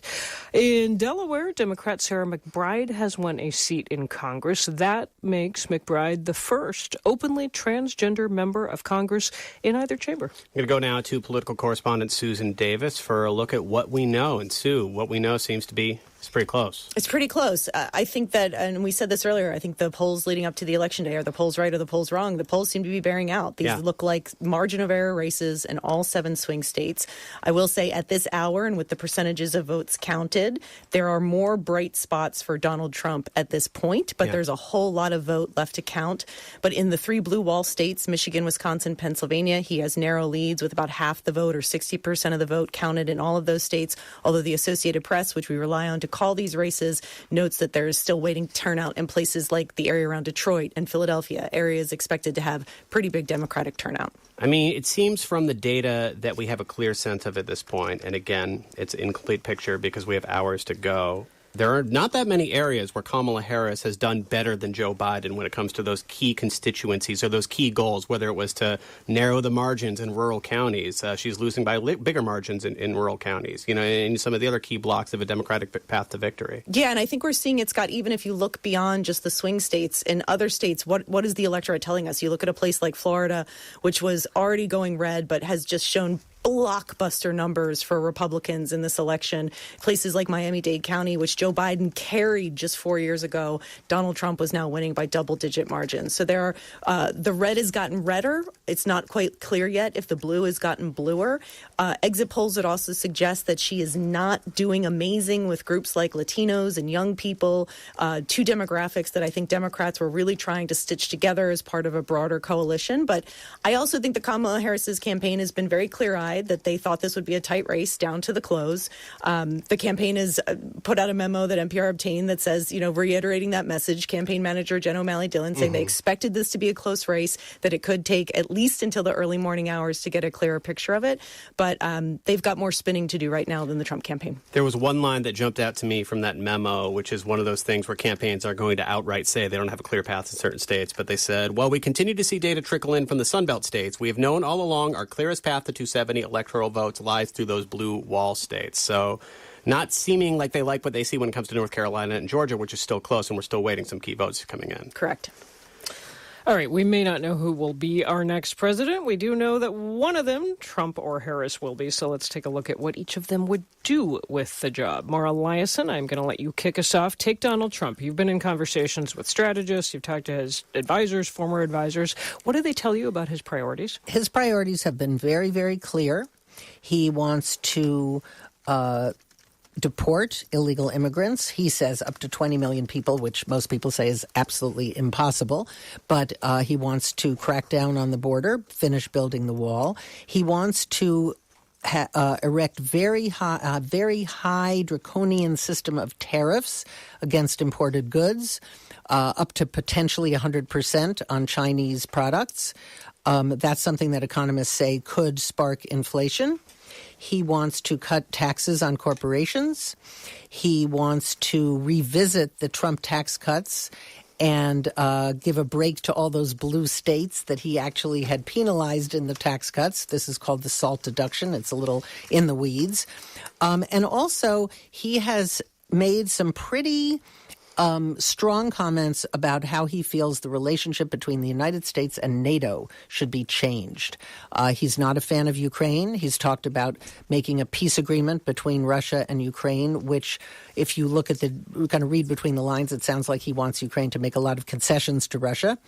And the other things are that he's talked very, very clearly and explicitly about using the Department of Justice to take revenge on his political opponents. He's also talked about potentially using the military against his political opponents. He's talked about certain enemies of his that should face televised military tribunals like Nancy Pelosi, Liz Cheney, Mark Milley, the former Joint Chiefs of Staff. So we don't know how much of his first program will be tariffs, how much of it will be revenge, how much of it will be tax cuts, but he's been pretty clear. He has been clear in his words. I will say, as you well know, when you speak to his advisors, when you speak to his surrogates, they will tell you, oh, he didn't really mean it, or you're taking that out of context. How much of all of this will depend on who's surrounding him? Well, that is a really good point. I have never covered a presidential election where so many of a candidate's surrogates and even voters say things like, oh, he's just kidding. He's not serious. He was sarcastic. I think politicians are usually pretty transparent. They tell you what they want to do, and if they get elected, they try to do it. But some of the things that Donald Trump has been proposing have been so extreme that his supporters and surrogates, including J.D. Vance, have to say, oh, no, he's just kidding. So I take the guy at his word. One last thing. Project 2025, we've heard a lot about it. This is this policy document written, spearheaded by the Conservative Heritage Foundation. Trump says that's not my plan. However, many of the people who did write it have worked for him over the years or are and might advising again. him now. Right. If you look at that document, how much might we expect any of it to correlate with what he would actually do if we return him, the American voters return him to the White House? I think a lot of it will be correlated. Taking out all references to climate change, for instance, I think that a lot of it could be enacted. Now, of course, that depends if he has a Republican or Democratic House. It certainly looks like he's on track, if he is elected, that the Senate will be Republican. We don't know about the House yet, and that will make a big difference about who's ever in the White House can get their agenda enacted. Okay, Mara Liasson. Going to go now to Asma Khalid and then have the same conversation about how a President Harris would govern. But Asma, before we get into that, there was one more point you wanted to make about this memo that the Harris campaign has put out, seeing the path they see forward, and it's notable that it's a pretty narrow path that they're talking about. You made a point that you saw a difference in how Jen O'Malley Dillon, the key strategist of this campaign, is framing things tonight in the 11 o'clock hour compared to the last few days. Yeah, right. This memo refers to the fact that the, quote, clearest path to 270 electoral votes lies through the blue wall states. The campaign's been holding a series of calls almost daily now for the last few days, and they have repeatedly talked about all 7 of these key swing states as being within the margin of error. They saw a path to victory in all of them. They felt like at this point in the race, things were not tightening down just to a couple of key states. So I was struck by the sort of different tune we're hearing from them now. I mean, look, Scott, I was out covering Harris over the weekend. The 2 states we visited, in particular, where she had massive concert rallies, were Georgia and North Carolina. They were clearly also focused on those states. And again, votes still coming in, but right now she's behind in both those states. But let's talk about a world where Harris wins Pennsylvania, Michigan, Wisconsin, wins those 270 electoral votes. It's plausible still. Right, it is plausible. Yeah. What would the Harris presidency focus on? What would be the top agenda item? Yeah, I've been looking into this, Scott, and, the sort of broad broad priority, and she says this repeatedly, that her top priority would be to cut costs. And she's laid out a whole economic agenda for how she'd want to do this. She's talked about a federal ban on price gouging. She's talked about an expanded child tax credit, a $25,000 down payment for first-time home buyers. So this is all within the broad umbrella of trying to cut costs. She's also spoken about the idea of expanding Medicare coverage to help cover the cost of home health care for seniors. And look, to me, this speaks to the fact that what we are seeing, and we have heard this and seen this in polls for many months now, is that inflation, the rising costs that people have felt, has been the top concern. It's been one of the biggest priorities for voters. She knows she needs to address it. You've seen so much of the messaging from Democrats around the economy. And of course, in order to do this, that means she has to have a cooperative legislature. Yeah. That seems very unclear. The one thing I will say, Scott, that she has talked explicitly about doing via executive order on day one. And that caught my ear because if she were to win, she would be following a president of the same party. But the one thing she's spoken about is the fact that she would want to ensure that there would eliminate unnecessary degree requirements for federal jobs. I do want to ask about that, though. This is a vice president trying to succeed a president whose administration she serves in. She got this question a lot and became a political hot button. What ways would a Harris presidency differ from a Biden presidency? Are there any big areas where you think this would be a different course, whether it's foreign policy or whether it's the domestic priorities? Well, or is it unclear? When she has been asked that question, yeah, very famously on The View, initially she said not that anything that she could think of, right? And over time she has tried to sort of navigate that question, I think, more effectively for voters. But look, by and large, Scott, I mean, she would be a sitting vice president who then becomes a president-elect. That is the first time we've seen this in more than 30 years since George H.W. Bush. It is an unusual situation, but it is not uncommon for a vice president to, by and large, embrace the policies of their predecessors. When I talk to folks around her, you'll hear that there will be a difference in emphasis. There will be a difference in who she staffs and who she's prioritized. She has historically, even in the days of her Senate office, prioritized bringing in people from all sorts of different walks of life, having a very diverse staff, and that is something I've routinely heard from people close to her. That's White House correspondent Asma Khalid. Asma, thanks so much. Good talking to you. All right, let's get out in the country and specifically to Pennsylvania, that state we have heard so much about in this campaign and we'll be hearing more about tonight. That is where we find Hansi Lo Wang, our voting correspondent. He is in Philadelphia. Hey there, Hansi. Hey, Mary Louise. Hi. So I am told that you were at a press conference tonight where y'all got an update on bomb threats sent to multiple Pennsylvania counties. What happened? What'd you learn? Right. To be clear, I was watching a live stream. The press conference was in Harrisburg, and important to point out, Pennsylvania's governor has said there's no credible threat to the public, but Pennsylvania's top election official says the counties that got these bomb threats received email messages, and this affected some polling locations in the Philadelphia suburb of Chester County, for example. The local district attorney there says a court allowed the affected polling sites to be relocated and extended voting hours for the affected voters. And state and local officials said they're in touch with law enforcement, including at the federal level. It's not clear how many counties in Pennsylvania got these bomb threats. I've confirmed 4 so far, but in one of those counties, Center County, home to Penn State's main campus, officials say roughly a dozen counties received threats. And what was the impact on voting? Was anybody unable to vote because of this, because a precinct was closed for a bit? It delayed voting for some folks, and some folks had to get extended hours.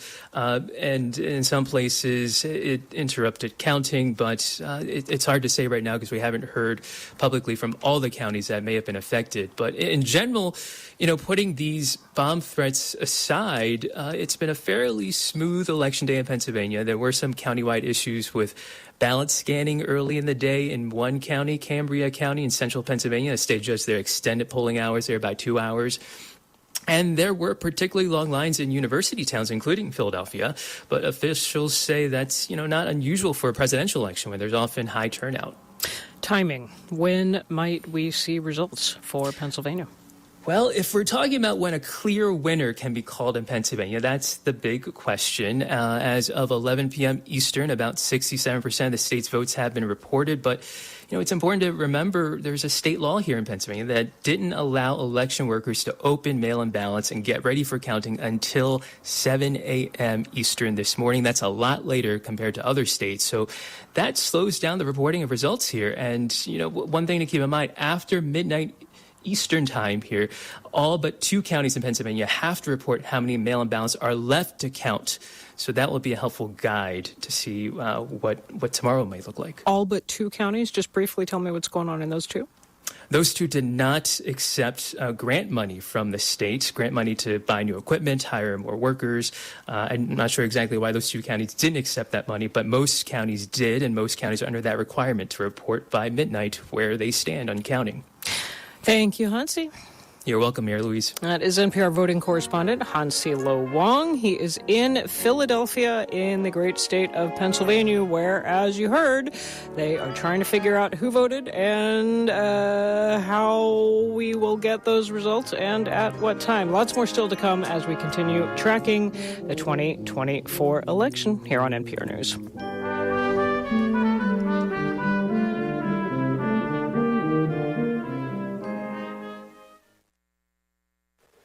We're going to bring in Matt Gorman now, a Republican strategist with Targeted Victory. He was a senior aide to Senator Tim Scott's presidential campaign, and before that, he was communications director for the National Republican Congressional Committee. Matt, good to talk to you. Hey, great to be on with you guys tonight. I want to talk presidential in a few minutes, but we haven't focused on the Hill as much, so I want to start with how you're feeling and what you're seeing about the House specifically. Do you see Republicans holding the House right now, or do you see a tricky path there? Look, my thought is the same as it was going into this evening. The House is going to follow very closely what the presidential does. Yeah. Right? Susan Wild, for instance, in Pennsylvania, 7. Right now, the Republicans have a slight lead. We're still waiting on some of her counties to come out. Also watching Michigan 7. That's an open seat. Alyssa Slotkins up for Senate. Has parts of Oakland County, which is some of the swingiest counties in Michigan there. But shorthand, whoever wins the presidency is going to have a House, most likely, of their party. We are seeing a story of Donald Trump doing better in rural parts of these key states than he did 4 years ago. To you, is that the big story? What are the other data points where you have a clear picture so far, at least as of 11 o'clock on election night, and what are you seeing? A couple things. It's death by 1,000 cuts in a lot of these counties. I'm looking at, for example, Lackawanna County up in northeast Pennsylvania. Yeah. That's home to Scranton. Irish Catholic Democrats, also home to the Biden family. And Biden won that by 9 points in 2020. Trump only lost it by 3 in 2016 when Obama in 2012 won it by 12. So what I'm trying to say is... and Harris is up about 3 points there, so not anywhere near that Biden margin. Yeah. The other, we got about a minute and 30 left. You have seen the Democratic Party focus almost obsessively on the suburbs in recent years and seen a lot of growth there in the Trump era. Did Donald Trump lose support in the suburbs from what you've seen so far, or did he hold steady? It was a realignment. We did lose support in the suburbs. We gained it in the rural areas, and we gained it among low propensity voters like African-American men, Hispanic men. I mean, look, I understand the Democrats have done a bang-up job about drilling into the suburbs, but they did it at the expense of almost all other subgroups. Mm-hmm. And I think that's what's costing them right now. Do you see the Harris campaign says they see a path through the blue wall states? Do you see that, or do you think Donald Trump picks one of them off at this point in time? I will say this. If you're releasing memos like the campaign manager for the Harris campaign is in the middle of vote counting, that's never a good sign. It's a good sign you're on defense. Otherwise, you'd let the votes come in as they would. I think they're trying to spin a very nervous performance right now currently in the Harris campaign. In 10 seconds, what is your biggest open question for the next few hours?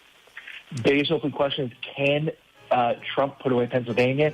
If he can, it's good night. All right, Matt Gorman, sticking to the time limit. I appreciate it. A Republican strategist with Targeted Victory, giving his thoughts on election night so far. All 7 of those states we have been obsessively focused on all year are exactly as expected, incredibly close right now. We will bring you the results throughout the night. You're listening to live special coverage from NPR.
Support for NPR's elections coverage comes from Saatva, committed to making handcrafted mattresses that help lull people to sleep and keep them sleeping soundly.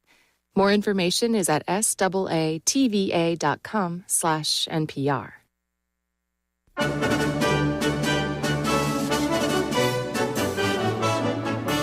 This is live special coverage of the 2024 election from NPR News. I'm Mary Louise Kelly. And I'm Scott Tetro. At this hour, here is where the electoral count stands in the race for the White House. Former President Donald Trump has 214 electoral votes.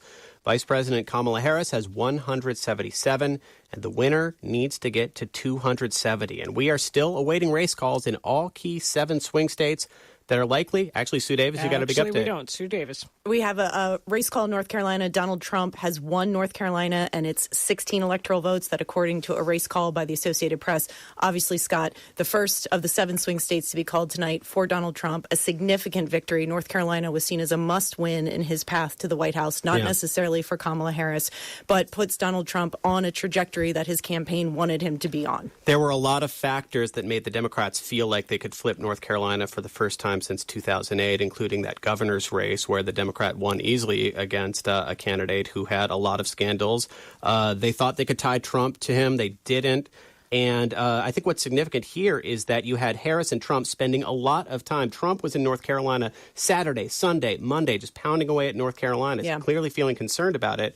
it works out, Trump wins. Look, North Carolina has also been a place of Democratic hope because Barack Obama carried it in 2008. And there was some semblance of hope that maybe the Obama coalition could be reassembled, especially because North Carolina is one of the states where the population's growing. It has large pockets of young people, of non-white voters, of college-educated voters, exactly the kind of coalition that Kamala Harris could maybe stitch together a winning coalition. But it's not a surprise that Donald Trump, again, Republicans have carried the state in every election since 2008.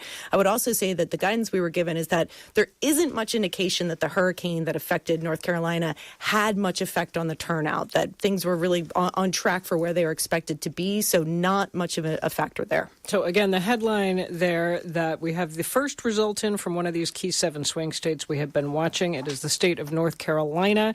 And according to a race call by the Associated Press, Donald Trump has won it. Sue Davis, just outline for us the path to the presidency, how it is narrowing what is looking more or less viable at this point. Here we are a little after 11:20 on the East Coast. Look, the two paths of the two campaigns, I mean, the blue wall is obviously, I think, blue wall or bust for Kamala Harris at this point in the evening. She must win Michigan, Wisconsin, and Pennsylvania. A Trump win in any of those three, I think at this point would put him on a very clear path to victory.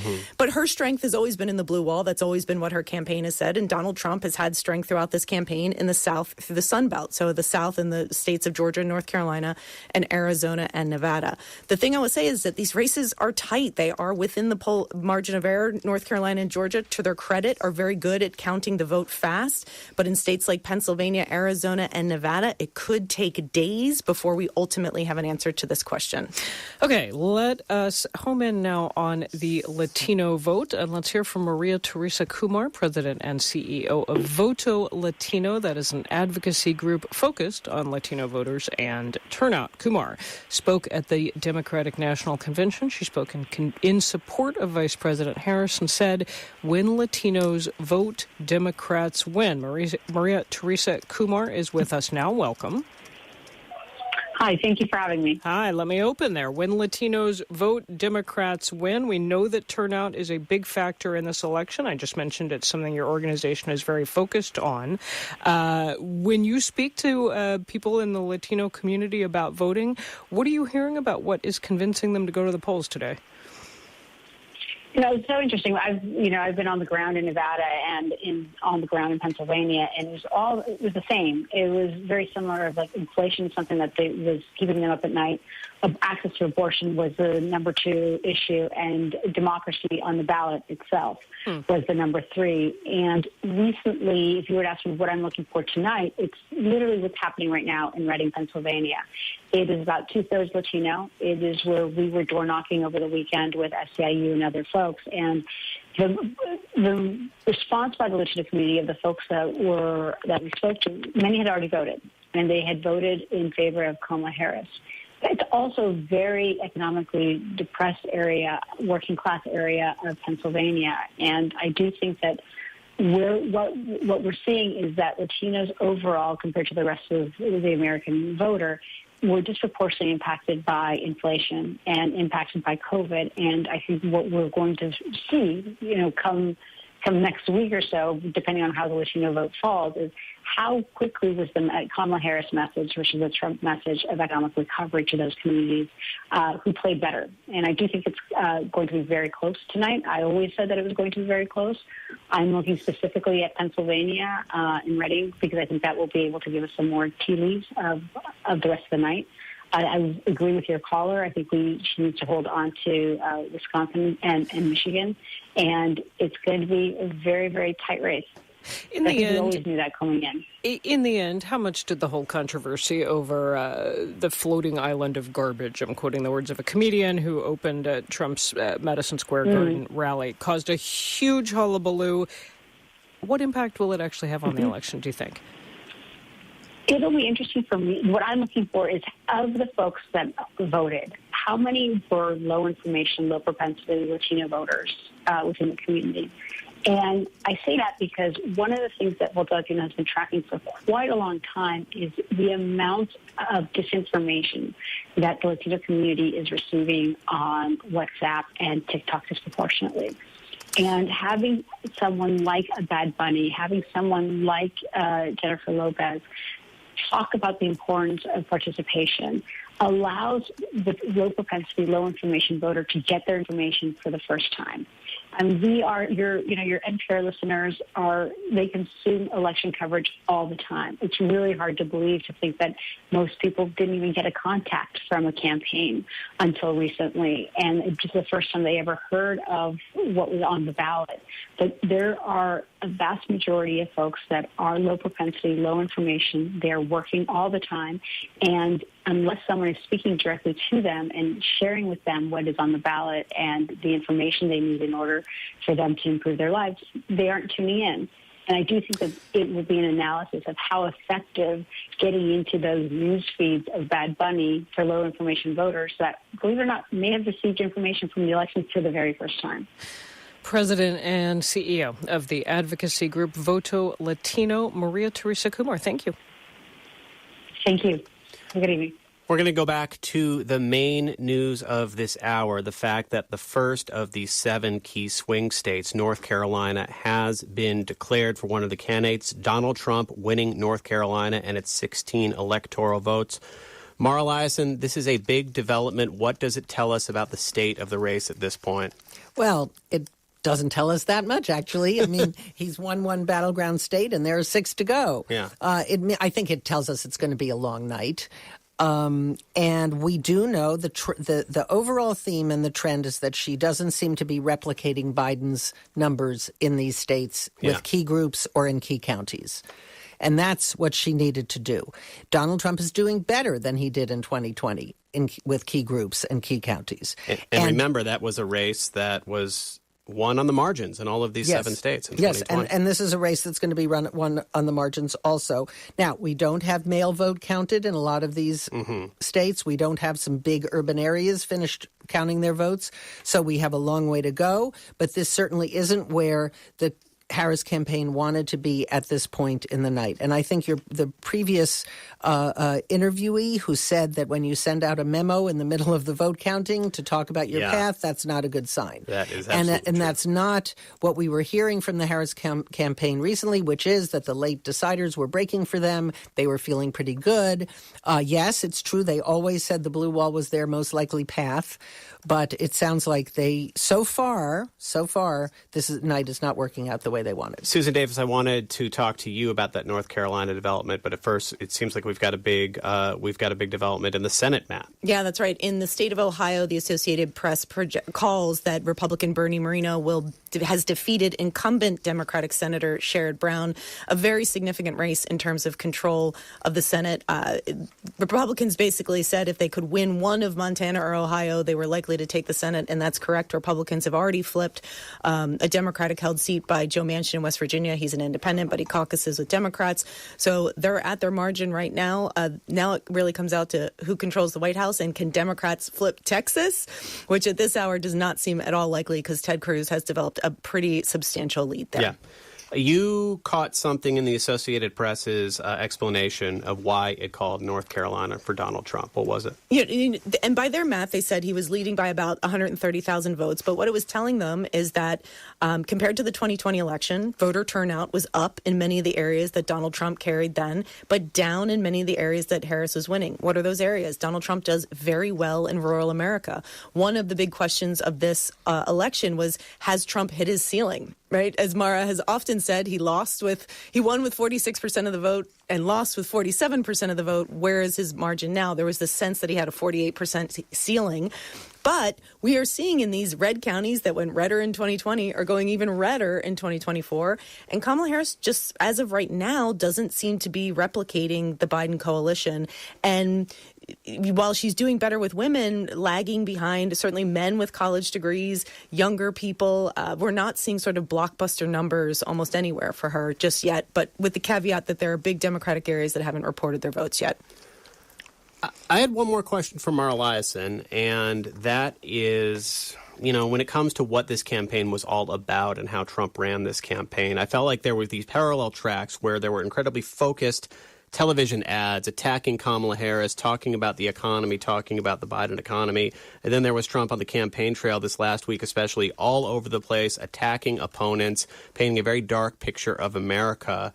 and yet it seems to have resounded with a big chunk of voters turning out in those rural parts of at least this key swing state more than before. Yes.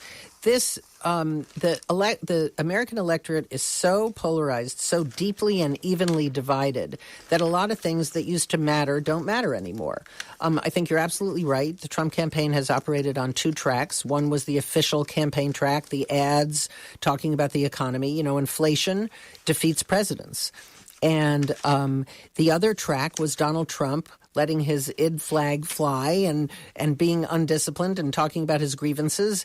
And that either didn't hurt him or it actually was something that his supporters really like because he gives the middle finger to the establishment.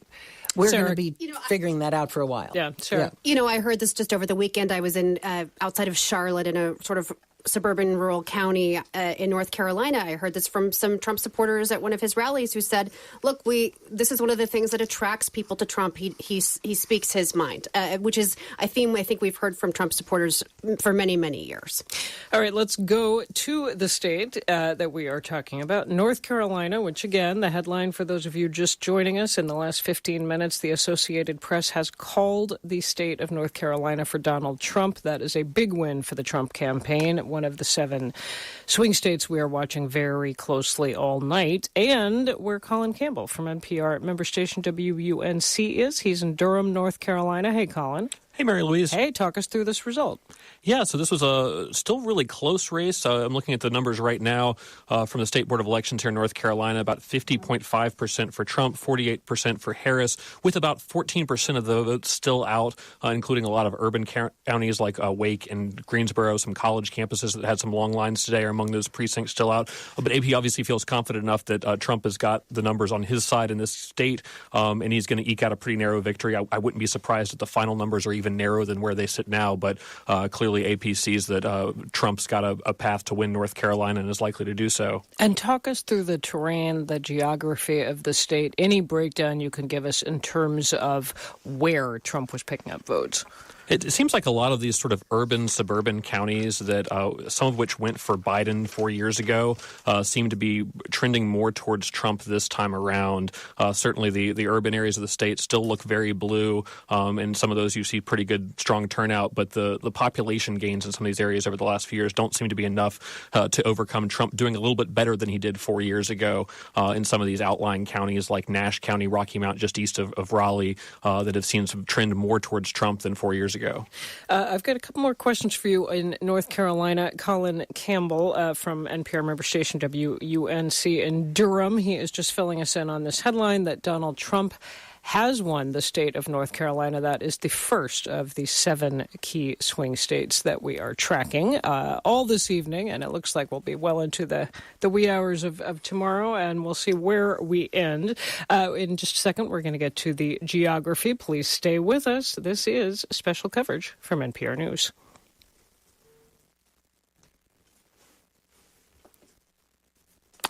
And Colin Campbell from WUNC. Talk me through this number that we just heard Susan David.